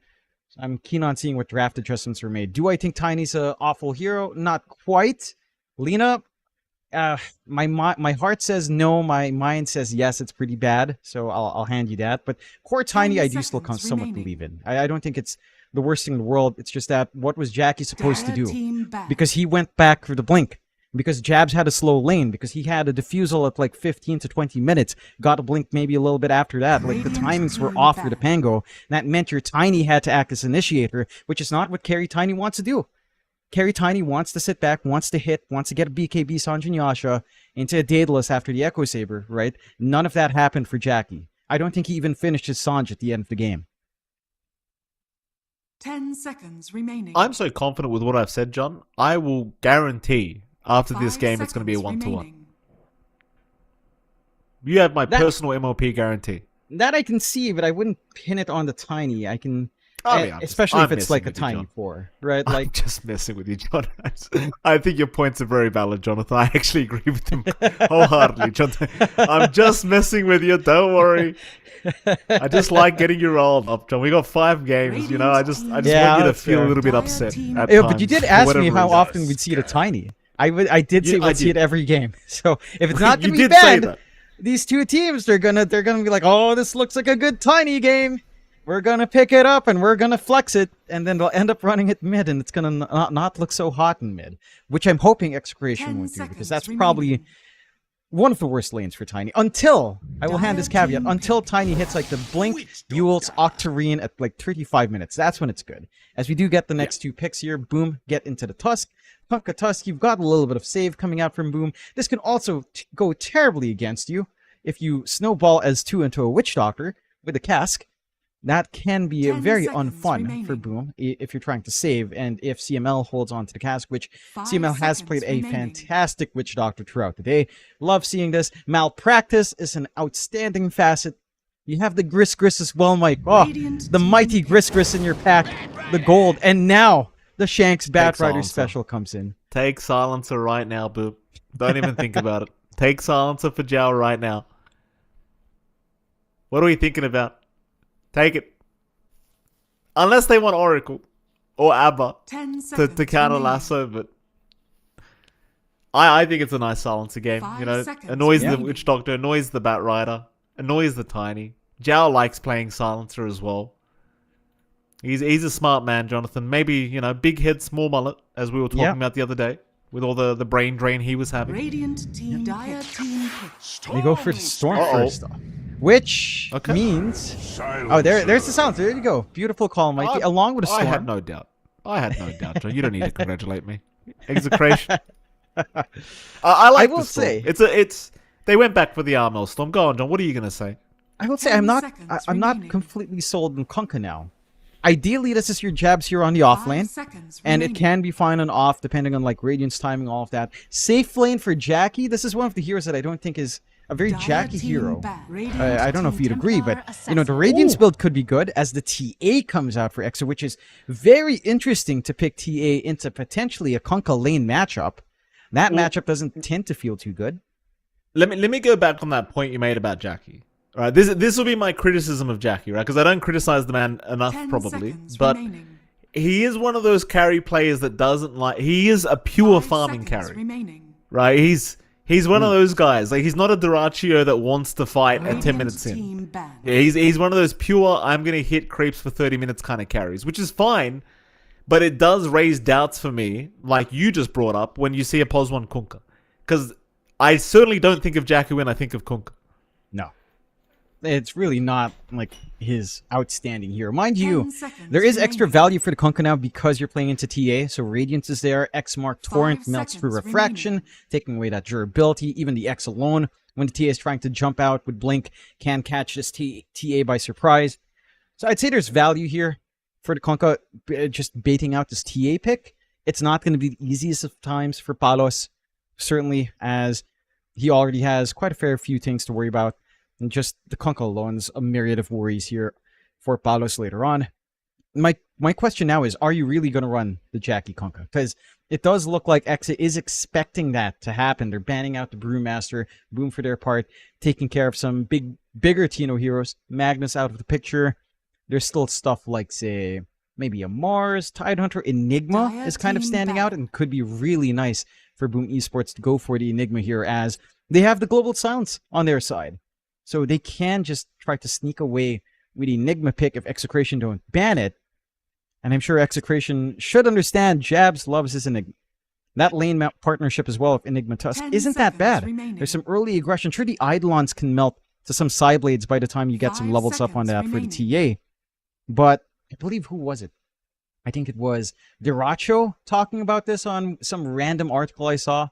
That he says that he hates playing against Enigma. One of the carries said they absolutely hate Enigma. No matter what you do, even if you get Gyrocopter and kill Eidolons, this here will find EXP, will be a nuisance, will have that game-turning ultimate, and it's just miserable for a carry. So I think Execration should ban it. Otherwise, Jabs Enigma. Enigma, I agree. I think Enigma would be nice. I'm personally seeing like a Jabs Darkseid here from the draft. I feel like Darkseid's probably going to be the option for Jabs. I like the Enigma. I think that's another nice one.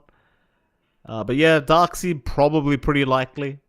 I think the thing is as well, you want to play quick with this draft as Boom. Whereas Execration, like they've got this TA, they've got a Tiny, they've got a Batrider. They kind of want to play late as is. But for Boom, like with this style of draft, it really does feel like you want to play a lot faster. Especially because the Kunkka's not going to be able to keep up with, say, a TA's right-click damage once you get past the 40-50 minute mark. But we'll see. We shall see. Final ban for Execration. Still looking for a Jabs ban. We could also see Jabs taking the Kunkka himself here, John. You never know. It's not the worst against TA safe lane. That it isn't. It does work. And again, you've got the Torrent to kind of shake off those refraction charges, and you don't even need to land the first hit of the Torrent nowadays because of that rework that even just passing through or being in the area after the first hit will still do the damage and get the slow off. So you can just make short work of the TA in lane, at least with refraction. Dire Wouldn't mind that for Jabs. It does line up with Jabs a little bit more. There's a Darkseid you were talking about. We'll ban it out. So Exe, what do you go for now on Tino? We'll go with a Marcy pick. Oh, here we go. Tino. You get scared when Tino picks these weird heroes, John. I'll tell you, the Undying and now the Marcy. I would hate to have to play against this Tino guy. I'll tell you what. These heroes scare me with this man. He's the only one, I feel like, where he picks Marcy and I'm like, okay, this is actually terrifying. 5 seconds You know? remaining. I don't feel that way about other players, but Tino scares me with these heroes. And he does. There is still flex. I feel like Tino could easily take Batrider off lane. And with the True. Arsonist facet, like building into that Witchblade's a lot quicker for Batrider off. Marcy Batrider lane with Marcy 4 is devastating. Rebound in, especially if you carry someone out, carry the Batrider into that jump in. Easy setup for the Firefly for stacking more napalm on. It is pretty scary. What do you think of Jab's Razor here? Jabs? I mean, I like it into the lane of TA. Or I even don't know Jackie if- Razor? I'd prefer Jackie Razor. I think that's the direct head-to-head matchup that's better. The lane for Razor into the Batrider isn't that good. That's the concern. Razor Batrider lane, Razor Marcy lane is maybe better if that is the core Marcy. Depends on the flex Execration takes.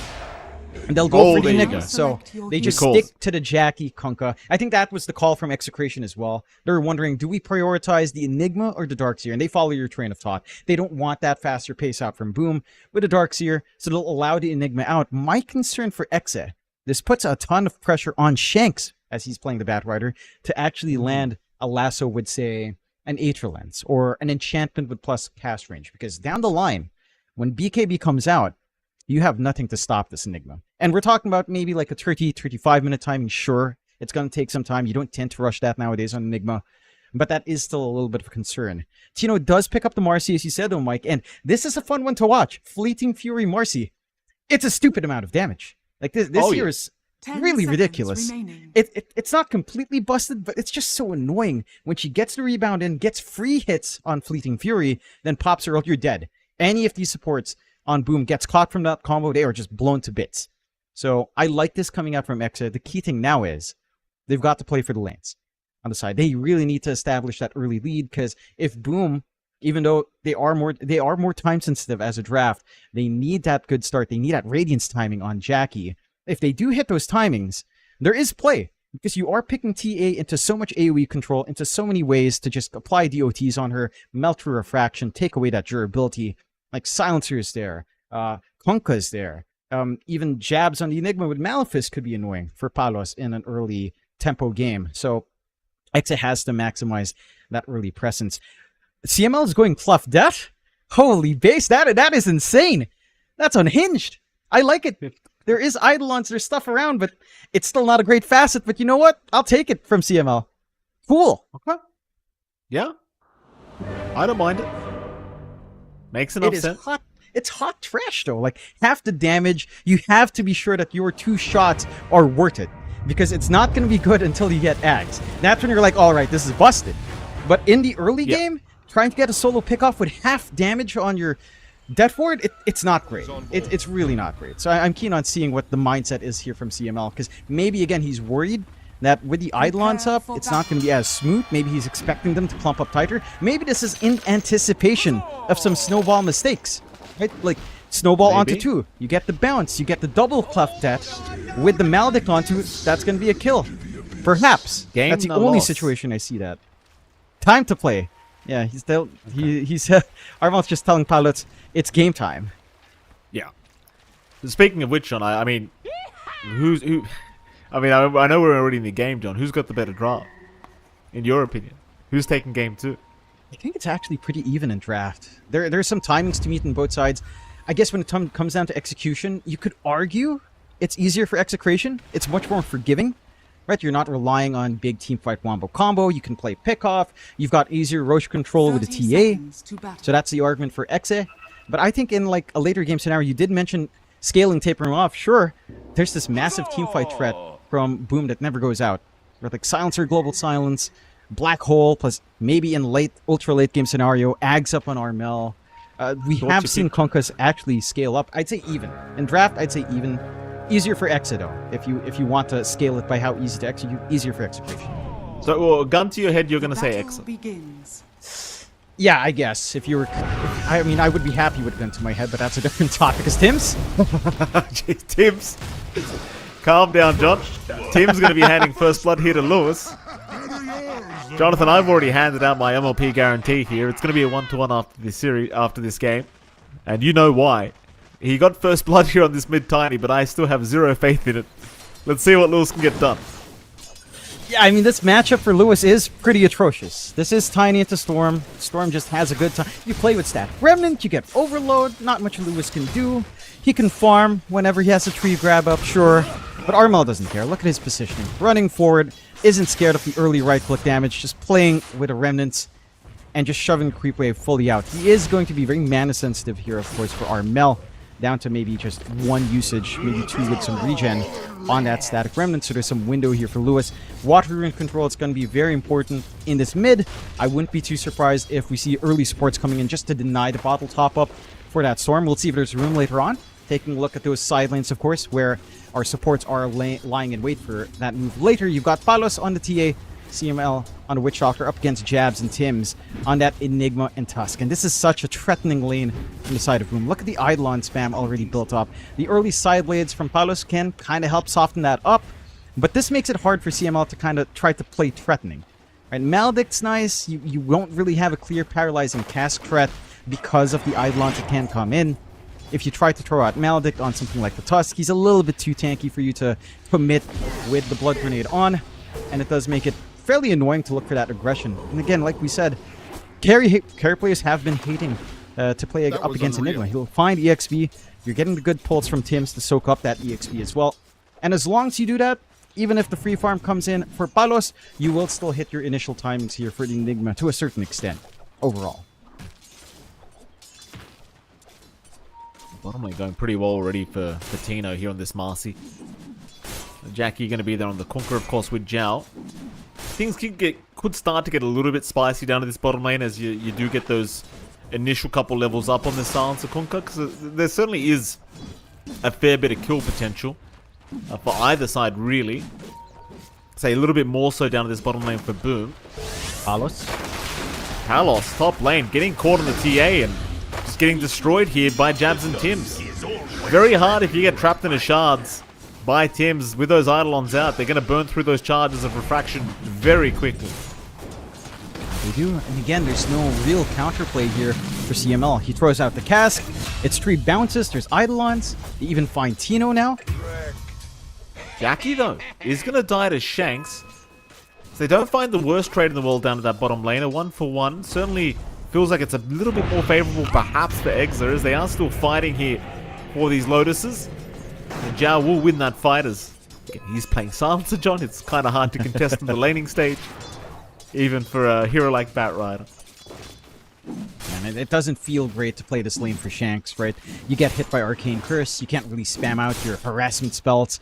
Your lane partnership with Tino and theoretically is quite nice, but this is a carry for Marcy on Yop. They're going again. Palos in a bit of danger. Tims will die to the Maledict, I do believe, but he's still going for the chase here, trying to get the vision on Palos, but they've lost it. Palos going back for the Eidolons, but he's going to be okay, though. Jab's still trying to get him, but not quite there. Very nice from Palos to escape, and it is getting very nerve-wracking at this top lane, because Tims, every time he gets a nice shards off, it just feels like almost a guaranteed kill. Not it should be. Just this set of control you have from the side of Boom. You've got the tag team running, you've got the Malefice whenever it's up. So much control can fly in. That does give Tims the opportunity to at least back up Armel just a tad bit, ensuring that the 4-minute Water Rune will go to the Storm for the top up, and ensuring that he can still apply a salvo of harassment onto Lewis, who has managed to recover on the mid. Like, this Tiny is now faring well against the Storm.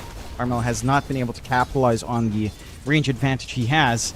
Lewis is starting to find few openings here early on. He is. Lewis, no real way out of this one, I don't think. Armel gonna try to get away, but no. Armel is down. Lewis and Shanks doing some fantastic work trying to slow down the mid-storm.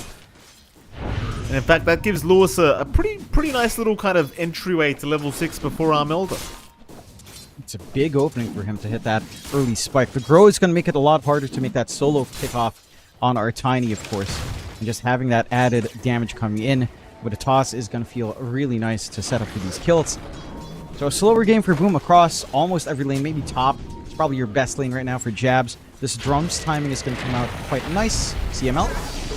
Yeah, they've got CML here. He's going to try and fight back with the cast, but it bounces the wrong way. And CML, he is healing up through this at the least. In fact, they can't actually finish the job. Palos takes down all the Eidolons to boot, so now you're in a bit of a precarious situation. As Tim's still trying to find an escape route, has actually run the right way, but Palos is still not leaving him alone, trying to close the gap desperately for a meld strike on Tim's, but will not get it. Very close call for both supports at this top lane. Again, they're going to try. Snowball out. They're going to go again for Palos. Shard's out to lock him down. Tag team activated, and this time Palos should fall as they've got the added damage of Zhao and even a blood grenade just for good measure. Jabs will take that one, and Zhao, he gets another stolen ink for himself. That'll make it 2. Not the biggest brain we've seen Johnny well early in the game, but still worthwhile getting that punishment. Jackie is exposed by himself, though. He certainly is. TPs are coming. In fact, it's just Jackie TPing into the tier 1 tower, and he does make it. They don't have the cancel because the rebound was already committed, so nice little escape from Jackie. Certainly, it doesn't really feel like he's going to be able to find much farm here if he's left alone like this. Thing is, though, it seems like Boom have decided they'd rather just keep hunting down Palos top lane. They've got 3 heroes up there ready to go whenever. See if they want to stick around, because I think it's just a bit of a waste of time while the creep wave's underneath his tier 1 tower. And, well, Zhao, of course, is eventually just going to leave. Doesn't see it. Dan was good, and they already have that early ward from Exa. They see the ward drop as well, so they're going to get the D ward later on. And they managed to back themselves in a good position. They just make this rotation back from Zhao, not really amount for much. And Jackie, not off to a good start in this game. And this is the one thing for him on something like the Kunkka. He can't flash farm back fast, but this timing on Radiance needs to be on point. We'll see if he'll get the priority if there's any sort of resources built up. No stacks in the triangle, at the very least, here for Boom yet. The side of Execration, they're finding everything they could ask for. This has been a pretty good game for Lewis already. Again, there was rotations on mid helping him out. He gets the first power rune. The amp damage now having to be popped, but he's preventing any early play from Armel. Armel, for his part, hasn't had anywhere to connect. Maybe once you start to approach, like, say, level 6 threat on Jabs, with his drums already up and running, you can see a feasible rotation up top, if possible, with the threat of Black Hole and just a strong push coming in now from the Enigma. But again, the slower game for the Storm is just concerning. Like, the Storm and the Kunkka not having the best of starts does mean a slower pace, but they'll try to compensate for up top.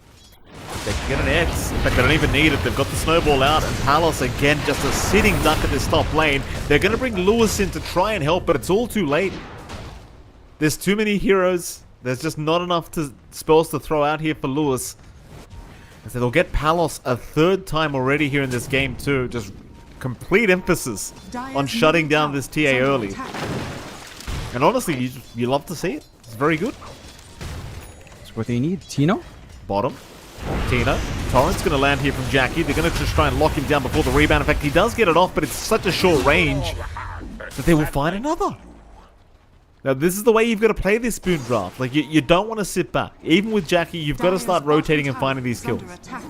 That you do, and this is buying so much space as well. They're finding these kills. They're making space for Armel happen, who again has had a relatively slow game in the Storm. Now has free farmed his way just behind Lewis in that word, and will hit that Kaya timing in relatively good speed. There is starting to be some emphasis up top here, though, from Execration. They're going to try for Jabs. Jabs has some help here from Tim's, though. They are going to pop the Global Silence to ensure he can't really go down. Now the TPs are incoming just in case. As Armel was ready in case they were going to dive. Looks like Jabs might tick out in the fountain. No, he'll survive just barely. My goodness, that was a close call. Meanwhile, bottom, they're looking at Tino again. They've got the boat up this time. But they won't move in as they do spot Shanks moving in on the Batrider. Shanks actually just like 1 creep away from hitting level 6, but just not quite there yet. It leaves their options just slightly limited. There's also a threat to slap back now from Tino, of course. Unleash is ready.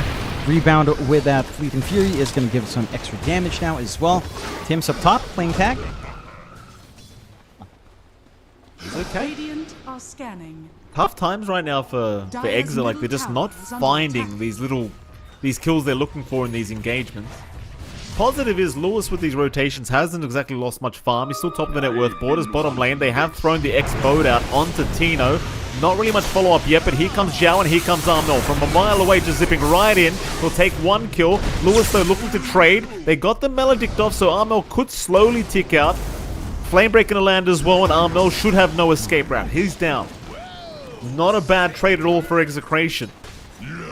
They'll give up Tino, but they'll take Armel's life. Radiant structures are Again, you slow that tempo out from your most active core right next there with the Kunkka.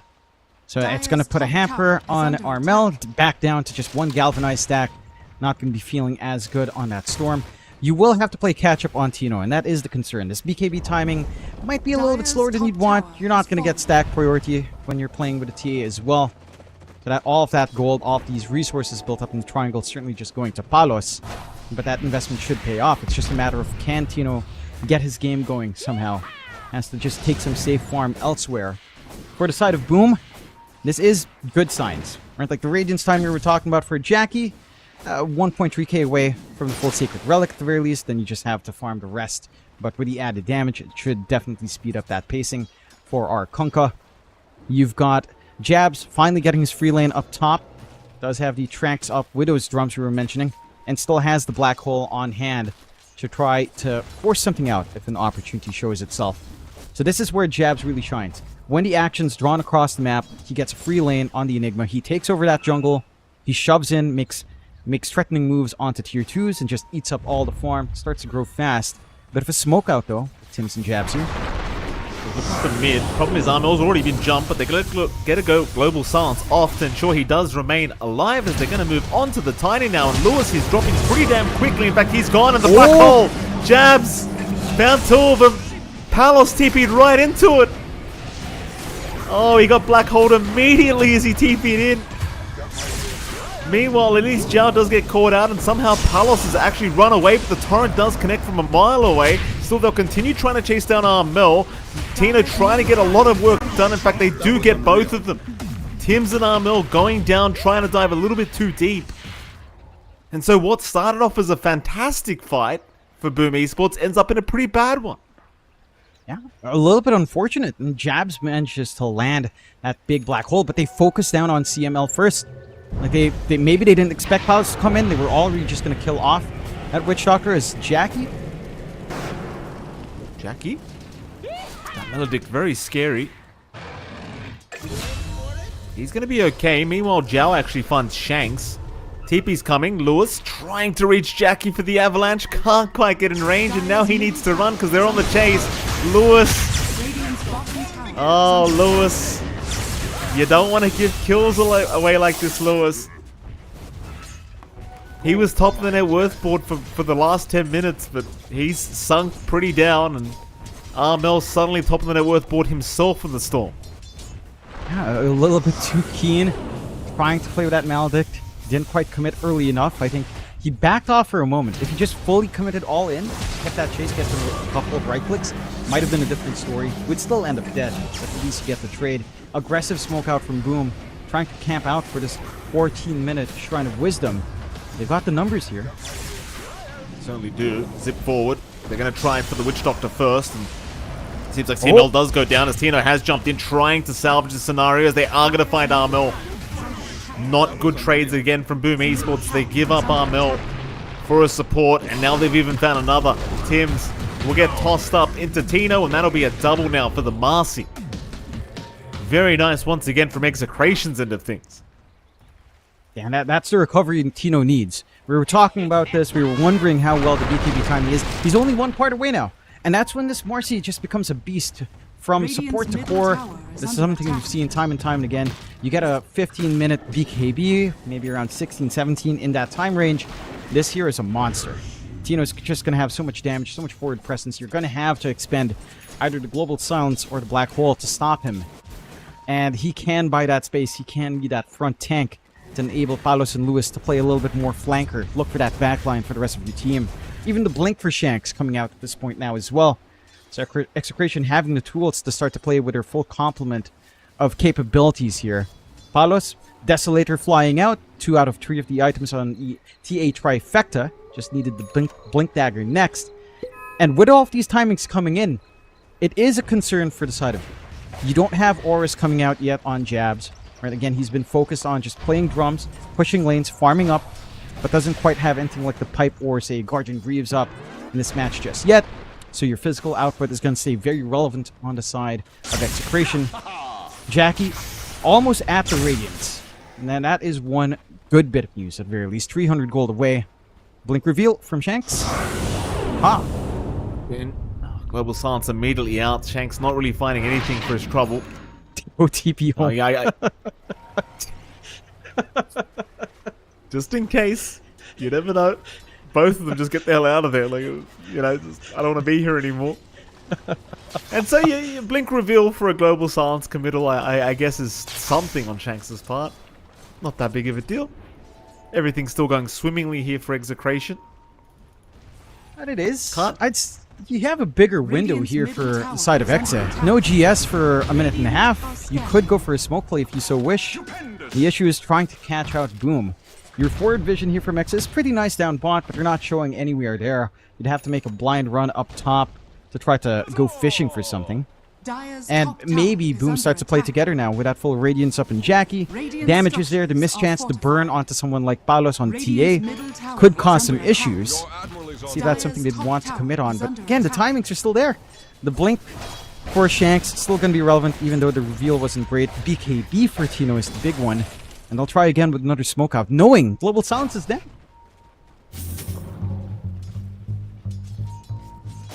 Mid. Jackie would be a fantastic target. You X back the lasso. It's going to barely reach. They have no way to stop it.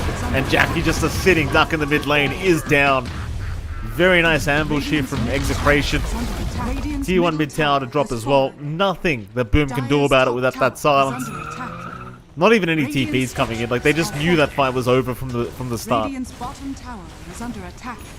Yeah, you just can't do it, right? The best thing you could do, I guess, your counter fight is on jabs for the black hole, but trying to get that position out, very tricky without something like the blink, which you're not going to be getting for a little bit longer, as the auras are still set to be built up. Armel, playing tagged by himself, it's going to be fine, but Dire's top tower is under Shanks. attack. Spooky. Radiant's bottom tower It's spooky, alright. Radiant's bottom tower has fallen. Well, there goes a bottom tier 1 tower. Boom's still looking to push through the top lane for a little bit. This POS 1 Kunkka, I mean, it does have the Radiance up now, but again, it does feel pretty lackluster at the moment, I want to say. Top tower is under attack. Feels like you are kind of relying on RML to be the big damage dealer, as they are going to zip in again onto CML here on the Switch Doctor. CML taking a while to die, finally gets there, is now the jump in onto Jabs, trying to burst down the Enigma. Jabs will survive, even has the black hole if he needs it, but won't. So they'll also find Tino now. In fact, the chase continues. They want Shanks, but Shanks will Firefly and run out of there. But this time around, a successful team fight for Boom, because they'll be able to just get this T1 mid tower off the back of that. Radiant's bottom tower is under attack. Lewis still hanging around on the tiny, but not really too much he can do about it. Dire's middle tower has No, fallen. and they are ready with the lasso still. Shanks wants something here. Lasso into 4 heroes? Radiant's I mean, they're going to find one maybe in Zhao. Not even that, in fact. Zhao's going to be okay to back out of there.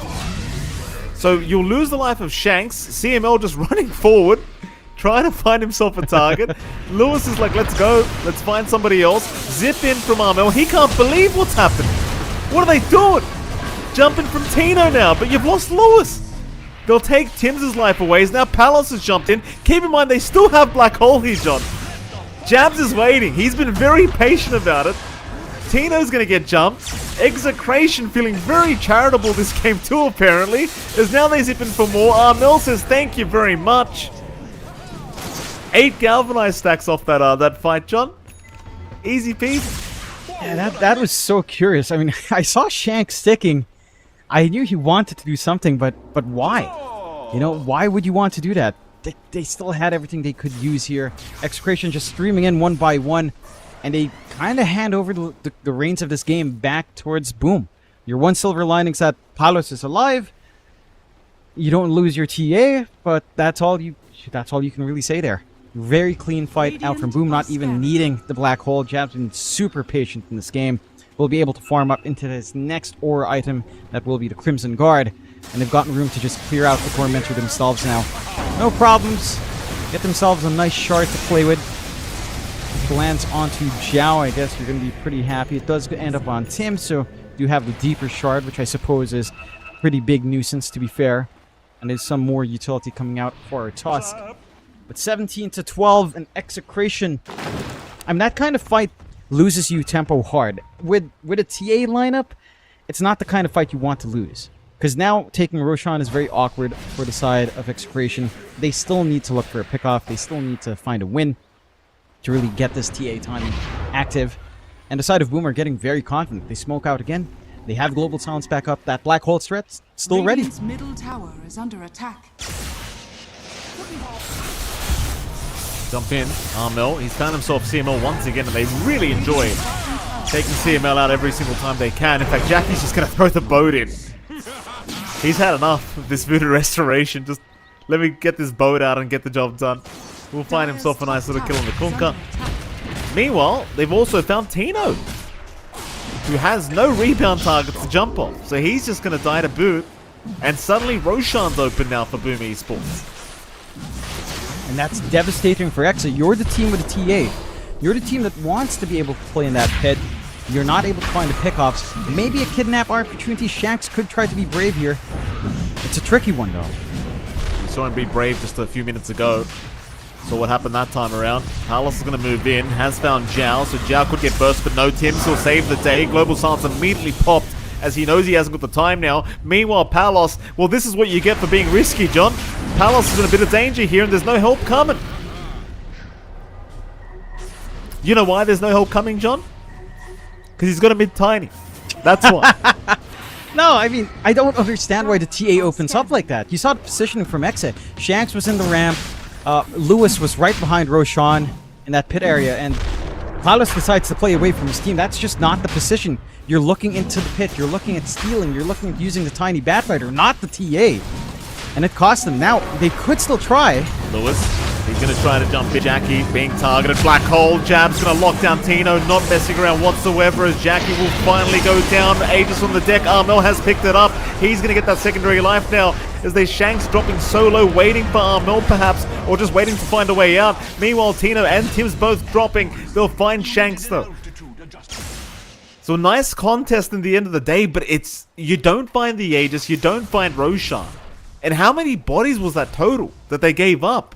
I don't know. It Like felt like you four lost Palos. after respawn. Yeah, should be around three. Three bodies thrown out. Maybe four. I'm not sure if CML died. And I'll be frank. That's what Execration wanted to do. Like, if Palos was alive for that fight, if he didn't try to go for that John Uel burst in the side, that fight could have been a lot better. You would have had the damage for TA. She would have gotten a couple of Desolator charges on. More damage to play with. I don't know what happened with Palos, and we were just complimenting him after his plays in Game 1 here and in the previous series, that this has been his most consistent performance to date. This one's a little bit shaky. Like, it feels like he's getting a little bit trigger happy away from his team. And, you know, if Execration's all in the boot camp, I'm surprised there's no pause for a little slap on the back of the head. You know, just a little wake-up reminder that you sometimes see in these high-pressure instances, but that cost them. It's a hefty price to pay. And Boom, again, in the driver's seat. Not much of a lead, mind you. Paolo's still #1 in net worth. But getting that TA to connect properly just looks like a massive challenge right now for the side of Execration. Whereas for Boom, Armel is having a free game now. He's got a fresh BKB. He managed to farm into the Kai and Sanj. He is not scared of anything outside of the lasso. That's the only threat onto Armel, and that's what took the Aegis away. A good lasso from Shanks, but once that's gone, or if you're not able to catch out the Storm with the lasso, he is free to dance in that backline, and that backline is very susceptible to just dying here on the side of Exe. That certainly was. Execration now losing that advantage they did have. I mean, they've still got Palos at the top of the net worth board, but as we've seen Palos, like, there's just so many spells to lock him down, even with the BKB up, and he's having a bit of a challenging time to actually get in there and get some right clicks out, or even against the supports. Like, Zhao picking up that Ghost Scepter now to make life incredibly hard for the TA. Tim's with these snowball saves has been a real nuisance, as they are looking at Shanks now bottom lane. Dire's Shanks trying to bottom clear out the tower creep is wave under before he attack. does leave the bottom T1 tower to just die in a boom.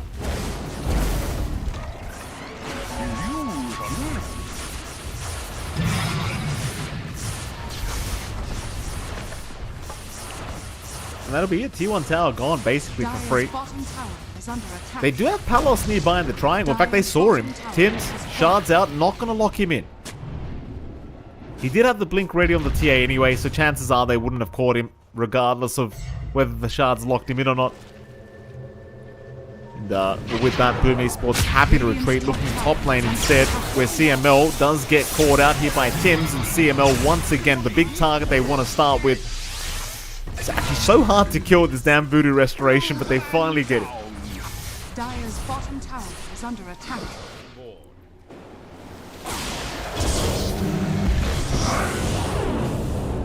That was unreal. Here we go. I mean, Boom Esports still looking fantastic. Tims has been doing some fantastic work here on the Tuskers. I believe we have lost John temporarily. Mid lane, Boom Esports grouping up once again, though. Lewis and Tino are there, having a gander at Jack. Lewis revealing himself by taking that creep wave. Dire's top Ping's coming tower out is towards the under top attack. tier 2 tower, so Boom going to go ahead and secure that objective. Execration still looking kind of lost as to how to approach this game now. Dire's top tower is Maybe under just attack. waiting out Palos, who's trying to farm a Daedalus up completely. They'll bring up CML to the top tier 2 tower to try and defend, and in fact that might actually be enough. They'll leave the tier 2 tower alone. Meanwhile, Lewis going to find Tims, does jump in. Tims not dead yet, could get a snowball off, and does do so in time. Now here comes the rest of the team. Boom, they're ahead once again. Lewis, he's dropping low here on the Tiny. He can't survive all this damage. Lewis is down. They're on to CML once again. Keep in mind, Jabs, well, this time doesn't have Black Hole, but just doesn't need it. Tino's gone. 3 for the price of nothing. They're still just unable to kill either of these supports before the whole team's there. Dire's top tower is under attack. Even Shanks still around on the bat, trying to creep skip while he can, but he's going to go down a boot. At least he does take out the creep wave that was incoming. And again, bad news here for Execration is even Palos could possibly get caught The dusk is if he's not always too ready. cautious down at this bottom side of the map. Jackie and Tims are there. It's just a matter of whether they have a look around. Dire's Hello, top John. tower We're is about to under attack. potentially see Palos die. Potentially. Yeah, he's actually going to go for the Meld Strike. He's alone here, John. But they don't take the risk. Dire's bottom tower Boom is under Esports do attack. not know he's alone. Yeah, that's a pretty big gamble. And for the side of Boom, again, they're playing this so right. Like, I missed a couple of fights. I heard you say they didn't have the black hole. That's been the case for a while for Jabs. They're just finding these angles. This looks like the best situation you could have hoped for on the side of Exa. They get that big lasso they need. It's just the follow-through damage isn't flying out. Look at Palos' position all the way in the side, not able to utilize his melt strikes, not really able to follow through from the control and the damage that they're trying to do here with Tino. And they're kiting around his TA, which is not something you tend to see too often. You know, TAs are known to be highly mobile, right in the middle of the midst of things. This time around, Palos is just not able to get that farm that he's built up for himself to a position where it's doing something for Exa, which is not what you want to hear when all of that gold has poured into the TA. You're lagging severely behind now on Lewis and on Tino. Those early power spikes with that fast BKB's gone as they jump. They do get a BKB off on Shanks. That's going to give him a bit of time. In fact, he's going to go for the lasso drag back onto Tims into the death ward of CML, though Tims is actually pretty damn tanky. He might die eventually, but they're going to have to give up CML, and they're also going to have to give up Shanks. In fact, Tims, he's not even going to die, John. He gets in the snowball. That last tick was 741 damage on the Melodict, but the snowball allows him to just avoid it. They don't even get the task. It's just so demoralizing here for Execration in this game too. That it is. And for Exa, again, it's like we were talking about, right? And once you reach 30-35 minutes in, Boom's lineup does have more trap. There's the black hole, there's global silence. We barely even need to see the black hole out from Jabs. For Exa, they had to play it pretty hard and fast early on. They didn't manage to get that Roche control they were looking for. They fumble on that early Roche fight as well, with Paulus just making a solo play without connecting with his team. Now playing at 7k deficit. I mean, again, yes, your TA is number 1 in net worth, but it doesn't feel like Paulus can connect whatsoever. His path in trying to get that damage through has been difficult.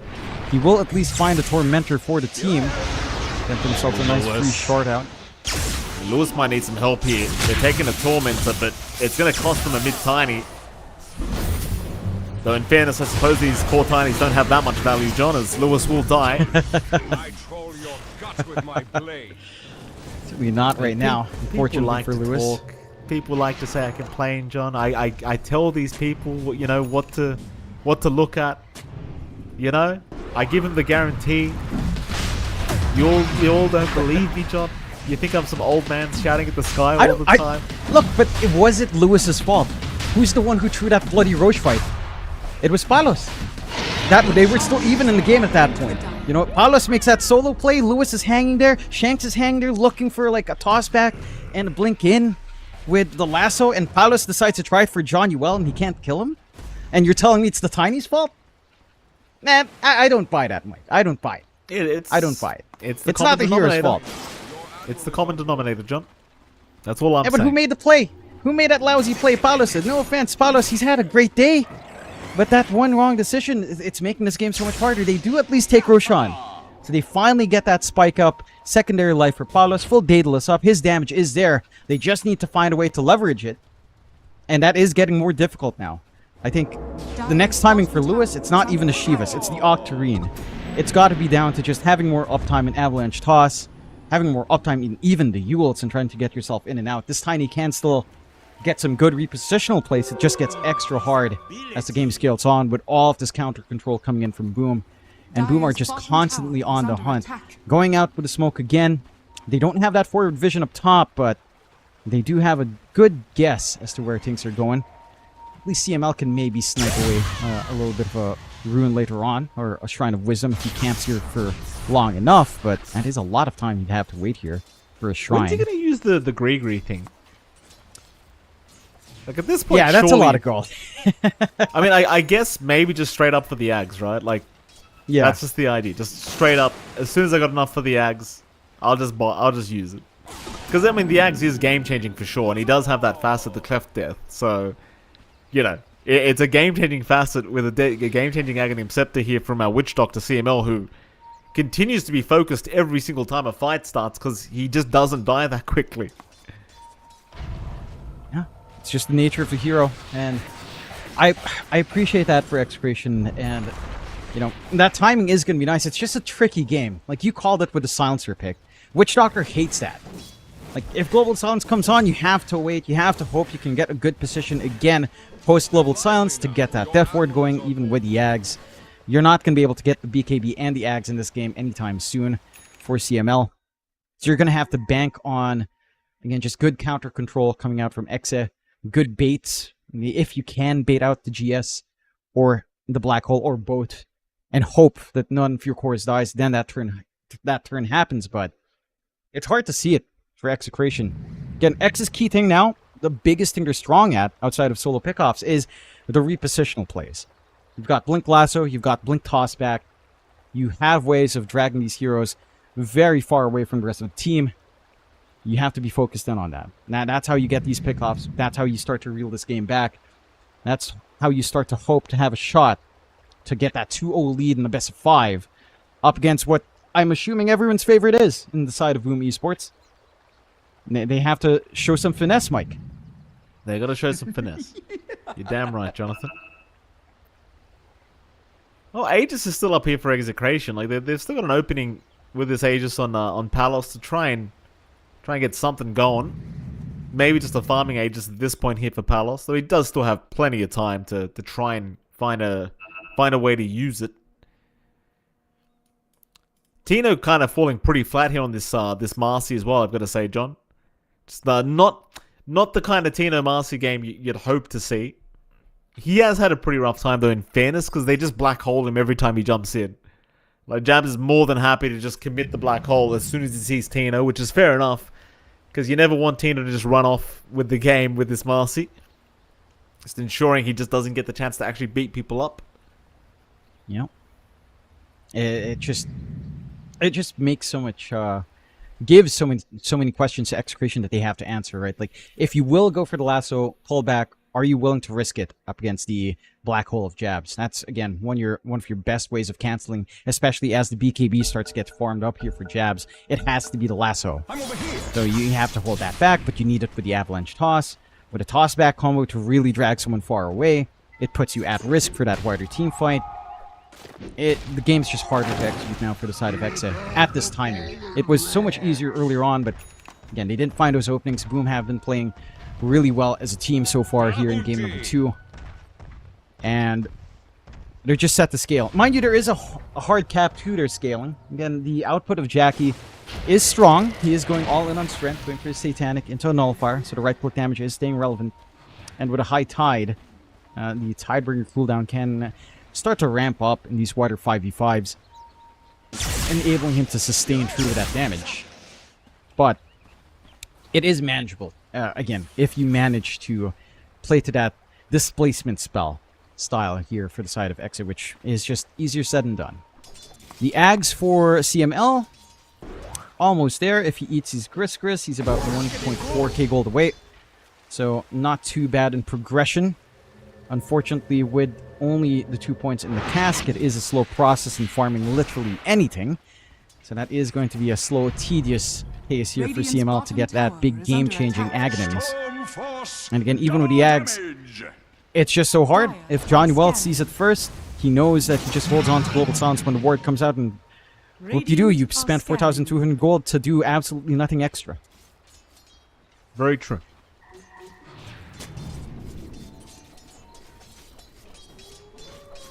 I mean, it feels like it's the ball's kind of in Execration's court with the Aegis up, because naturally Boom don't really want to fight into it. Palos has indeed just used that Aegis to farm, does pick up a Hurricane Pike, and looks like he's just going to secure some buyback gold for himself now. BKB up on Jab is going to make life very scary. Your only answer now is literally just the lasso. And of course, it has been pretty challenging for Shanks to actually survive long enough in these fights to get a nice lasso onto Jabs. Props to Jabs as well. He's been extremely patient in these team fights with the black hole usage. Just waiting for those right opportunities every time. Understanding he doesn't really need to pop it half the time because his team's just winning the team fight anyway. You saw that one of the last big team fights as well, just dropping a nice Midnight Pulse where everyone's fighting. Like, it does do a crap ton of damage if you kind of ignore it.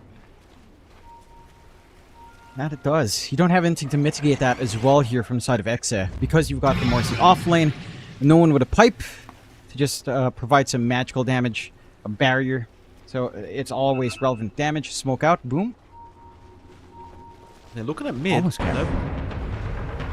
Chasing down Lewis, Tims. Seeing what he can find.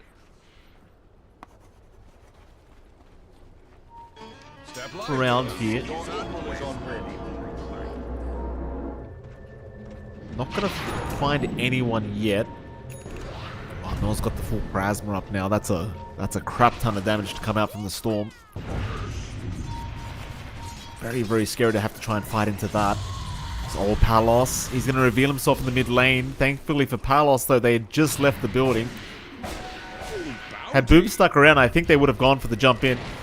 But they decide better of it. They're just gonna hold back. There is a bot wave pushing in, so somebody might have to go and address that. But Jackie can always just go for the XTP play if he needs to. It seems like they really still just want this big fight. Their Execration now the one smoked up as 4, looking for a fight of their own, it seems. Radiant's bottom tower is under attack. We've got the Ags, Mike. CML's ready. Uh-oh. The channel to his best. He just has to watch for Global Silence. Big caveat in that one, but if he can maximize that cleft death Ags, it is scary. It's just a lot of what ifs can happen here that ruins the Witch Doctor's game. The angle has to be perfect from Lewis. The patience has to be good there from Shanks to stop any shenanigans Jabs might want to do with that BKB. And again, it's just a complicated process for Execration. For Boom, they can just keep shoving top, make non-committal pushes with the Eidolons, hold their position. They've got the lead. Not a massive lead at 38 minutes, but a lead nonetheless. Inside of Exa are the ones to kind of have to struggle. If no opportunities are open, this game state does heavily favor the side of Boom, of course. You see TML jump in immediately. Armel, he wants to take him down, and that's your Aghanim Scepter. Not going to be used if he dies, but he does make it up. Just see the amount of damage that you can pump out now with that Parasma, though. Even that Voodoo Restoration, you don't feel quite as safe anymore as CML. It really is so important for him to be able to just sit back and not die and allow himself to channel this damn Death Ward with the Ags. They need all the damage they can get here, Execration. They're still not giving the openings though for Boom. Boom's still just hanging in the Dire jungle. Meanwhile, Execration heading over to the Dire triangle. Between that and the base, that is. Palos really the only man left to farm here on the side of Execration because everybody else just doesn't have the space anymore. Looks like Palos will start working towards a Swift Blink for himself. This does feel like one of those games as well, if it does go late, where I wouldn't mind if Palos did just work himself into the Ags.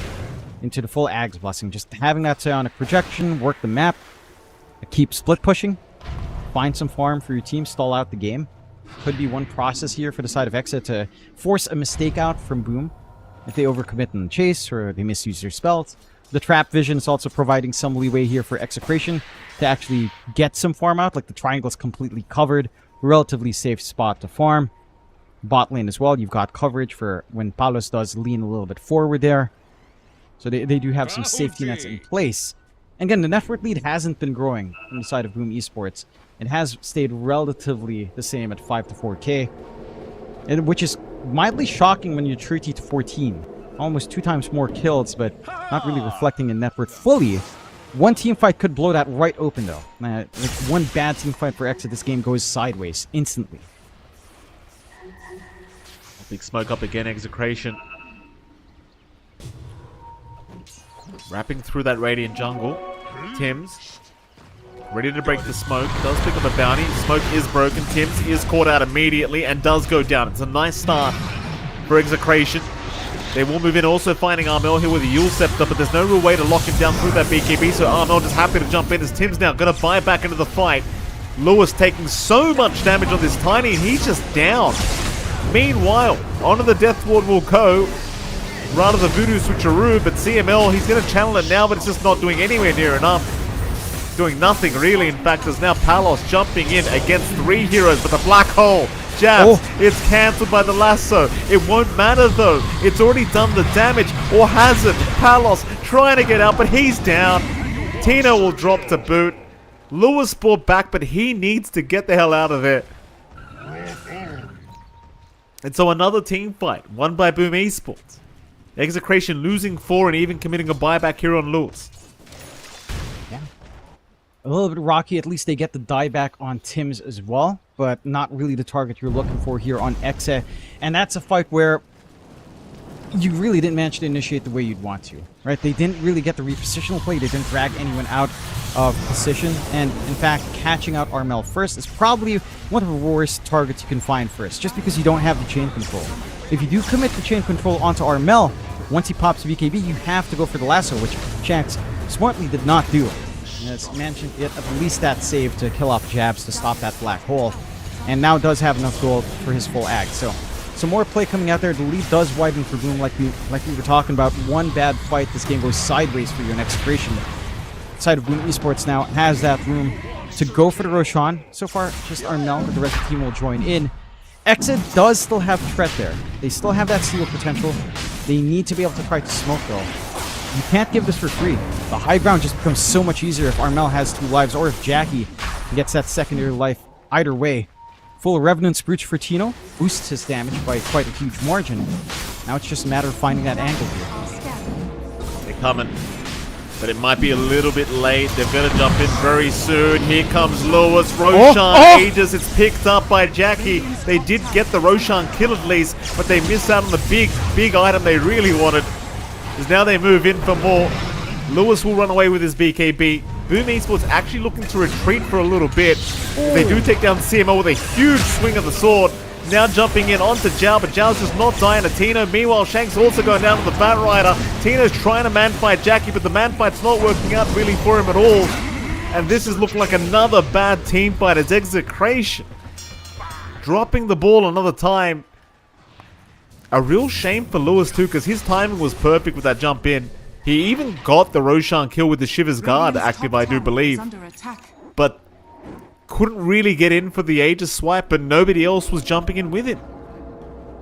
Yeah, again, a little bit of a disconnect. Only Shaq's connecting through. Tino and his initiation maybe just a little bit too far to get the rebound off. Hey, he's been next up. Palos. They missed the torrent. Oops. That could have been a kill, I think, had that torrent landed. At least the BKB usage forced out, but Palos very conservatively holding on, and it works out for now as they're going to try another time. Chance to lock him in as well. Palos in danger, half HP already, pops the BKB, moving back on Jackie, but you've got the Aegis, and Jackie, with the Assault Cuirass, takes no damage. Dire's middle barracks has fallen. And they've used up the death ward as well. That turn play, not there. At least the voodoo, perhaps. Toss. No, he's still got mana to play with. He's still got a BKB to play with. Even the boat to fly in. Jackie just ensuring nothing comes from this. And so Boom now walking away happily with the melee barracks taken. Won't stick around for the range. Don't need it. Still got the Aegis up on Jackie as well. So 3 minutes to try and make a reappearance to the high ground of the Dire. And I'm sure that's exactly where they're going right now. Just reset, go back to the top lane, start forcing it out. And Execration, they're just still desperately looking for some answers here. And it's only getting worse too, because Jabs has a full Lincolns now.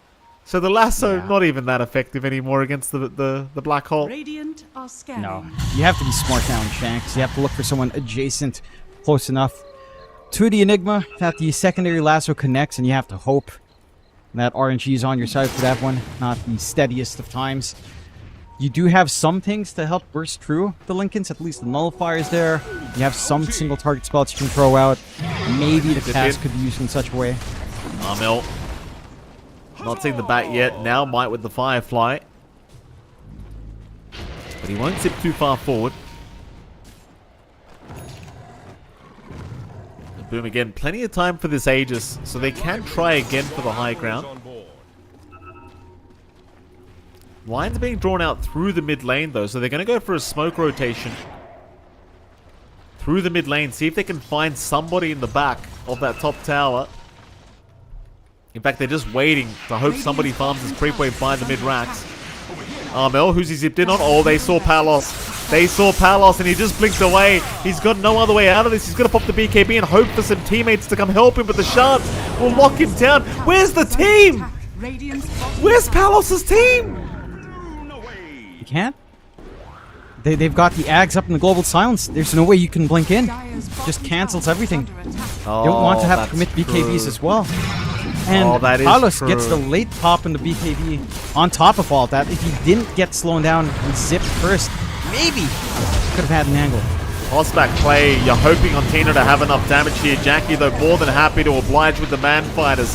He actually just kills CML with the Tidebringer, and now the Black Hole. Only really connecting on Tino, but that's all they wanted. Drag another one back. Aegis is gone, but who the hell gives a crap? He wants the reset anyway. As Jackie is now officially godlike. He has kind of been left behind though, but it seems like Zhao will be the one tanking the retreat for his side. Boom. Not quite getting away with the bottom racks. They did just walk away with the tier 3 tower. I thought they might have stuck around too, because Lewis is gone for a solid 85 seconds without buyback, and they should know it too. Armel, he's going to try and hunt around Tino. Getting spotted. No way to survive without that BKB. He's down. There's now Palos. Palos will be okay, but Boom, I think, seeing the opening now with 2 heroes down without buyback, surely going for at least one more lane of barracks, if not megas. Yeah, and they can go for the end game as well if they want. Black Hole, it's still a long ways off, but on the respawn, Zhao can just buy back Global Silence if he really needs to. Palos, blink away. Dire's bottom barracks has fallen. That's one Rax. Plenty of time for the other one if they want. I believe Armel is saying, yes, we're definitely going to the top lane. Nothing to be afraid about as Palos is just doing nowhere near enough on this TA this game. It is not even close. Jump in, lasso, but the Lotus Orb, it was there in time. That'll hold Shanks down, and Shanks, well, he'll have to watch CML die first as he will try to get away. Palos, meanwhile, force-staffing out of the shards. Armel taking care of the bat. Cool guys don't look at explosions. Armel just letting him die in the fountain. Attack. Execration, they finally called. There you go, John. 1-1, as was prophesized.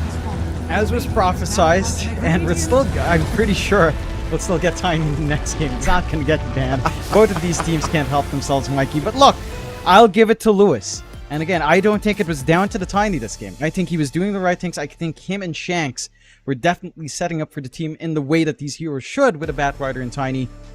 I just question what was going on with Palos this game. It felt like he had his own ideas on what he wanted to do. He was farming well. He was top 1 in that word. He was working the map efficiently enough, but I just go back to that Roche fight. And the fact that your Batrider and your Tiny are in the right spots to get the blink in, and your TA decides to be an assassin, be a hero, while your 2 heroes are elsewhere on the map, what was that about?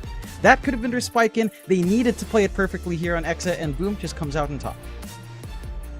Well, with that, Jonathan, I won't say any more. We'll head to a break, and right after that break, we'll be back with Game 3 between Boom Esports and Execration.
go.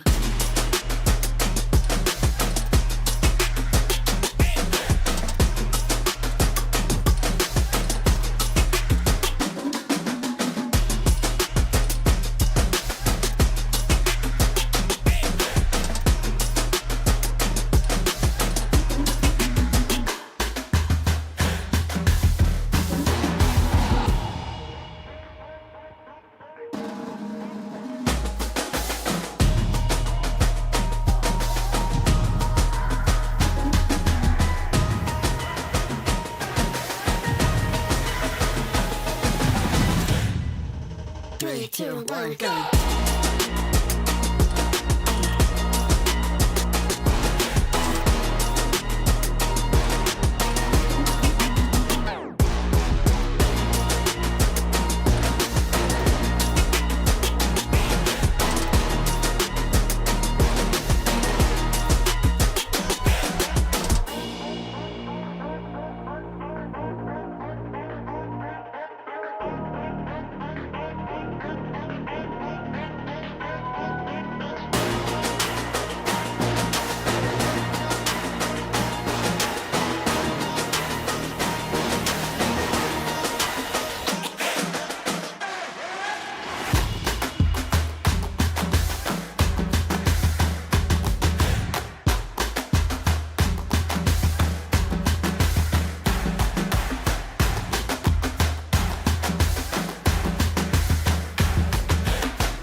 Three, two, 1, go.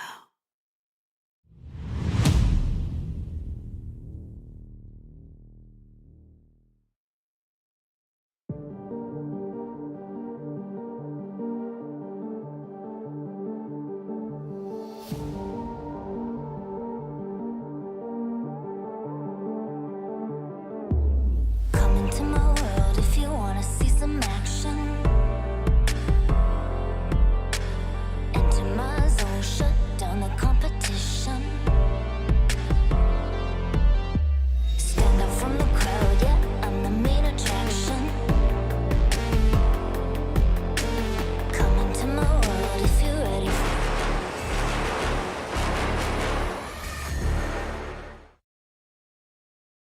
Welcome back, ladies and gentlemen. We are here once again for our best of 5 grand final. Boom Esports and Execration going at it for that final slot for SEA at the Esports World Cup. And Jonathan, game 2 going the way of Boom, unsurprisingly, I want to say, as they do draw up the series 1-1 here against Execration, which means, Jonathan, not only do we have a minimum of a 4-game series here for this best of 5, but it means, I think, that we need to ask you what Execration need to do differently here in this game 3. I think the drafting ideas were fine. Overall, like they had what they'd want in the draft. They managed to get that Bat Rider out, even the Tiny from Lewis. Again, you know, it's a hard hero to implement. Its win rate, I think, on paper is not too bad. In fact, Mikey, you'll be pleased to know, I believe your opinion is shared by Mr. Fear Dota himself. So there you go. That's one thing you guys agree on, that you guys aren't fans of the Tiny. I tell people all the time, John. You see, I mean, look, Fear, he won TI like 50 years ago. Like, let's be honest, his opinion doesn't really matter. Let's be honest. I mean, it's nice of him to jump on the MLP bandwagon because he knows I'm right. He knows. Right? But he won TI like 100 years ago. It doesn't matter. It doesn't matter what Fear said. Anyway, thank you for Fear for adding your input, I guess is a nice way to put it. We'll move on to the draft now as game number 3 is underway. 10 seconds. Shout out to Fear. remaining. You know, me and Fear had a drink at the airport. I think he genuinely doesn't know if I like him or not. I think he genuinely thinks, does this tell guy me about actually this. dislike me? Yeah, no, we had a Which drink one at the was airport. this? Tour 2 of the Dire DPC team last time back. around? Yeah, he's Was a Scotch man, by the way, John. I don't mean to snitch him in, Oh. but he likes Scotch. Ah, fine taste. Not too bad, not too bad. Very fine for an old aged man like him, having an old age drink as well. 10 seconds. Fits Just the bill. to, just to clarify, I love Fear. That's why I feel Yeah. comfortable giving him crap 5 every time I have a seconds chance, because I love the guy. That's why. Yeah. Yeah, time that the actually- Reddit thought we were beefing. Dire Remember that? That was the funniest thing. I remember that. I had such a good laugh. I think we were still in Romania for that, and that was so funny. That was a good time. That was a good time. We should really, someday, if ever, we ever get to be in person again, Mikey, I would love to do something with Veer. That would be a great time. Imagine 10 on panel, all seconds you'll do is remaining. contradict him. And that's it. And I'll just be there laughing, and I'll try to Radiant play team both sides and goad it on. We'll see, as we do have the draft, so no nonsense so far. Kunkka comes out for Execration. Boom get to pick the Terrorblade first pick, which has Radiant been team back. pretty much a first phase ban Dire hero, so it team slides back. through. This could be our Jabs here early on again for the side of Boom Esports, or it could be Jackie's. Either one does fit in, depending on what you'd want to achieve here. For Execration, the Kunkka also doesn't show too much. We've seen it pause 1, as Jackie's demonstrated in the last game. We've seen it mid as well. So it kind of fits everything. 10 Even the off seconds lane for remaining. Tino, probably the least common now across all roles, but certainly still is a 5 possibility. seconds So I'm keen on remaining. seeing which way Execration will want to go with his draft. Again, we're seeing the bans. Dire The team Slark pick. consistently banned against Tim's, as he's done too much, and the Armel Puck tends to get priority with the AA Silencer and the Tusk now from Exa for Radiant Boom. team They took care of the pick. Bristle and the Shaman, along with the Undying Beastmaster and Brewmaster, so a lot of respect again for Tino and what he can do in these matches. The Dark Willow does slide through. It's kind of sad when you think about it for Tino, isn't it? Like, yes, those are two of his greatest heroes in the Beastmaster, Brewmaster, but one hero I always associate 10 with Tino, seconds remaining. the Visage, and that hero is just so dead that it's not even worth doing anything with. 5 seconds remaining. It is, John. It is. I'm But sure it's better Tino's than not Tiny, too I'd say. happy. It could be better No, than I- Tiny. I would say it's worse. I don't think its win rate is I don't think its win rate is there at all. I think No. since they nerfed the money facet, then they just killed it, which is, man, it makes Tino sad. When you get Marcy out, it feels like that's the kind of draft where old Execration would be like, yeah, this is where we're going to go with Luna. This is where we're going to go Visage, two very dead heroes, thinking back to it. So that kind of cuts into the value of the last pick. Marcy, mind you, not that Tino was doing bad. I think he was doing as best as he could, but the lane certainly didn't feel all too great there for Tino, aside of maybe getting that one punishment kill on Jackie. I'm keen on seeing what they'd want to do next. Dark Willow already on hand for Boom. Good damage already coming out here. Good control, as we've seen from the Dark Willow. You don't have that cheeky combination with Undying offlane, of course, to tie into, but it can provide a stable foundation to play with the Terrorblade, especially while Metamorphosis is up, if you are expecting, again, Jabs TB to come in here. So you are setting up some solid foundations on Boom. For Execration, they're digging pretty deep into this reserve time for the Radiant first of team 2 pick. picks. Storm Well, settle with a spirit. Storm very early on. That's a Dire quick team pick on the Storm, leaving a lot of leeway now for whatever you might want to take out for Armel, along with the Oracle in. So, once again, the Oracle makes its appearance. This big saving hero is really, at this point, should be top tier. Like any other region that's still going to be playing qualifiers later on, 10 should start to seconds look at this remaining. Oracle. It should just be either first pick or first ban. I think its 5 value is going to be seconds rising remaining. as we play through more of these qualifiers, and I can't fault Execration for going for it. Just think about this combination. It's Kunkka Oracle. How are you going to kill anyone from Boom Esports here, on Boom Esports, towards Execration? Like, there's just so much save, so much sustain, the run buff, false promise, so much that you can play with here on Exa. A lot of nullifiers, I'd imagine, is the answer, John. It's probably going to be about what you're going to have to do to try and deal with this kind of draft as Boom Esports. Naga Siren is the answer, John, and that's one way to do it, right? Like, just pop the song. Just wait. Yeah. It could be the way, and I like seeing that for Jawas. It's not just, the song is a 10 good answer, of seconds course. remaining. Like you mentioned, just take away the healing, take away the capability to spam that healing on top. 5 seconds But remaining. just the lane you get now from Boom Esports, having that reel in, having the net on hand, usually you have to wait till like level 3, depending on how the lane setup's like. Radiant But you have a team lot of pick. presence early on from the side of Boom Esports. Oh. And what did I say, Mikey? 5 games of Tiny. 5 games. Tiny 5 games. 5 games of Tiny. Tiny 5 years. 5 years of Tiny, Mike. That's okay. All the time, Tiny. That's okay. You know what, John? It's good 10 because seconds by the end of this remaining. grand final, I'll have you admitting to me that this is a garbage hero. You'll admit it to me. 5 Mark my seconds words. remaining. After this grand final, you will say those words to me. It's Execration. 4th pickup They now. want They them must be tiny, smiling though. ear to ear right now, John. Execration, seeing as they've just won the 3rd game of this best of 5 grand final. Execration will see what they want to do here with their 4th pick.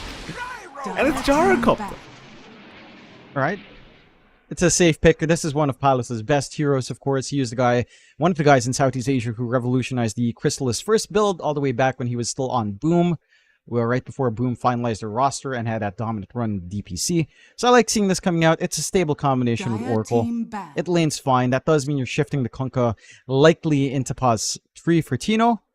There's a very cheeky pause 4, but I don't think support Kunkka is back. So you're not giving Shanks that hero. It should just be our Tino hero here early. For the side of Boom, I'm wondering what they want with the Tiny though. Like, is this your Armel answer 10 to the Storm? Because seconds Storm remaining. versus Tiny is already a rough lane. I don't think you want to 5 willingly seconds go remaining. into that one. You could run Tiny safe lane with a Naga Siren, Please Radiant don't. team banned. or Please don't. you give John Uel Dark Willow, you give Jackie the Naga, and give Tim's the Tiny. I'm- That's some pretty weird flex, but you could do it. Or I'm pretty maybe sure. Terrorblade.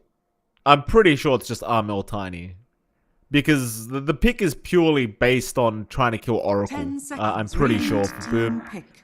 As soon as I saw the Oracle, I thought to myself, okay, they need someone to jump this hero, and they're probably going to choose Tiny. That's what I thought to myself as soon as I saw that Oracle pick. Not that I think it was the best idea, but that's what they've done here, John. Is Execration now looking to finish their draft off with another support, more than likely. 10 seconds remaining. Boom Esports, I feel like the TB POS 1 is 5 perfectly seconds fine. remaining. Obviously against Gyrocopter, high base armor hero, feels pretty good. Alternatively though, Jonathan, I dare say, this is a Sven game that we're looking at. Dire Jackie team Sven pick. is what I would like to see finishing this draft off. It should be a Jabs TB in that sense if we do go Jackie Sven. Do we lack some control and some other things? Yes, absolutely, Jonathan. That it would. I also worry about just kiting it. I think this is one of the more rough 10 Sven games. Sure, remaining. directly to the Gyrocopter, yes. Warcry is going to be nice. You've got good burst 5 damage, seconds remaining. but Oracle has an innate disarm. You've got the X to kite you around, especially as the BKB starts to whittle down. You've got the Cookie to bounce heroes around. Like, there's a lot of ways to reposition an Exe. It doesn't feel like the most straightforward for a Sven to stand and hit, unless you go for the Ags, which we just haven't really seen. I don't Most mind Sven still Ursa either. opting for the Blink. It works as well, but I feel like the same issues still stand for an Ursa carry. It's the same kite ability. Maybe you have a better time hitting a false promise target, sure, as you will just rack up Fury swipes, and chances are you're likely just going to kill anyone that does get false promised anyway. So that could be one way. The lane partnership with Naga Siren is pretty sick, I'll hand you that. Like, Naga Ursa is pretty aggressive if you want to try to punish out this Kunkka. But I do feel like it's still maybe a little bit too susceptible to just kiting. Like, Tino gets shard, you're in a world of hurt, you're going to get X marked around, you're going to get pulled, you're going to get tidal waved away. Your stat res really doesn't help you with all of that repositional tools for Ursa and Sven, mainly on Ursa. So I'm not sure if you'd want either of those fully from Boom, but it does feel like they're cleanest options, outside of, again, just shifting Terrorblade onto 1, running something else for jabs in the off lane here. Trying to think what you'd want against Gyrocopter, and the Terrorblade is pretty solid with Reflection and Metamorphosis. You don't have too many natural choices. Tidehunter is there, but Tidehunter and Gyro can be a little bit rough if you are, again, shifting Terrorblade onto 1. Mars could be a good answer. We've seen Mars into Gyrocopter be pretty rough for Gyrocopter until the BKB's up. And Gyrocopters do want to stall the BKB pickup as much as possible. That could be one way to go. Oh, Go with Choose your Life hero. Stealer wow. on the side of Boom. Okay, interesting. That it is. I'm But not you know what? Maybe this is how you make the Tiny work, John. Now you've got an Infest Bomb. This makes sense. I think what's happened is Mushi realized he misclicked Tiny. Oh god, I'm always going to play Tiny. Let me give him a hero that can play with him. Infest Tiny, Blink, Avalanche Toss combo, somebody dies. I see it, Mushi. Genius. I guess. The lane matchup, and again, the head-to-head up against Tino's Kunkka should be fine for Lifestealer. I'm just not sure if this hero is just good. I think he's been severely nerfed. His Ags was 10 nerfed down. seconds Right, you remaining. still get the lower cooldown, but infesting enemy heroes really doesn't do anything 5 anymore. seconds remaining.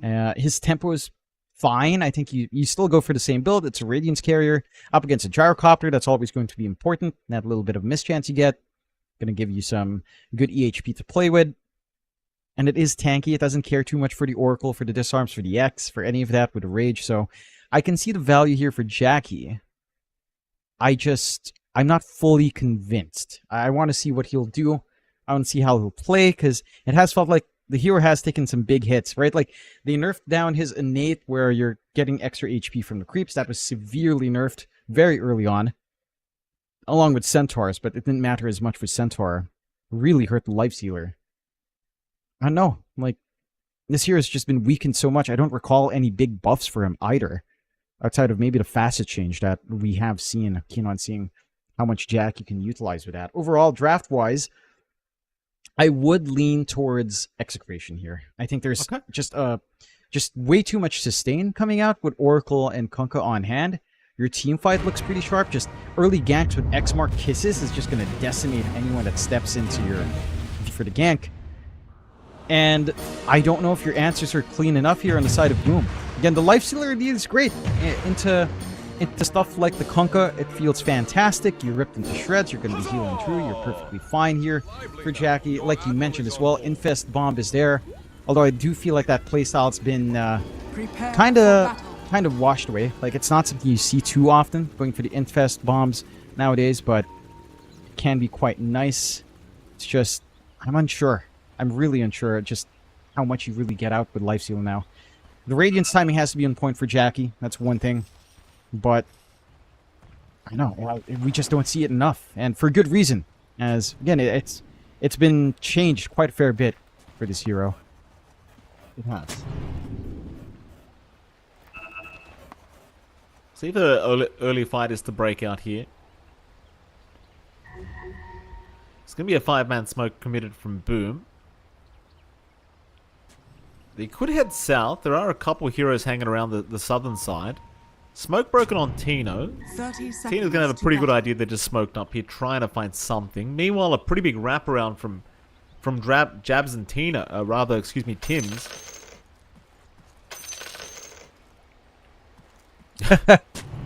Armel just always reminding Palos it's game time. It is game time.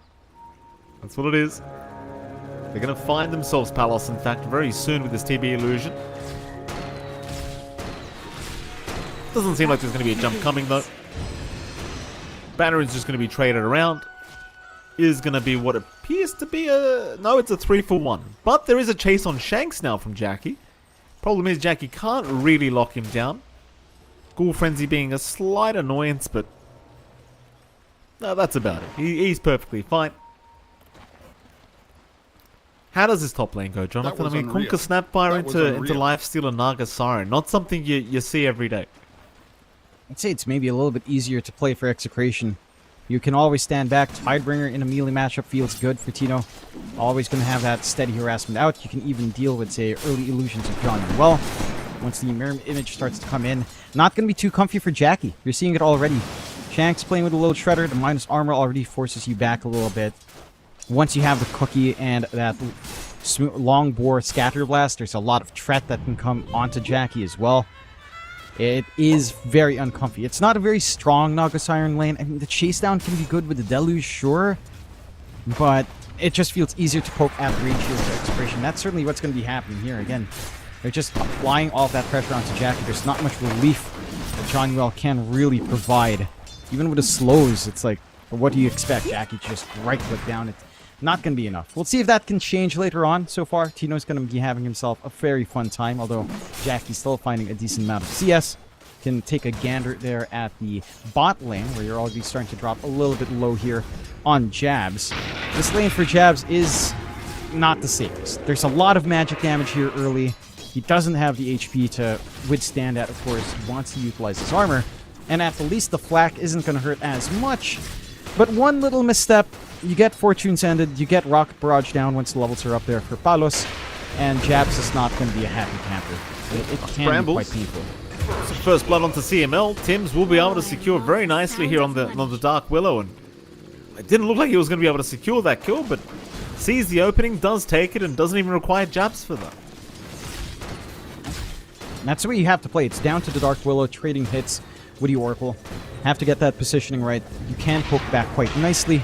early cooldowns here for CML aren't the cleanest, so you will have a lot of windows. Jabs really can't do much. He doesn't even bother going for the Metamorphosis. Just goes for Reflection of 2. Maybe by 3 you have that tool on hand. You can start to poke back a little bit more. Until that point, Palos, again, despite that death for CML, this Gyrocopter is free farm. There is no stopping that build-up for Palos, and as long as he farms, he's probably not going to care too much if CML just dies to Tims. It can be annoying. It's going to be free XP for Jabs as a recovery tool, but not enough to offset like a fast Chrysalis Ag start here for the Gyro to really feel bad. Still, curious to see how that mid lane is going. Again, not the best lane lined up here for Armel. Like, he is holding his own in terms of CS, getting some good denies off up against Lewis. So he is actually maintaining parity with the Storm to an extent. Lewis, of course, is going to have the advantage just playing poke, especially as the level 2 overload comes in into the level 5 with level 3 static remnant. And that damage does start to pile up. Rune control is pretty important for both sides. And I don't know if you're going to have enough room on these side lanes to really get your supports going to help contest. It does feel like the off lanes are a little bit susceptible, especially for Boom. Like Jabs, again, the moment they see him free, the magic damage can just run him down. Palos has been conserving his skill points, though. Trying to see if he even needs to care for the kill opportunities with a Rocket Barrage. So at least have that a little bit of safety net. Just classic Gyro players, like they don't really care about kills, they just want to hit creeps. That's all they want to do, these guys. And that's fair enough, I don't blame him. You know, he knows what he's doing. All lanes going pretty evenly, even mid lane still pretty much on parity, though Lewis has been able to keep ahead just by about a creep wave, but you kind of expect that with this Tiny vs Storm Spirit matchup, and of course Armel knew what he was in for with this situation. Top lane also pretty even, though Jackie is slowly falling a little bit behind in the CS. In fact, he's going to get X back. Does pop the Rage and just walks away. But his CS has been on the slower side, probably due to the fact that he doesn't have an actual support with him. It's a Naga Siren. Yeah. Again, there's not much you can really do here with the Lifestealer lane, which is why it's a little bit surprising this is the lane partnership they gun for with that last big carry for the side of Boom. There's really not much you do.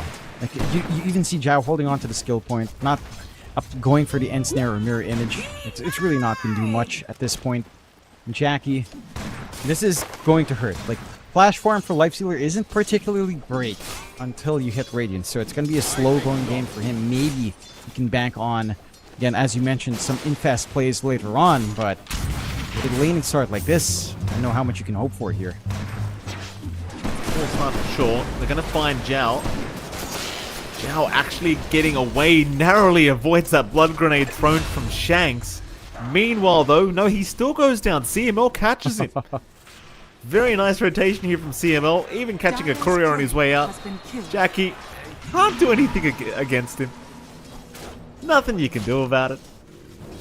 Nobody to lock anyone down here for old Jackie. Just back to hitting creeps. Meanwhile, Palos getting bullied away by Jabs in this Metamorphosis, but not really too much to be afraid about because there's no way to lock him down right now. Mid lane is where all the action's apparently happening. The 6-minute mark, fighting over these power runes. They are going to try and jump in after Armel. Armel dropping relatively low now as they will continue zipping forward, and they've got him. Armel to drop. They will lose the illusion room, but it won't matter because now they even found Zhao on the Naga Siren. And it's another great couple kills coming out once again for Execration. It just goes back to just all that reach, all that control you have here on Exe. You've got a good amount of magic damage coming in. Your sports really don't have the best damage on the side of Doom. Tim's does have a decent amount, but the contributions of Zhao on this Naga are negligible at this point. Like, there's no one to connect to play with the Ensnare and Relin. It's actually okay. Palos got very low there off the Bramble setup of Tim's. He's going to be alright, or maybe not. Armel now joining in with the Avalanche Toss, and that'll certainly do it. But they've got help. Lewis is in. Chasing one. He'll turn his attention onto Armel because it's the much bigger target anyway. Jabs, though, trying to help Armel out. Still running away, Armel. The Purifying Flame's actually healing him up, just barely keeping him alive. As now the toss in, though. Nice juke out from Lewis. Duke's had all the toss damage. Close call for Boom Esports, but they do get away with the Palos kill. Can't have it. It's a big one they're looking for. We were talking about how free this lane was for Palos. Finally putting a little bit of a dent on that one and getting some early activity out for Armel. Not the cleanest. We're seeing some issues coming in there. Armel is still highly susceptible to all of that magic damage, and their lockdown for Lewis on the Storm is not that clean. There is just a lot of room for you to zip around. No worries about control here until maybe John Mill can start to try to go for the end snare, so you start to get some better brambles off from Tim's, but it's hard to see that coming out anytime soon. Just no instant lockdown that you need to pin down that pesky Storm. And that's going to be the launching point for Execration. Top lane's constantly freed up because of all the movement down bot. You are getting a relatively free time now for Tino to go into the old school armlet here. They're still trying to focus in on the bot lane, dragging even more numbers in. Or at the very least just dragging Zhao down to help make this work. So the Sunder there from Jabs. Zhao's not... He did have a haste room, but not going to try and dive past the tier 1 to find the gyro. Instead, they're going to wrap around through the bottom lane, where they're going to run right into him, in fact. Palos. Oh, the ward perfectly timed as well from Zhao. Can they get the kill, though? Do they have the damage with the Fate's Edict magic block? It doesn't feel like they will, and they will not. Palos survives it. That's so unfortunate, considering they had everything perfect, but it's a Naga and a Dark Willow support duo, so you are lacking damage up until at least the Bedlams are. Top tower has fallen. Yeah. And that's the running issue here for the side of Boom. There's no way you get these ganks going, especially if Armel isn't able to connect, which it's tricky for him until the blink is up. You're going to be forced to play the waiting game. Even Jackie is showing up for a moment down the bot, although, speaking of... He's going to infest, he'll be okay.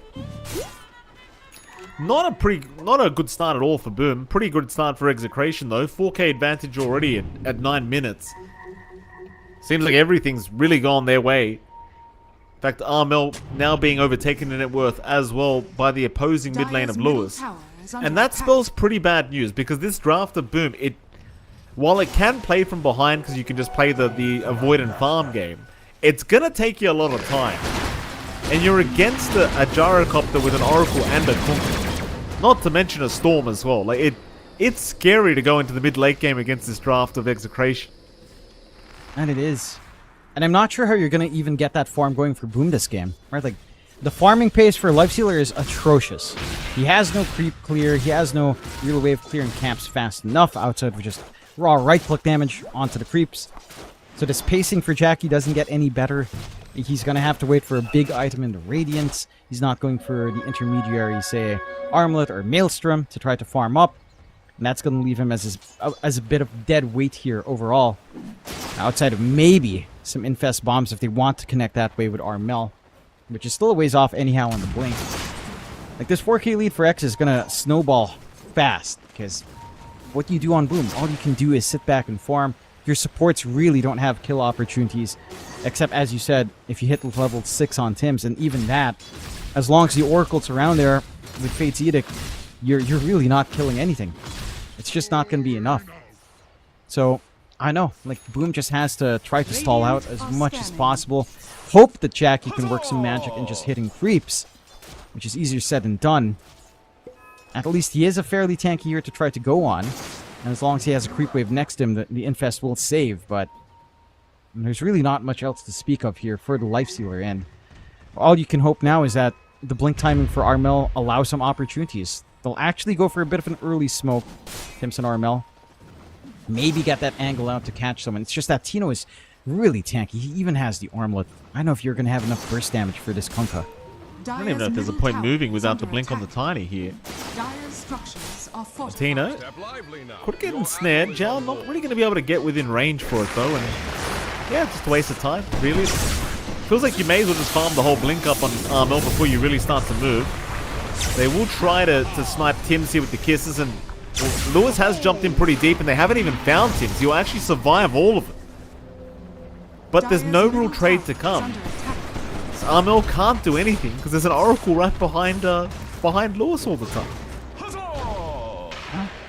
And they have that bailout, they have that Fate's Edict. And if they were looking at the Tiny to jump the Oracle, it's just so dependent on the blink. And they kind of commit so hard and fast for Boom Dire's Esports on middle these tower supports has fallen. that they lose the answer for that last pick support on the Oracle. And like we were talking about, if you had room for a support, Clockwork would have been a nice one. It scouts the backline, gives you vision. You don't have that in the game though, so not really worth talking about. And for Boom, there's really no play. I mean, look at this 6k lead at 12 minutes in. It's an absolute stomping out from Execration. And for Boom, I just don't see play. Really, the blink of Armel's one thing, but Jabs is not going to contribute to anything on those team fights. Still working towards the pipe. Maybe he scales into a secondary core later on. Could start to hope for his own Manta style, maybe Dragonlance, and build up that way, but it's slow going for him. Jackie's farm pace is non-existent, and it's all down to Armel, if you can tie that in with the blink. Dire's bottom tower is under attack. Doesn't need it pretty soon. We'll have it up now. Bottom lane's being forced in already by Shanks and Palos. Yeah, I've got Jabs and Tims around that area. Lewis also hanging about along with CMLs. They're basically got the whole squad apart from their Dire's Conquer here. bottom tower is under attack. And it will be freely given away. They won't try to defend the bottom tier 1 tower. Boom Esports still hanging around aggressively. They are going to jump in, trying to snipe Palos with a nice toss-back play. Ball down is down, Force Promise is out, and they can't kill him. Palos will survive. In fact, he'll turn around, wanting the fight now against the side of Boom. 1v5 even for Palos. I don't know about that, sir. Jackie's here, though Jackie can't get the damage out. They'll try with the Avalanche Toss, but it's a tiny John. He has no damage. Now the cookie out. Impest will save Palos. He will finally go down as they'll take down Armel. My goodness. They found Palos. It took them a long time, but they got it. Yeah, I mean, that's the blink reveal out from Boom. You'll take any kill you can get, but it's just not a good feeling. Like you see Jackie show up, his right clicks do nothing at this point. Like, the Infest Bomb is your main source of damage, which is kind of sad to say. There's really not much to contribute yet on the Life Sealer end. For the side of Execration, you don't mind that. You're not gaining too much off of it. You did manage to at least get the blink reveal out of the way, so CML should be more aware now of when that initiation's coming in. Should be able to position himself quite nicely. Maybe a little bit closer to someone showing in fog, just to be able to get off the Fate's Edict. Try to stall for time. But for Boom, Dire's I mean, middle there's tower so many is under damage attack. issues. Like, Avalanche Toss just really isn't enough. You don't have the right-click speed to leverage your tree grab, of course, not at this point in the game. And Jackie really is hitting like a wet noodle right now. There's really nothing to talk about there. Perhaps now with level 6 on Tims, there can be easier play. Toss back into the Bedlam could be the way to go. If they can connect, it's a very specific combination now that the team has to kind of try to gun for every single time. Are fortified. And they're not even going to bother. They just take what map space they can, get that farm while they can. As they are lacking 8k behind, that disparity between the Execration Force and the Boom Force tells you all you need to know about that game. Jackie's almost 4k behind in comparison to Tino up top. And that is not where you want your pause 1 to be. No, I mean, he had a really hard lane against Tino on the Kunkka, and well, now Zhao's going to get caught. I was about to say, obviously, Zhao and the Naga could not help in that lane at all. So now you're playing from behind until at least the Radiance is up on Jackie, but that's still going to take a little bit of time. Meanwhile, they're just Execration have complete free reign over this. So just the map is theirs at the moment to control. Armel's going to pop an Invis rune, trying to move up towards the top lane where maybe they can find Palos. In fact, they should. Palos farming in the middle of nowhere. He's going to have a cook, in fact, an Oracle nearby, but it won't matter. The Avalanche Toss combo working out that time, and Tims will end up with a double. Yeah, that's one thing you have to watch out for. I'm not expecting, of course, the good Invis rune to come out for Armel. Taking away to save at the same time. Quite nice for the side of Boom. This is a bit of an opportunity. It's not over. Radiant's top tower is under attack. Gonna find Tims. Kinda reminds me of myself. Except I never It's alright, not too big of a deal here for Boom Esports, but again, I feel like they've got to just calm down a little bit here, Boom. They've still got plenty of time to try and secure some farm on their cause. See if they can keep finding Palos. I mean, Palos is still well and truly just so far ahead of this Lifestealer pick, but you know, maybe a couple more kills and you can really start to slow him down a little bit. He does almost have the full Aghanim Scepter up though, so things are getting somewhat concerning in terms of trying to slow him down. Meanwhile, Tino's basically his own carry now on the Kunkka. Like the armlet build with the Assault Cuirass. He is hitting very hard. He is. I love the protection with the Crimson Guard. Just doubling down on already having to go ship, having this Oracle. There's so many ways of stopping right click. Like, if Jackie were to show up right now and try to right click, it's going to do Radiant's nothing. bottom tower Like, there's no is under damage. attack. Radiance is up. That'll do a little bit more. That'll also speed up the farm pace. So again, I want to see what Jackie goes for next, because this hero just has not felt amazing so far. Sanjin Yasha, I think, is the way to tend to go, if not like a Maelstrom. So either or to kind of speed things up. For the side of Execration, just keeping that top shoved in. Love the vision game they have. The sneaky ward behind the tier 2 in the jungle. Quite nice to maintain that push. Right outside of Sentry range as well. It's not going to be spotted out anytime soon by the side of Boom. And again, just around that ramp area in the mid tier 2 as well. Tried to sneak out with a smoke. 11 galvanized stacks for Dire's Lewis. top tower is under Lots of attack. mana to play with. And could find a nice simple kill here. With Jousticks. Forward, Zhao. Does get spotted eventually. Song's going to be committed this time to try and Radiant's bottom either set up or tower get is away, under and it seems attack. like he is just going to try and get away. Nice little TP up from Zhao. Trying to stem the bleeding at the moment. That is Boom. The top side, they do have the opportunity to try and hunt down Tino if they could see him. They do miss out just barely. Armel now going to run into him, but already committed his combo on the creeps. And now Tino, the one kind of chasing them down a little bit. I mean, he's top net worth board on the map, this Kunkka. He's a tanky boy. Step lively now. Your admiral is on board. Lewis also here. They're all coming. Top lane is where all the action's going to break out, it seems. Scan does connect on Lewis, so they do know to back off. Though a nice zip forward. The Vortex. It makes it just in the nick of time. Dire's top tower Oh, is under poor Armel. He had the scan info. He got there straight away, but Lewis just guessing where he goes and finds a very nice kill. They do really good ward placement to set up for that earlier on. Just watching that gate. And yeah, you're not going to be able to set that forward vision up for the side of Boom. This sets up for the Tormentor quite nicely as well. On the side of Excess, so just again, very smart play coming out from them here in our game number Radiant's 3. bottom tower is under And attack. Boom, I mean, the stall game is coming out. You are somewhat catching up. You're equalizing just a little bit better on Jack, who is going back for that Sanjin Yasha that we were mentioning there. Still not the beginning of the run-off for the Life Sealer, but you are finding something. And that's the least you could do. Pipe fully done for Jabs. Dragonlance up.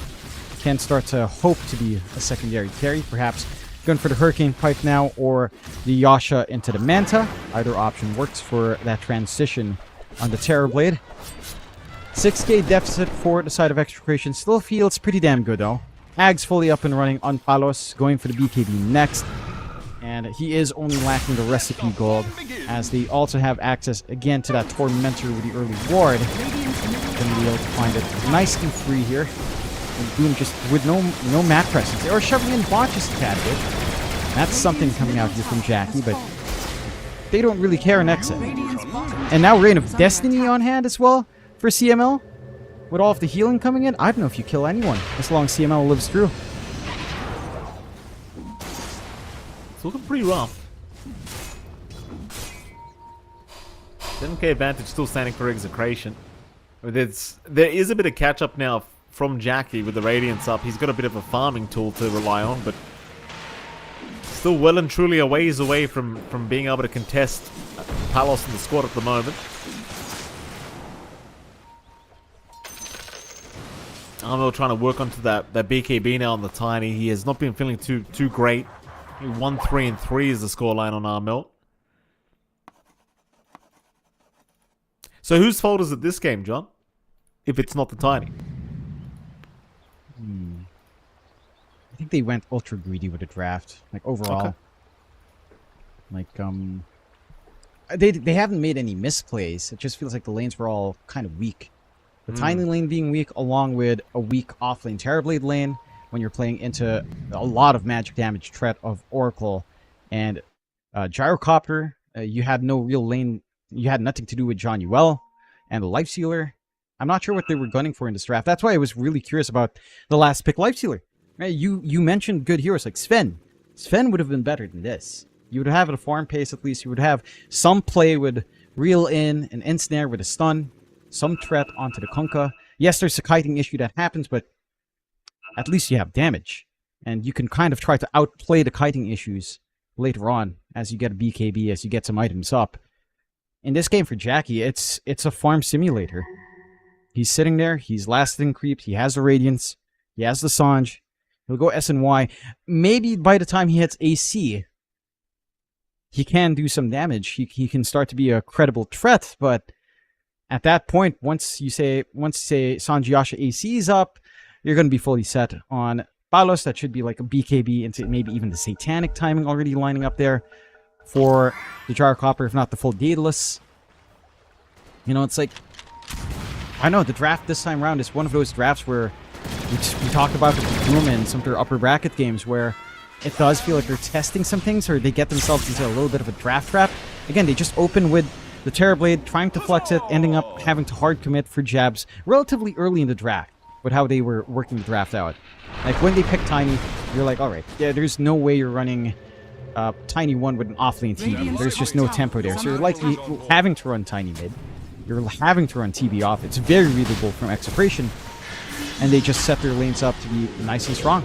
A lot of credible threats early for Exe. A very free Storm game because your supports don't do anything. Maybe Song breaks that up a little bit. You can start to set up. Even that we haven't seen too much. Roche now beginning here for Palos and Tino. Not the quickest yet, but Boom haven't shown themselves to be able to really contest and do anything. Maybe they'll try with smoke with the Infest Bomb on hand as well. Gotta try something. Gonna move in. Roshan, still plenty of HP to go. Boom Esports completely smoked up around the pit. Palos inside the pit along with Tino. Roshan being a little bit cheeky down to slamming the ground. Here we go. They do jump in, but they've already lost CML here on the Oracle. Meanwhile, towards the north, it looks like they're trying to focus down Jackie. Jackie actually dropping very low, gets the Sunder play from Jabs, and now the Song to reset. They'll keep the lifesteal alive. Zip forward though. Lewis is not done. He wants Jackie Boy. He'll jump in again, but Armel with the avalanche toss kills off Lewis. Jabs dropping low, does go down to the flat cannon as Jackie's still fighting, but it's him versus the world. He's gonna die. It looks like this fight's completely over now. They will continue chasing down Tims for another pick-off. And Roshan, of course, will continue. Oh, Zhao? Zhao? Well, Zhao trying to sneak in with the Glimmer Cape, not gonna quite get there. And Aegis naturally gonna be going the way of Execration. And that's a Valiant and Temp out from Boom. There's still just the damage issues to contend with. They find a good target to go for the Infest Bomb on. CML gets deleted, does have buyback, so it ends up being in position for the follow-up prolonged fight.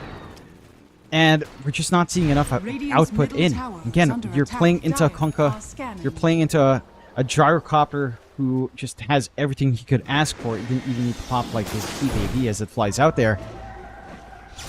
And there's just no threat. It's kind of cool if Jackie can find a kill with Open Wounds. Yeah, he gets the refresh. He can cast Open Wounds again, but you're not getting that output quick enough here for Jackie. And you can only threaten onto one with the Avalanche Toss. Everyone else is too tanky once the boat is up. So Boom has a very narrow window to play Burst. They don't have that much Burst on hand. And Exa, if the fight just drags on, you just win. Straight up. There is no way you lose these engagements because, again, the credible threat from Boom is just that one combination. It's pretty tough. Pretty tough scenario for Boom. They've just kind of put themselves in a corner here in this game 3. I mean, definitely not out of it yet, but it's again, Palos is not slowing down in farm, and the Daedalus already up. He's hitting like an absolute truck. Jackie's still so far off being able to actually get much done here in these fights. And I believe they've seen him as well. The Creepo is following him down. Palos will TP over to the Radiant Triangle. So will Lewis hang around, but it seems like they're just farming for now, repositioning as they actually find Jackie. Tidal Wave to drag him back. He'll go for a TP play out, and it looks like he will indeed make it.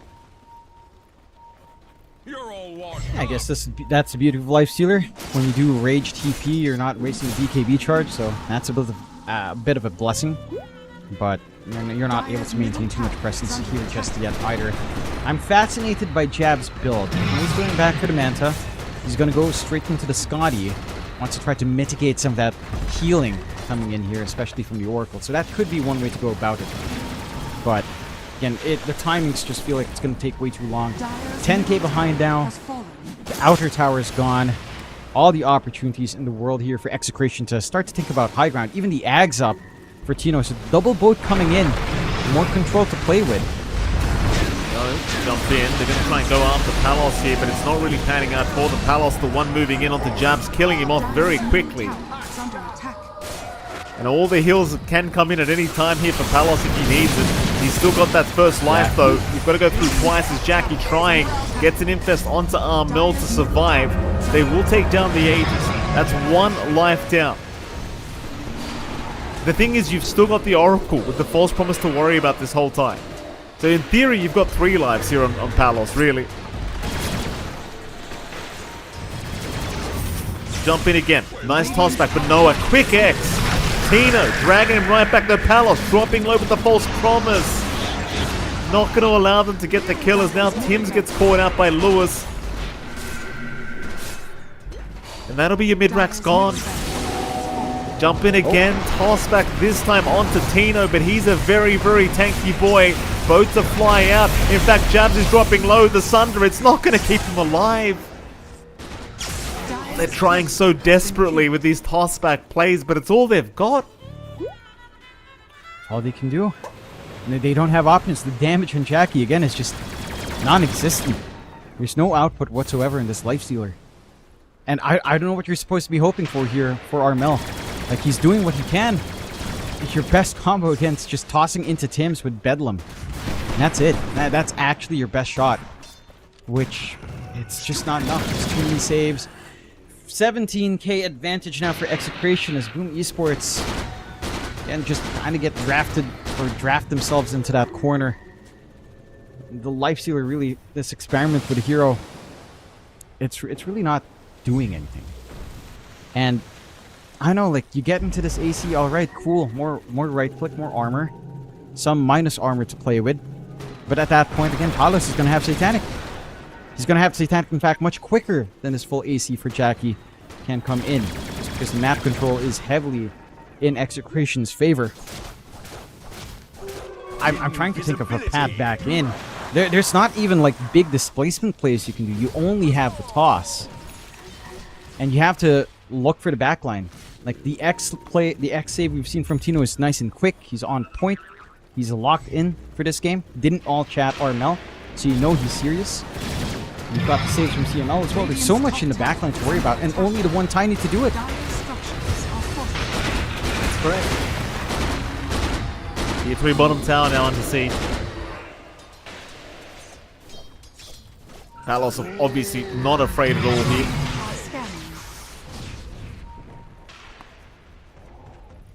Everything back up and available for the side of Execration.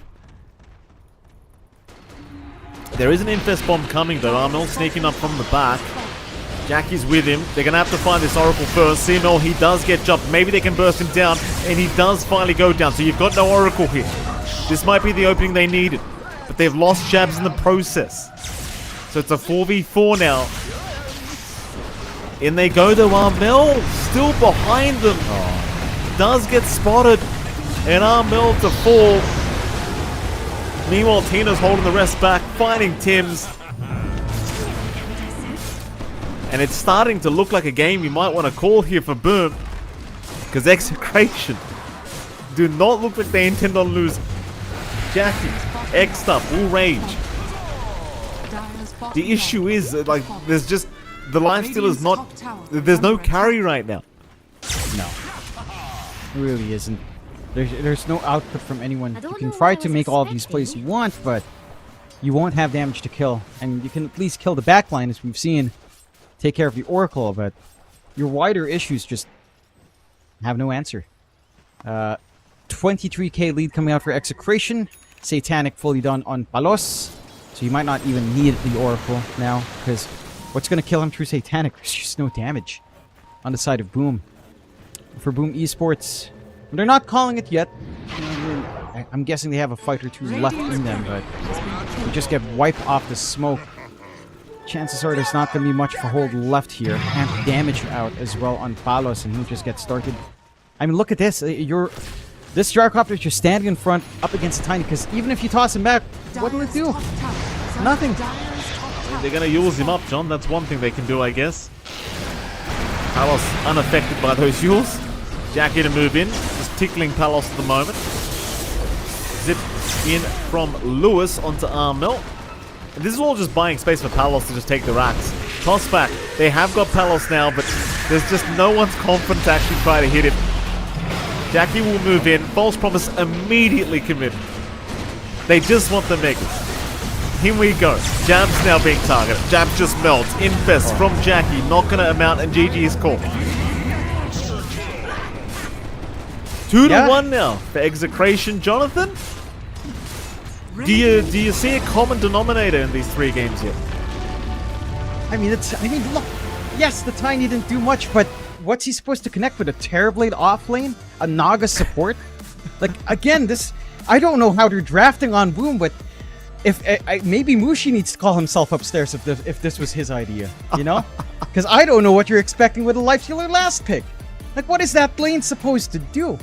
Naga Siren Lifestealer. I don't know. Well, what is this? Like, even if you go into theoreticals and say this Lifestealer has the perfect game, has a Radiance timing at, say, 12 minutes, because Jackie's a god gamer somehow. 12-minute Radiance, he gets the SNY at like 17. What's the hero supposed to do? You know, it's like, it's just not great. The Ags was nerfed to hell. His Innate's been nerfed to hell. I know. Like, I think Boom has to rethink their drafts, and for Execration, just keep doing what they're doing. Maybe you see a Tiny in game 4, Mike, and then it goes Boom, and it's 2-2. Who knows? I'm actually completely anticipating Execration will take Tiny and force us to a game 5. I'm not going to lie to you, John. I'm fully anticipating. I mean, I may as well just prophesize it now. We're going to game 5 because Execration's about to choose Tiny. Let's go to a break, because right after that break, we're going to see how Tiny loses for the 4th time in a row. We'll be right back.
1, go.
Three, 2, 1, go.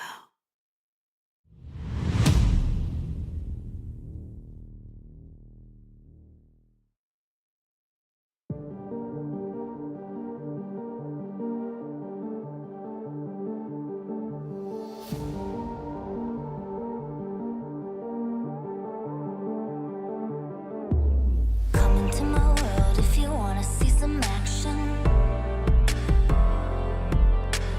Enter my zone, shut down the competition. Stand out from the crowd, yeah, I'm the main attraction. Come into my world if you're ready for some action. Are you ready?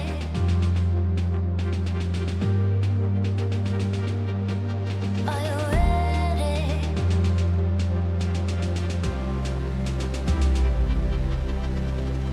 I came here to win.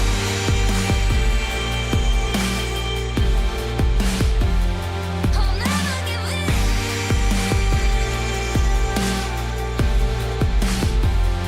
Make my one woman on me. Only one woman on me. Only one woman on me. Only one woman on me. One woman on me.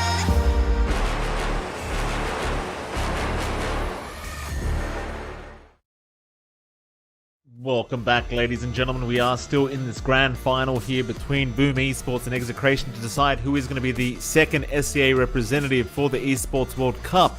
Boom Esports currently trailing one game behind to Execration, who are currently, Jonathan, one game away from officially qualifying to the Esports World Cup and the travel to, or the trip to Riyadh. What are you thinking, John? Are we going to a Game 5, do you believe? Well, if the pattern holds, Mikey, if Execration picks a Tiny, we are getting Game 5. They're going to And- do it too. Yeah, They're gonna that's do the thing. They're gonna do it. I actually, if Boom picks it, if Boom picks the Tiny, we stop. The buck ends here. So I think that was the one big issue for the side of Boom. I mean, memes aside, I mean, sure, the Tiny felt useless, yeah, but how is the Tiny going to be useful when you've got a Terrorblade off lane that wasn't winning lane, Radiant and you've team got back. this Life Stealer that just did nothing from Jackie? I don't know what the mindset was there for the side of Boom, but it certainly didn't look like a winning mindset, if I had to say 10 anything on the seconds. draft. It Radiant didn't feel team good. banned. We'll see what Dire adjustments are team made.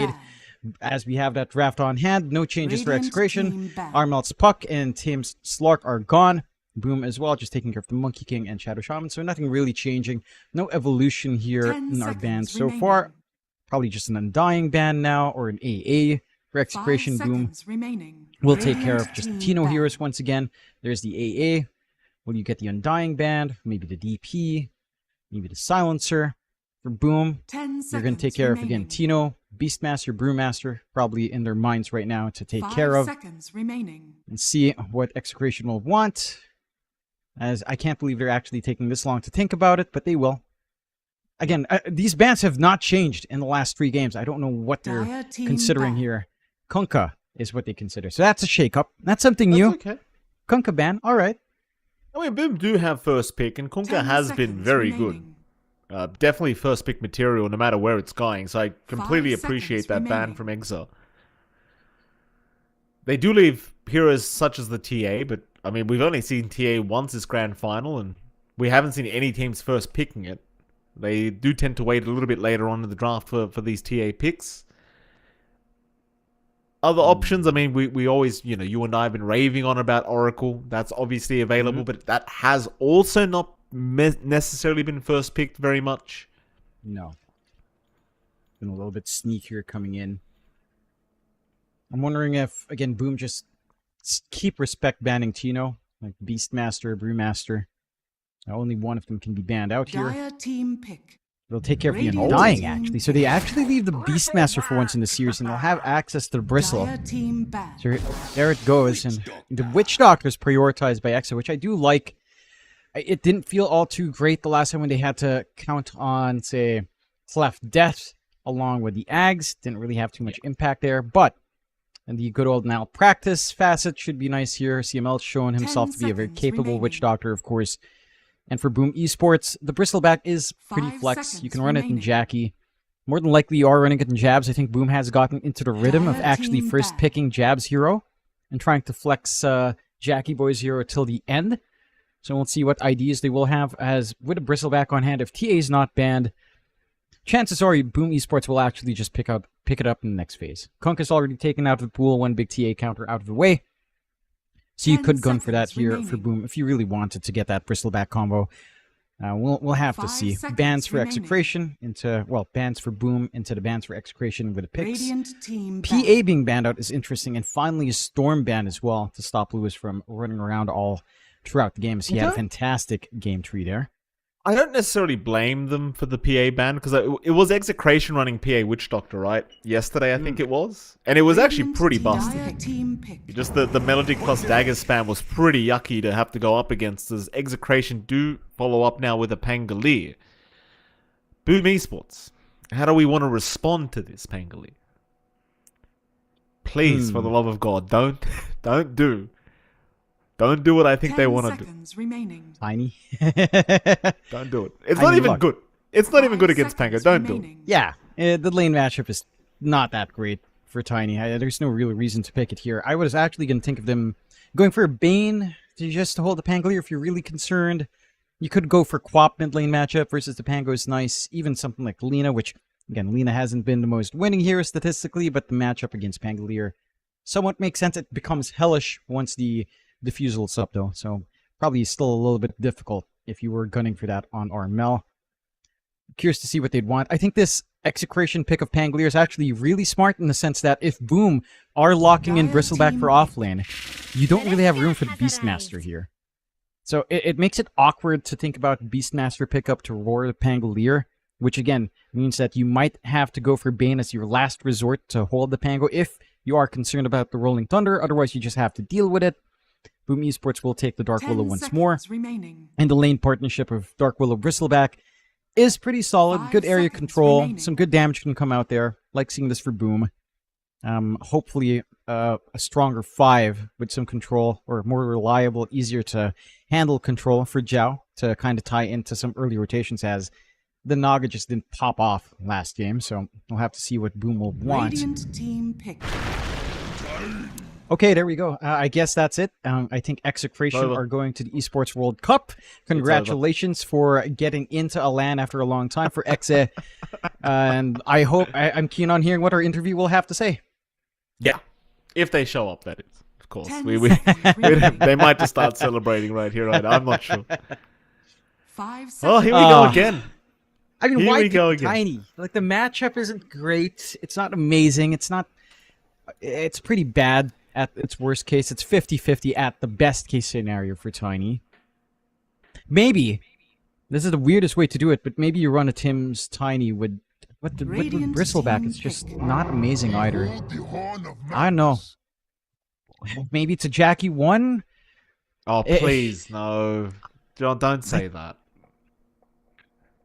I don't know.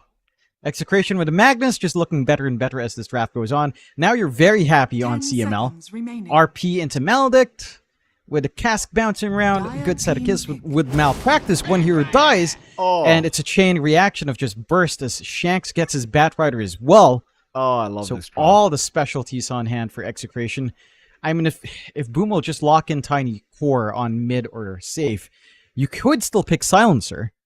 That is No, the it's one thing that seconds breaks off. remaining. Oh, yeah. No, well, I guess, I don't know. Like, 5 seconds it's kind of a remaining. dead hero, but Rubik looks pretty good here for Boom. It's just no one picks it up. And you Nope. already have Dark Willow. Dark Willow 5 is maybe not so hot, but I think could be fine. here Disruptor maybe. Disruptor could be an idea. Yeah. That's a good one too. Glimpse back on Magnus Bat is great. It's just Dire team ban. something about it feels off. No, okay, no, there's no way this is gonna work. There's no way this is gonna work. No, I don't believe in this. Dark Willow, Nagasiren, this support duo again. What a tiny. If you lose your sidelines, what the hell will Armel do? His matchup's already bad. What is this? What 10 is seconds this? Remaining. Let him cook, John. Radiant team We got one ban. more pick. Let him cook. Radiant team. They're They're Maybe cooking Esports- something, Mike. I think they might be someone's cooking themselves. I think so, John. Execration, Quap Ban is here. They still believe Armel's got another hero coming. They don't believe it's going to be Okay. that tiny again. Okay. That's understand. I mean, it's against Pango. It just doesn't make Dire sense. team. No. Why are you choosing mid tiny against Pango? It doesn't feel good. They banned the Ursa just in case as well. Let's see. If you are running Tiny Nagasiren as a lane, that is fine. There's some toss back plays. You can like end snare, reel in, toss into the tower, I guess. Could 10 be one way to seconds play it, although remaining. chances are you're leaning into Tino's Magnus, so I don't think you're really locking into 5 Magnus that long seconds unless Tino remaining. skewers willy-nilly for no reason. It shouldn't be happening. Let's see what Boom will want to remove here from Palos. There is flex. Palos can play the Magnus 1, but chances again, Tino is just going to run that hero. Although it does look like, yeah, they are expecting Palos to have something on hand. Gyrocopter is still Dire there, team pick. right? Like, it actually doesn't look like a bad Gyro game. They ban out the Drow. Gyro into the Bristle back lane is kind of meh. Flat Cannon can save you, but otherwise your good? normal right-click range is right within... Radiant Quills. team pick. It looks like Pos Go 1 in. Bristle. Yeah, I'm pretty sure it's a Pos 1 Bristle now that we're looking at. The Drow ban kind of indicating that unless Jackie says, please give me TB, which he might just make that call. I would prefer that. I would 100% Fair enough. prefer that. But now 10 seconds execration, remaining. John. 5 I don't think seconds like remaining. Terrorblade offlane with Pipe is going to do anything this game. Like it didn't do anything in the last game. You'd rather see the TB with Fast Man to Dragonlance first, into the Scotty, into those big power spikes. The lane into Magnus is not bad. It's a lot of magic damage, sure. I feel like they could just Abaddon if they really want. Just choose something like Abaddon. Just something like that. Just, what do you want? Morph. Okay, That's even morph. better. That's even Morph. better. Yeah, morphing's great. That's a good pick. This is a good draft. Execration's got a really good draft. I Oh, thank obviously look, no bias, John. Memes aside with the tiny, as much as I love when I'm right, you know, I would like to see game 5 because, you know, the night is young. The games have been, you know, so and so. It has been pretty one-sided most games. You know, we'd like to see a close, proper match if we can. That we Is would. this going to get them to game 5? You know, you and I have zero faith, which is probably good news for Boom, John. If we have no faith, That it is. it's probably good. That it is, you know, the Caster's Curse is real. So they can count on that at the very least here for the side of Boom. At the least, there is more impact from a Bristleback with aura items, right? Like he can stand front, Not Rocket gets applied. Tiny doesn't really have right click to kind of use that, but Jackie does. So the Terrorblade can kind of show up there. I do like the Tino switch to Diminishing Return, just because Eternal Empowerment just feels really mid. It allows you to farm, sure. You want laning presence against Jackie. Maxing out that Shockwave, getting that magic damage for yourself is going to be a good way of just trying to make that lane painful for Jackie. For Boom, well, we're going to have to see if their ideas with the same three heroes of Dark Willow, Tiny, Nagasiren work out.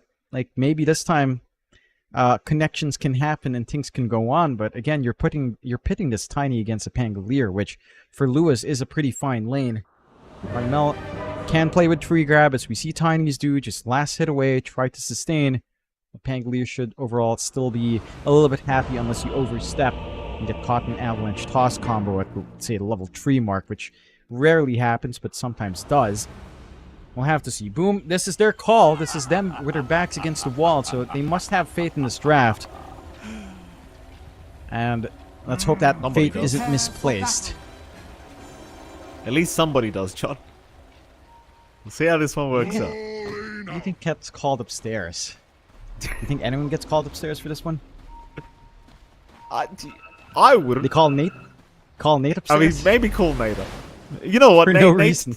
Nate's definitely watching right now, being like, "Why do we keep picking this tiny here? Well, they keep saying it's bad. Why do Yo, we keep hey, picking-" hey. Don't throw Nate under the bus. Oh, yeah, but you're not. Shout out to Nate, by the way. What is it? John? It's again Armel. Game time, Palos. Palos, talk. Armel keeps working Palos. Maybe it's because Armel keeps talking now. That's right. Armel, Chief, focus. Focus, Chief. It's time to focus, Armel. Has not been a good series for you, sir. Oh.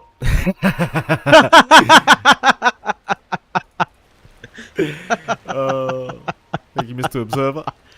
Palos. That's based. Palos gonna avoid the smoke rotation here from Boom Esports.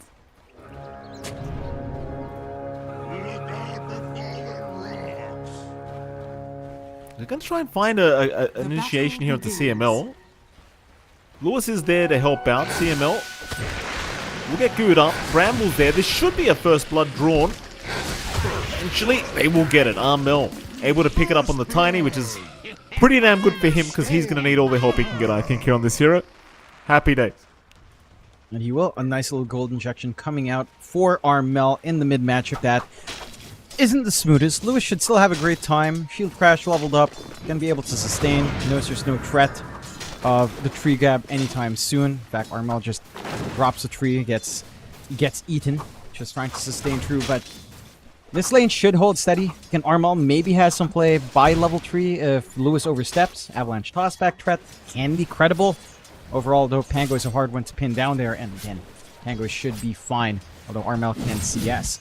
Taking a look at the other lanes now. Up top, Tino on his Magnus that we've seen some spectacular performances on before, up against Jackie on his pretty much signature terribly. This is a hero that I do associate with the man all the way back to Motivate Trust. I remember a game where Jackie managed to get a Terrorblade with, you know, the good old Ballista, won the game off that, or stalled the game long enough to make it painful.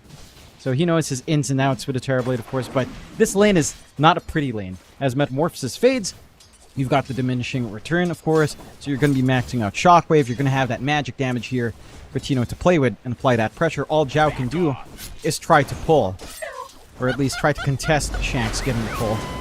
And there's not much else. Again, not the most synergistic lane for the Naga Siren. At least you have a lot of illusions, but you do have some good illusion clear anyway with some early magic damage from Shanks and Tino.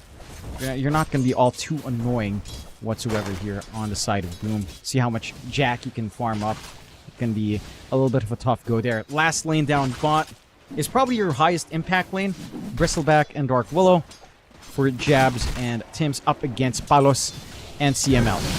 And nice the poke. Aggressive waveform forward. Cast was very nice from CML. In fact, Tim's might actually just die here to the Melody. I think he will. He's got no real chance unless... Oh, he does! The Tango. Is under attack. Keeps him just barely alive. I think it was about 15 HP he was on. Happy days for Tim's.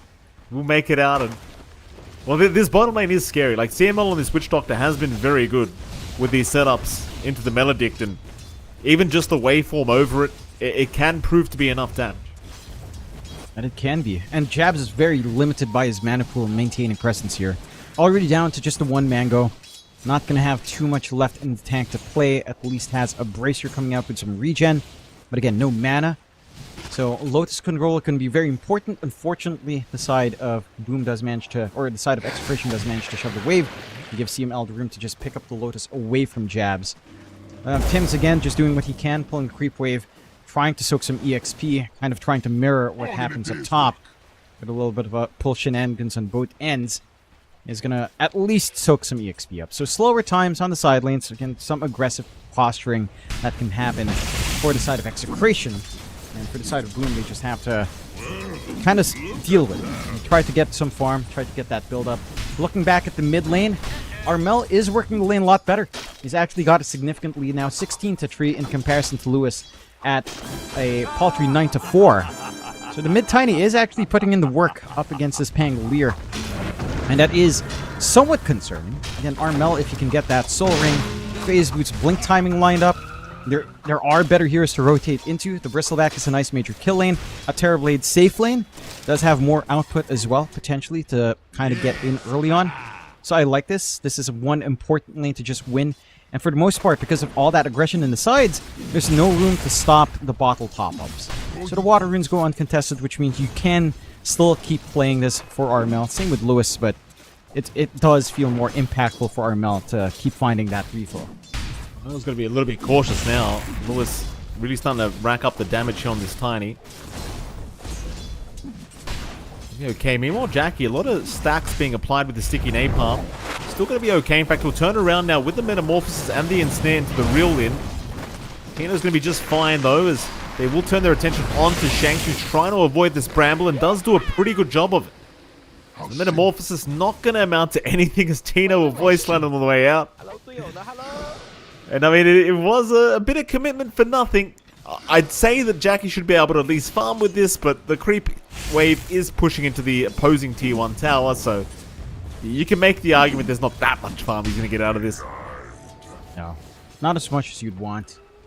And for the side of Boom, I mean, you're going to start to get some gate movement out now from CML. He does have the level 2 Maledict, more damage to play with, at least Zhao will spot it out, but they've got a target painted on Jackie now. Well, they do. Flame Break does not connect, though, so a lot of damage lacking now, and well, Jackie actually getting hit by the cask on the way up, but he's still going to be okay, as they're all trapped with these Nagasaran illusions. Zhao trying to be so annoying with the blocks. Doing a good job of it here on the Nagasaran. And Jackie does successfully walk away with his life intact. Happy days. Very happy days. I do love the aggressive ward they managed to plant off of that rotation, though. Nice and sneaky behind that tier 1. Watching the Ancient and the Water Camp. So they can still maintain some aggression here on the side of Execration if they so wish. Carlos. He's okay. They were hoping he was going to start Agimorphing. But he does not. He'll wait it out, realizing something was a little bit awry. Does make it just fine. Meanwhile, oh he got no, zapped. He doesn't. Palos, what are you doing, Palos? Quirky little right click. Oh no. Bottom tower is under attack. That was unreal. He didn't realize the Yeah. siege creep was aggroed onto the camp. Just turned around and hit him. I mean, on the bright side, they find Jackie anyway, so I guess who cares? For anyone wondering how Palos randomly died, a siege creep was hitting the neutral camp that he was nearby, and he was 1 HP because he was Agimorph. It's not really Palos' fault. Well, I guess it is because it was avoidable. So I guess it is his fault, John. Yeah, he was trying to get full Agi to max out the 1, but it does get punished. Fine, he gets a reset. It's a reset. Right, it's fine. The TB's not farming either. It's all good, Palos. See, Armel was kind enough to wake him up a while ago. That's why. That's right. That's right. Game time, Palos. It's game time. Get it together. Casca, not going to amount to anything. Speaking of Armel, Jonathan, he's had a pretty good landing stage. I know you already kind of went over this, but he is 41 and 16. Second in net worth right now on the Tiny, so having a brilliant game here in the mid lane. Whether it means anything later on, we'll have to wait and see, but I would like to reiterate that the laning stage has gone very well for Armel. And it has, which again kind of simplifies that timing into, say, the Blink, Phase Boots coming out relatively soon. Some play can come out. Maybe gunning for the bot lane, no power room to kind of play with though. So it might be a bit optimistic, but they're starting. They're trying onto Palos. He's perfectly fine. No neutral creeps around. Being attacked by siege creeps now, so Palos is going to be okay to survive. Oh, poor man. He's been pretty on point all day. Maybe outside of that Alina game, and then he gets clipped. Never trust any apps. Will betray you at the wrongest moments. At least it wasn't a magical zap. Still, lots of space coming out for Exa. Good stacks being cleared out by Lewis and Shanks. As a Bat Rider tends to get those stacks going nice and early and lead to a good recovery here for Lewis. Almost matching that farm of Armel. Disparity isn't too far apart now. And now the fusel timing that's lining up for Lewis does get a little bit scary. Still lacking the full gold, of course, for the full recipe. But once that's up, again, this Bristleback's not going to feel great. Armel's Tiny's not going to have enough mana to get the combinations off with one swash. Can start to get really devastating as these timings start to line up here for Exa, and it just feels like Boom in this passive game. It doesn't feel like they're gaining enough. And Palos is farming well. Tino is getting all the space he'd want on that Tiny up top. He's rushing into the Blink Dagger, wants to initiate for his team. There's maybe a little bit of a surrounding. Jabs being targeted here. Rolling Thunder with the Melodic should be more than enough, and Jabs will go down very quickly. No problems, and a nice little rotation out from Lewis to set up onto that Bristleback. Handing a kill over to himself, and we don't really see any rotations yet from Mel, but speaking of the Devil, he does find Shanks in the mid lane. So it does at least find a pick off where he was farming. Happy days for Armel. Doesn't need to leave the lane apparently. No, they were camping for that for a while with Tim's. I figured a ward vision would have been enough, but Shanks was taking that risk, doesn't respect. Just a simple avalanche range out. Does get punished. They do manage to get the D-ward though, and that should allow a little bit of joy here for Execration. Trading that life for the aggressive mid-ward does allow the defense to come in for the side of Execration. And they get rune control their way anyhow. Lewis grabs the Arcane Rune. Again, is about 60 gold away from the full Diffusal Blade being up. Key power spikes are still just a little bit cleaner here on Execration. And again, Palos, outside of that one neutral death, has had a free game. In the jungle now, has the Vlad's up. He does lose his bot tier 1, but it doesn't matter. He can sustain in the jungle. No problems here for the Morph. Tino is just not contested whatsoever. And I'm just surprised the Magnus is not getting punished. Because this Blink Dagger timing is going to be devastating. Blink RP is one thing. Even just the Blink Skewer back. There's no high mobility. Of course, there's no saving plays here on the side of Boom. Nothing like Disruption to stop it. So you're always going to be able to line up for a nice fast kill on Tino once that Blink is up. And the timings are, again, starting to align here for the side of Exe with that Diffusal finished up on Lewis. So if there's any team that could start to play aggressive, it is Execration. For the side of Boom, you're still waiting on that Blink of Armel. You're still waiting for more of the durability and utility to come out from Jabs. At the least, this is a good game for Jack to just play farm. I mean, Terrorblade is going to go a lot quicker than Lifestealer, for one. So that's a good change up from game number 3. He is still lagging behind, though. He's going to need a lot of room to really scale up now. But that's down to Boom trying to get some activity on the map, of course, and distracting away from that Terrorblade's residence. So Armel's going to rotate down bottom now. And Palos is there. He's basically fully agi morph, so it'd be pretty dangerous if he got caught with an avalanche toss, and he's not going to see them coming. Gets a strength morph just in the nick of time as the toss was not there. They had no mana for it. Oh, that's unfortunate. Palos still dying, but not really actually. He survives as the Rolling Thunder's going to come in. Oh my god. Now they'll lose. Jabs. Mills caught. I will repeat, John. There was no mana for the avalanche toss combination. Wait. Yeah, that was optimistic. I don't know why they were trying that smoke. They didn't get a bottle top up. He has Soul Ring. It's not enough mana for the entire salvo. Maybe underestimating the mana cost. It punished hard. Look, the Tiny is nice when Palos turns into him. You gotta admit, that avalanche toss was sick. The hero is good if you're morphling. The spells are good, John. The spells are good. You know? Yeah. Mid-tier 1 town down to say, oh, this is it. RP, 2-for-1 special. They blink right into it. There goes Jao. Tim's will barely make it up, but Melodic is still going, and he's got 2 more ticks to go. He will find a boot to CML, which was really unfortunate because Tim's, he kind of just moved into that RP and was right on the edge of it. Really unfortunate for him. Oh, and another one. He's found Armel. Can they take him out though? There's a lot of heroes coming in from Boom Esports to try and fight this one out, as Jackie will join in now. Armel does go down. They'll find CML on the Witch Doctor, but now Jackie needs to find an own escape route. He does have Sunder. He just doesn't have a good Sunder target, but he has help. He'll be okay. So they do end up trading decently at the end of all that. A lot of farm and XP going the way of Boom in the end, but it still felt like an advantageous teamfight for Exa.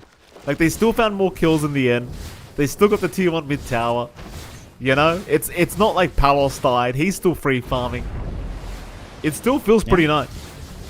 And it does. I mean, you basically trade even. I'd say mid and 2 supports for an offlane and 2 supports. You're happy enough on the side of Execration. You're buying space for Palos to not be threatened by anything in the jungle. Not even the creeps can threaten him.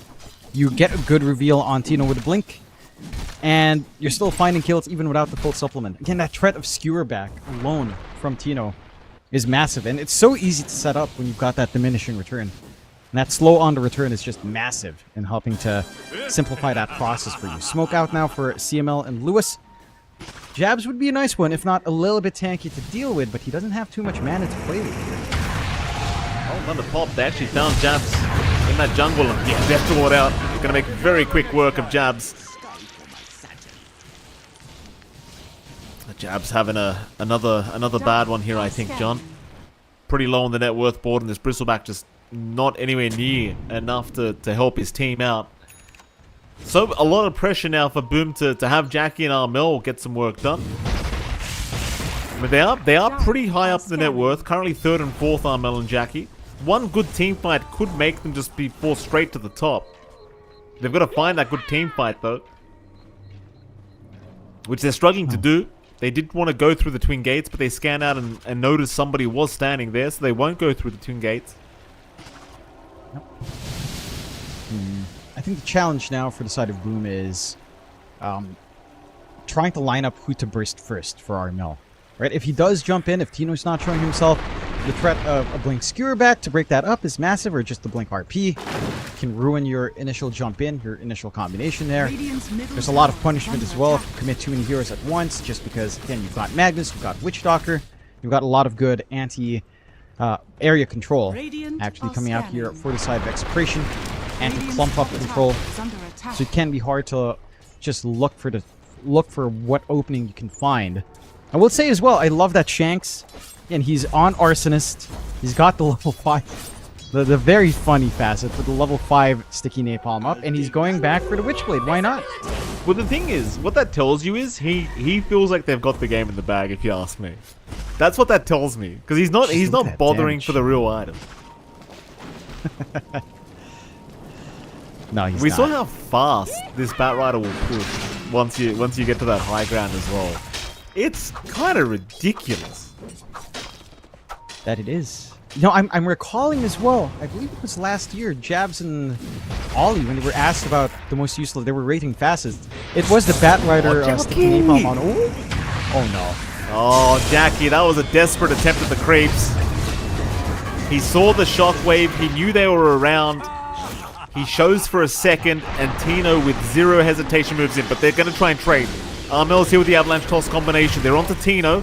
They will at least find one. Looking for a bit more. They'll run into CML now, and CML should also be trapped up, but instead Tim's will go down. CML still going. Gets them electric off onto Jabs, as now Palos will rush in, and they are forced to song and just run away, as there is no fight left. It will actually be a 2-for-1 trade in favor of Execration, and as you saw, John, they caught Jackie. Yeah. You can't get too greedy in this match for Jackie. Again, that threat of just the Magnus Skewer back alone is big. You already have the blink up on Lewis as well. There's a lot of ways to get on top of that Terrorblade relatively early. This Roche doesn't take long with the Arsonist facet either, as they're already just getting to town on it, and the damage from Shanks is actually really significant. The full Witchblade as well is pretty much set to go. They will try to run up with Jabs, but he doesn't really have mana to try this, and they don't have the song. So it is a risk. No resets. Gonna have to be down to a good blink out from Armel, but also makes that smoke very obvious by farming instead. How do you actually take this? I mean, Boom are hanging around. I don't know how you take this fight, though. Maybe they just feel like there's no RP. There's a Rolling Thunder, however. Like, that's gonna make life pretty challenging. They'll pop it as well. Blink right forward. Armel got caught with the blink in. He got hit by the Rolling Thunder. Armel's gone. They'll take down Shanks, but they'll lose Jabs as well. This is just so desperate from Boom. Zhao trying to run, but the ensnare is there from Palos. Oh boy, I mean, They're looking real desperate now, Boom Esports. They are looking down bad. Tino's looking for Jackie. Jackie knows he's got no escape. He has to fight. He'll try for at least Lewis. Maybe he can secure it. In fact, never mind, he cannot. And oh boy, execration. They're looking good here, Johnny. They are looking very, very good. They are. Again, they've been...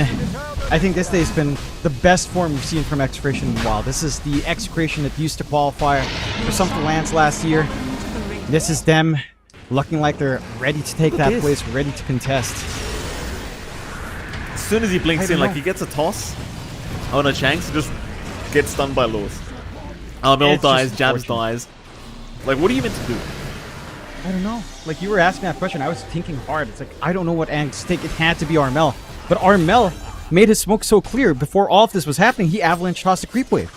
And that led to Execration like, look, they're smoked up. We'll smoke as well. We'll step out of the Roche pit. They're going to get desperate. And it was just so telegraphed from Boom. I do not understand. Like, these small mistakes are more than small. It's costing them these moves. And it is starting to pile on as the 10k lead from Execration is pretty overwhelming. Armel's still trying to hunt around here. Armel got to get out of there, I think. Rolling Thunder's going to be committed here. Lewis wants to go. He sees the opening. He'll reach Armel as well. This is looking like another horrific team fight. Song will be popped, but the Rolling Thunder's still just locking them all down, not letting them leave. Death Ward has been dropped as well. In comes Tino, but he won't be able to get the RP or Skewer play yet. Now he will. Skewer is out. 2 are down already. Armel and Tim's already gone as Jabs, sitting duck, will end up dying. Oh boy, game 4 of this best of 5 grand final. It is not looking competitive at all. A very one-sided affair for Execration. And if this wasn't a grand final, if this wasn't game 4, I'd be saying something, John, about certain keys right now. I'll tell you what. Oh yeah. Oh yeah, they can't do that, of course, in Boom. They've got to hang on to that hope that they can try to outplay XF. But XS just looks so clean. And this maneuver as well from Armel, diving through a tier 1, blinking into the tree line, looking for a pickoff. It's like what you were saying, it's desperate. Like, how are you supposed to hope to catch anyone there?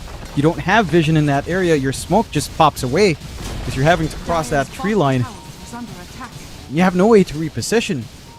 And for Execration, the punishment is just so easy to pull off. They didn't even need RP there. It wasn't even ready on Tino. He just holds on, uses the skewers nicely.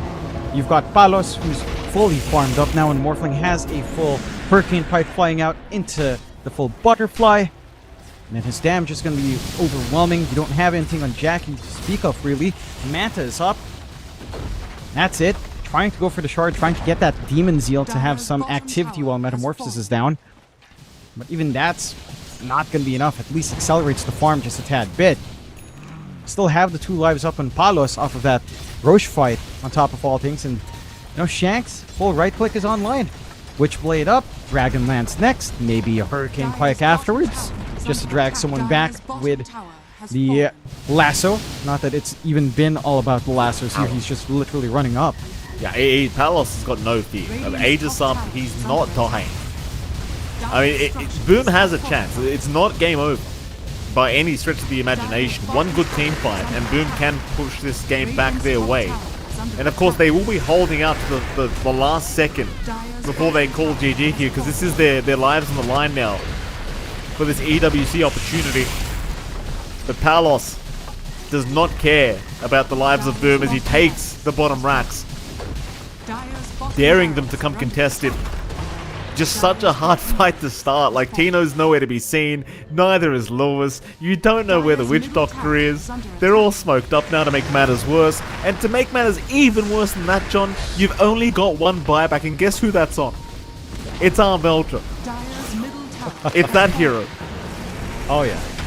Here we go. They're gonna start. Lewis, he's already found him. He's already found Armel. Oh boy, Skewer back, Armel, Melodicted up, not going to be able to survive. They popped the song as well, but this is just looking so bad now. They're out of gas. They'll buy back on Armel, terrorizes out, they'll push them away from these racks as Lewis almost going down, does finally drop. Boom Esports, maybe, holding on to the high ground. As the chase is on, but Palos will turn again onto Jabs. Jabs melting to the damage output. The Melodic should just pop him. He'll TP to the fountain, and he survives on 20 HP. Jabs. He makes it. Had he been half a second later, he would have been dead, but Jabs makes it. Tims will not, though. Tims is down, but he has buyback. Palos is back onto the mid-racks. There's your buyback from Tims. That's enough for Exa. They're happy with that. I mean, Execration don't need to fully commit for a retreat. They do still have RP.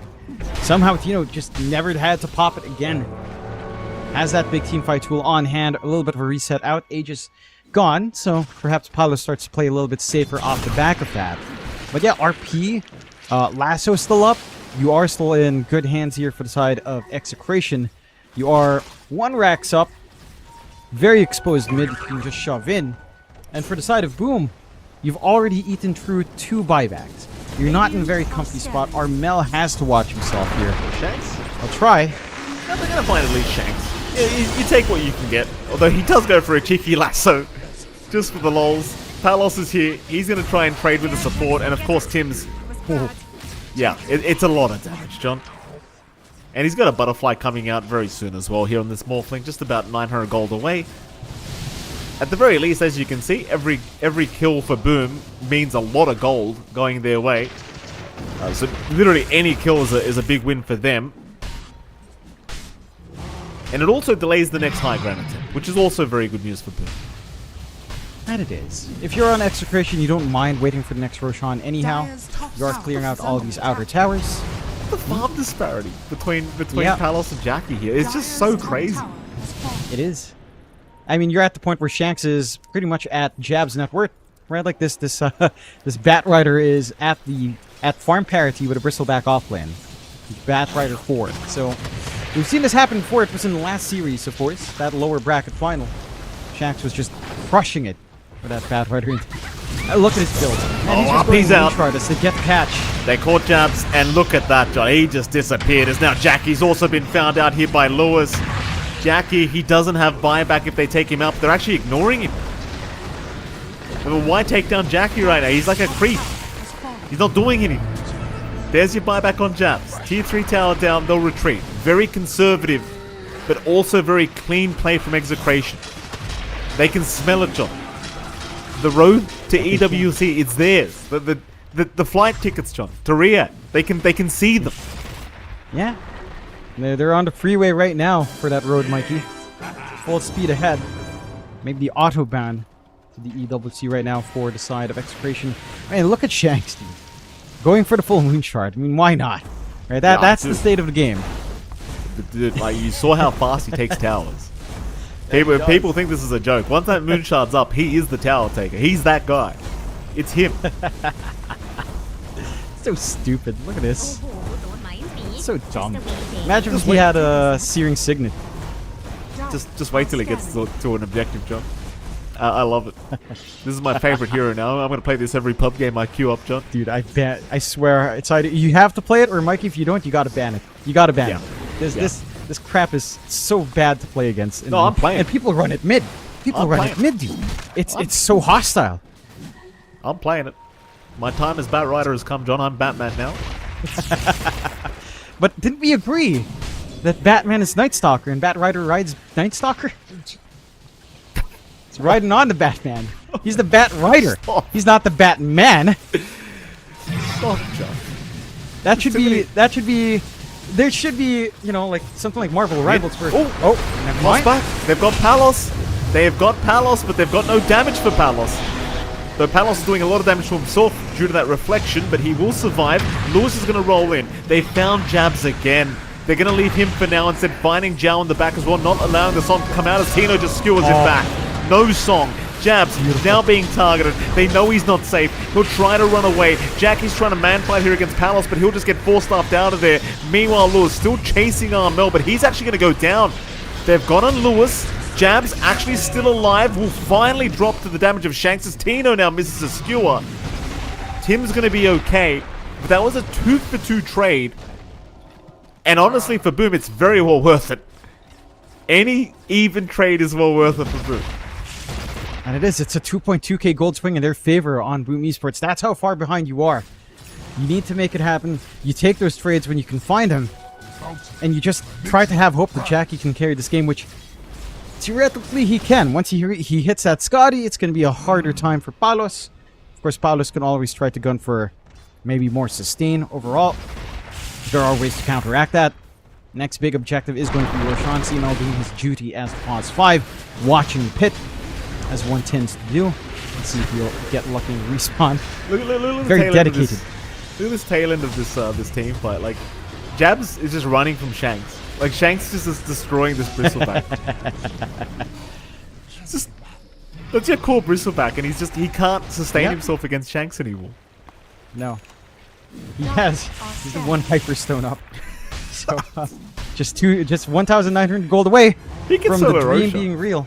He could just solo it. He probably could. He has infinite stacks with a shard for whatever reason, might be. Infinite stacks. Why? Well, why not, John?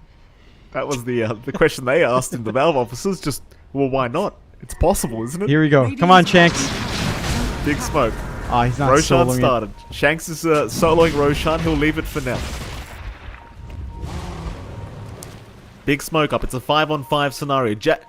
Boom Esports can't afford to lose this fight. No. If this fight is lost, it might just be...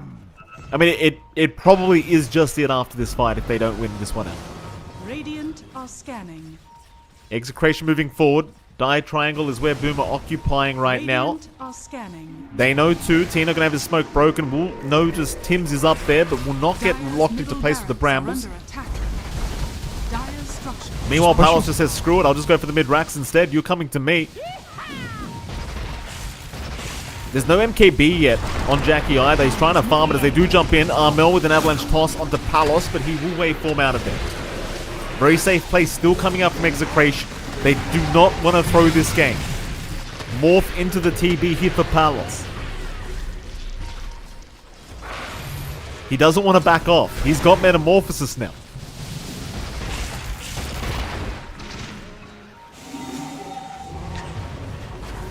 So safe. I mean, it's so understandable. Armel? Armel? Very aggressive jump in from Armel. Lewis is there with the Rolling Thunder. He'll try to use up, but he's going to be KB to try to get out of this. He's going to be okay for now, but surely not for long, as they will have to give up Tims to allow him to escape. And now a big song from Zhao, but it's just to allow his team to get out of it. Roshan, back to it. Nice and quick. Palos will get that himself. And you mentioned Shanks and his pushing pace. It goes fast. Roche goes fast as well. Look at this. Look at this damage. Look at that. They're coming. They're coming, though. He can't sit there and right click and John. We can't show off how stupid this hero is right now. Lewis is going to jump in.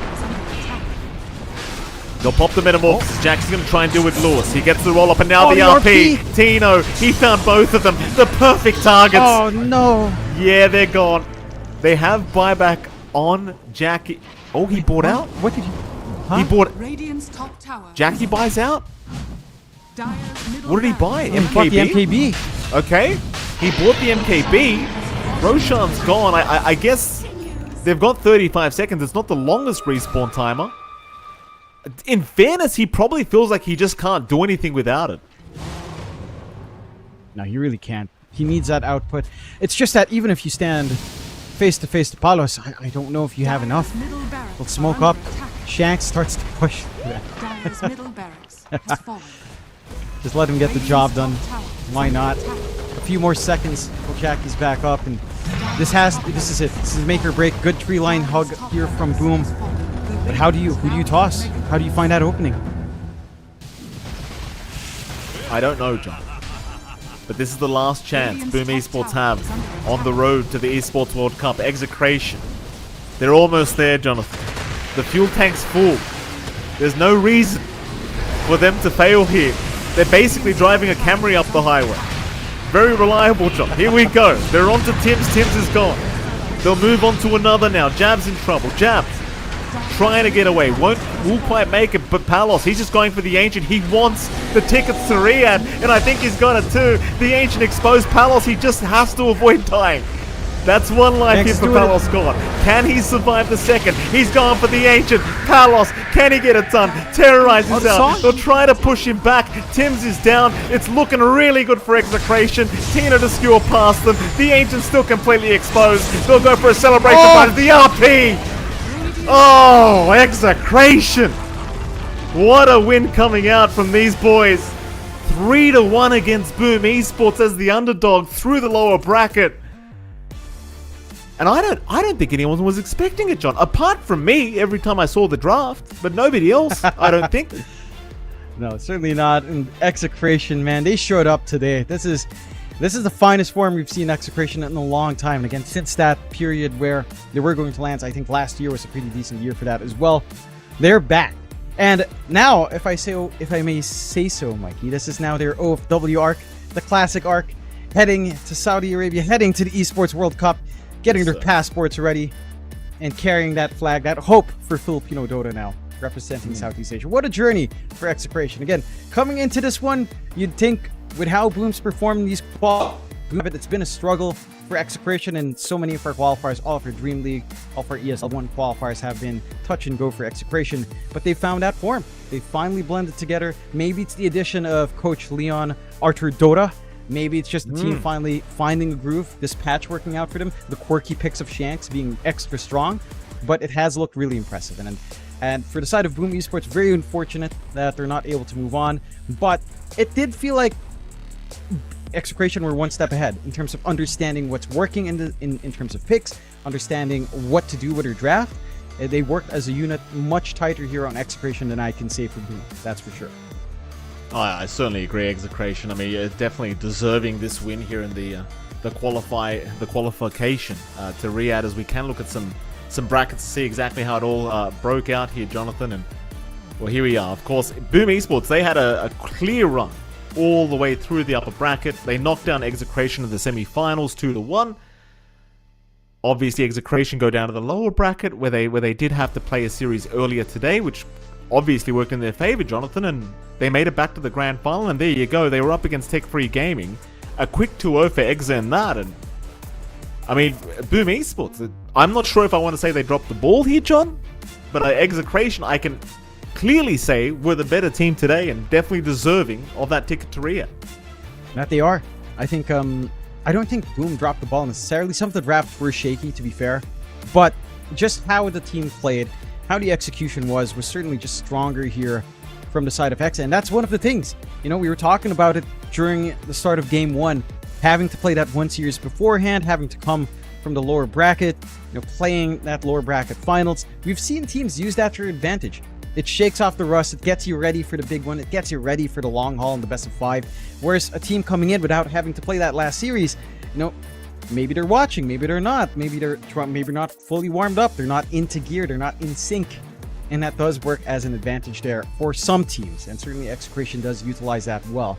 So again, big props to X. I'm keen on seeing what they can do in the Esports World Cup, as they look pretty good here. Now, while we're waiting to see if anyone's going to talk to us in an interview, because you never know with these SEA boys. This is the real hard part for them, is to actually have a conversation with us. Jonathan, I'd like you to tell me what I want to hear, Jonathan. Yes. Am I justified in asking you this question one last time here tonight before we do get to speak with somebody? Is Tiny trash or not, John? It's pretty garbage. It's pretty Oh, garbage. thank you, John. Thank you. It is pretty garbage. That's all I wanted. I'm not going to rub it in. That's all I wanted.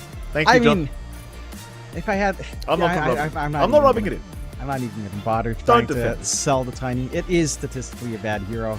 So, hey, should avoid the Thank you, Tiny. And, you know, we said it from the draft when Tiny came out. It's like, yeah, this is it. 3-1.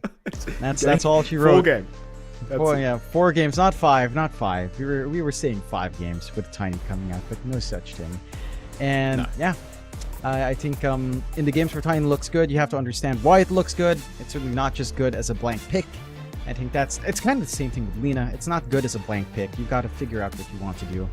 You know, it's like It's a real shame to me, though, isn't it? Like, your last 2 games, Armel played... Like, Armel was dominating the whole qualifier, you know? And it's like, the grand finals, he gets Lena. He got Storm in game 2, did he not? Was it Storm he played?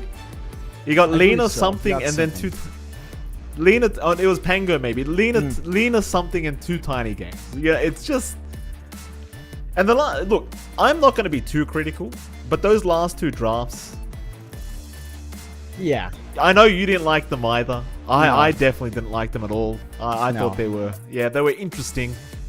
Yeah, the Jackie TB at the end, that last game, like, how do you farm?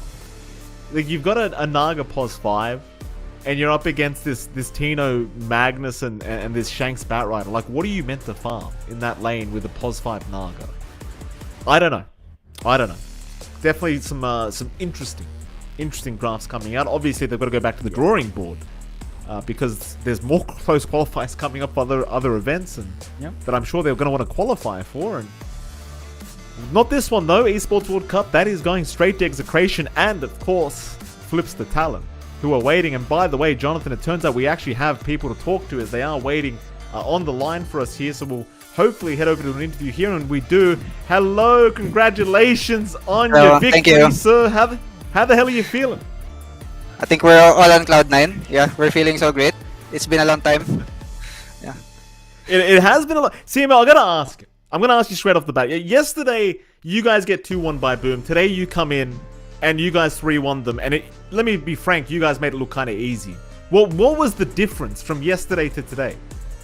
So I think we had some like maybe draft problem before. Like we had a different answer towards how they play. But after from the series, we realized how to play against them, like the way they also play. So we adjusted our draft and the way we play. And yeah, I think that's what made us like being prepared against them.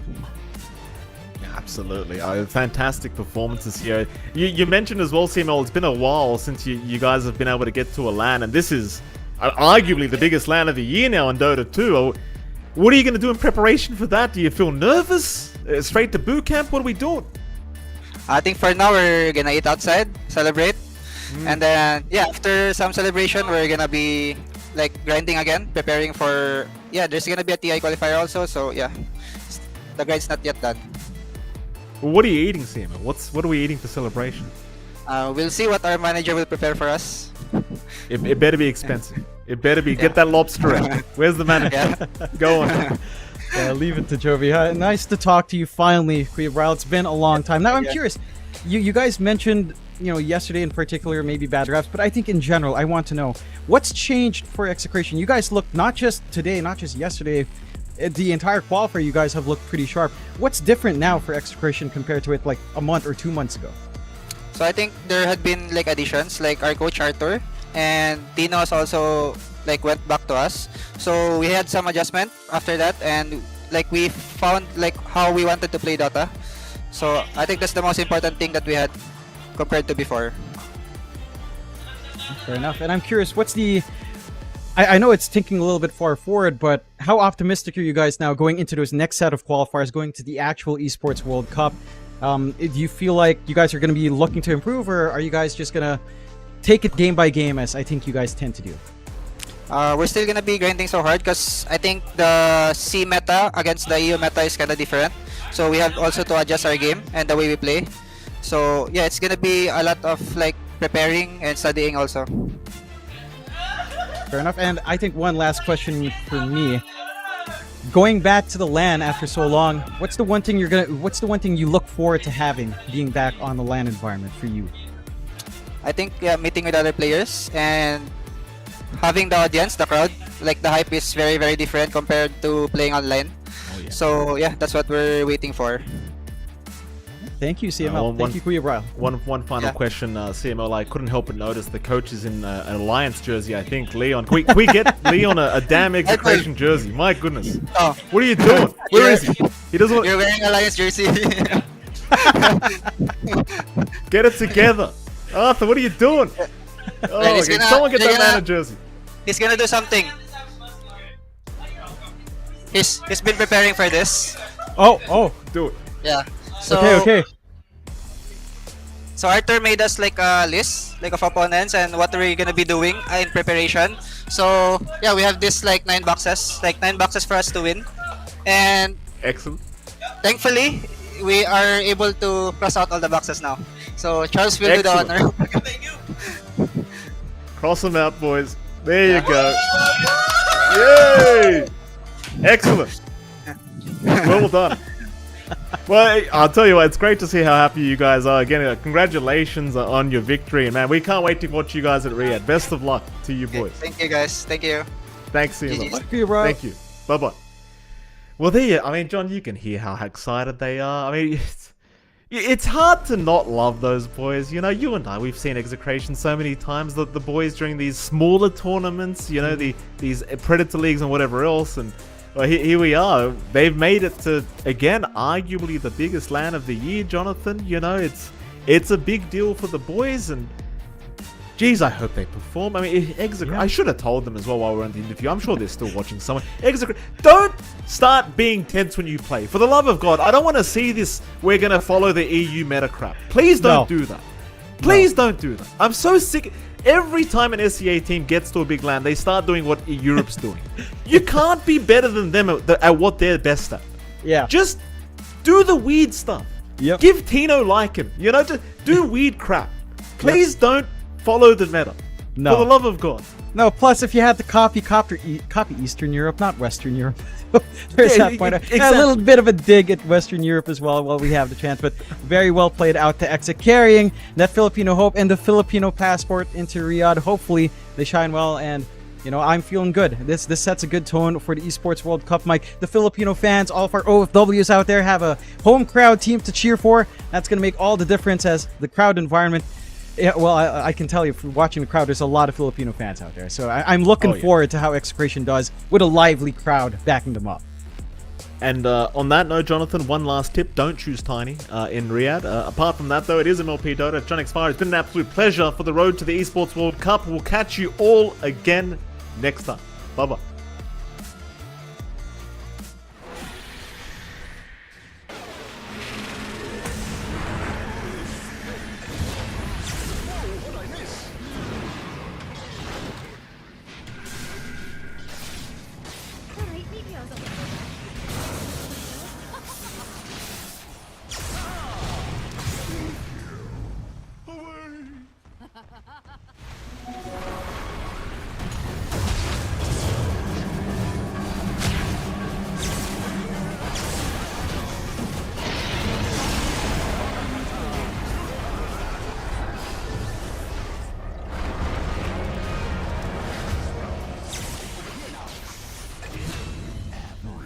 You needed an out.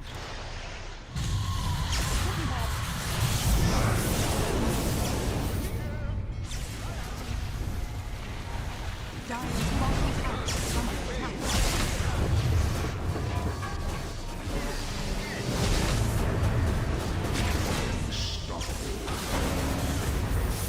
Dire's bottom tower is under attack.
run, I'll chase you. If you scream, I'll whisper. La-di-da-di-da-da-da. This is all you ever wanted. Take it all, you deserve it. This is how we're gonna end it. La-di-da-di-da-da-da. Take it all, you deserve it. Take it all, you deserve it. Giving back the freedom you want to destroy. And my power's way too strong for you, so try. 'Cause you can dominate and know will you survive. And not this time, 'cause I'm the wiser of us two. I know one of life antithesis of you. The fire in my heart will only grow. If you shut the gates, I'll burn them down. I am 1,000 steps ahead of you. You'll see.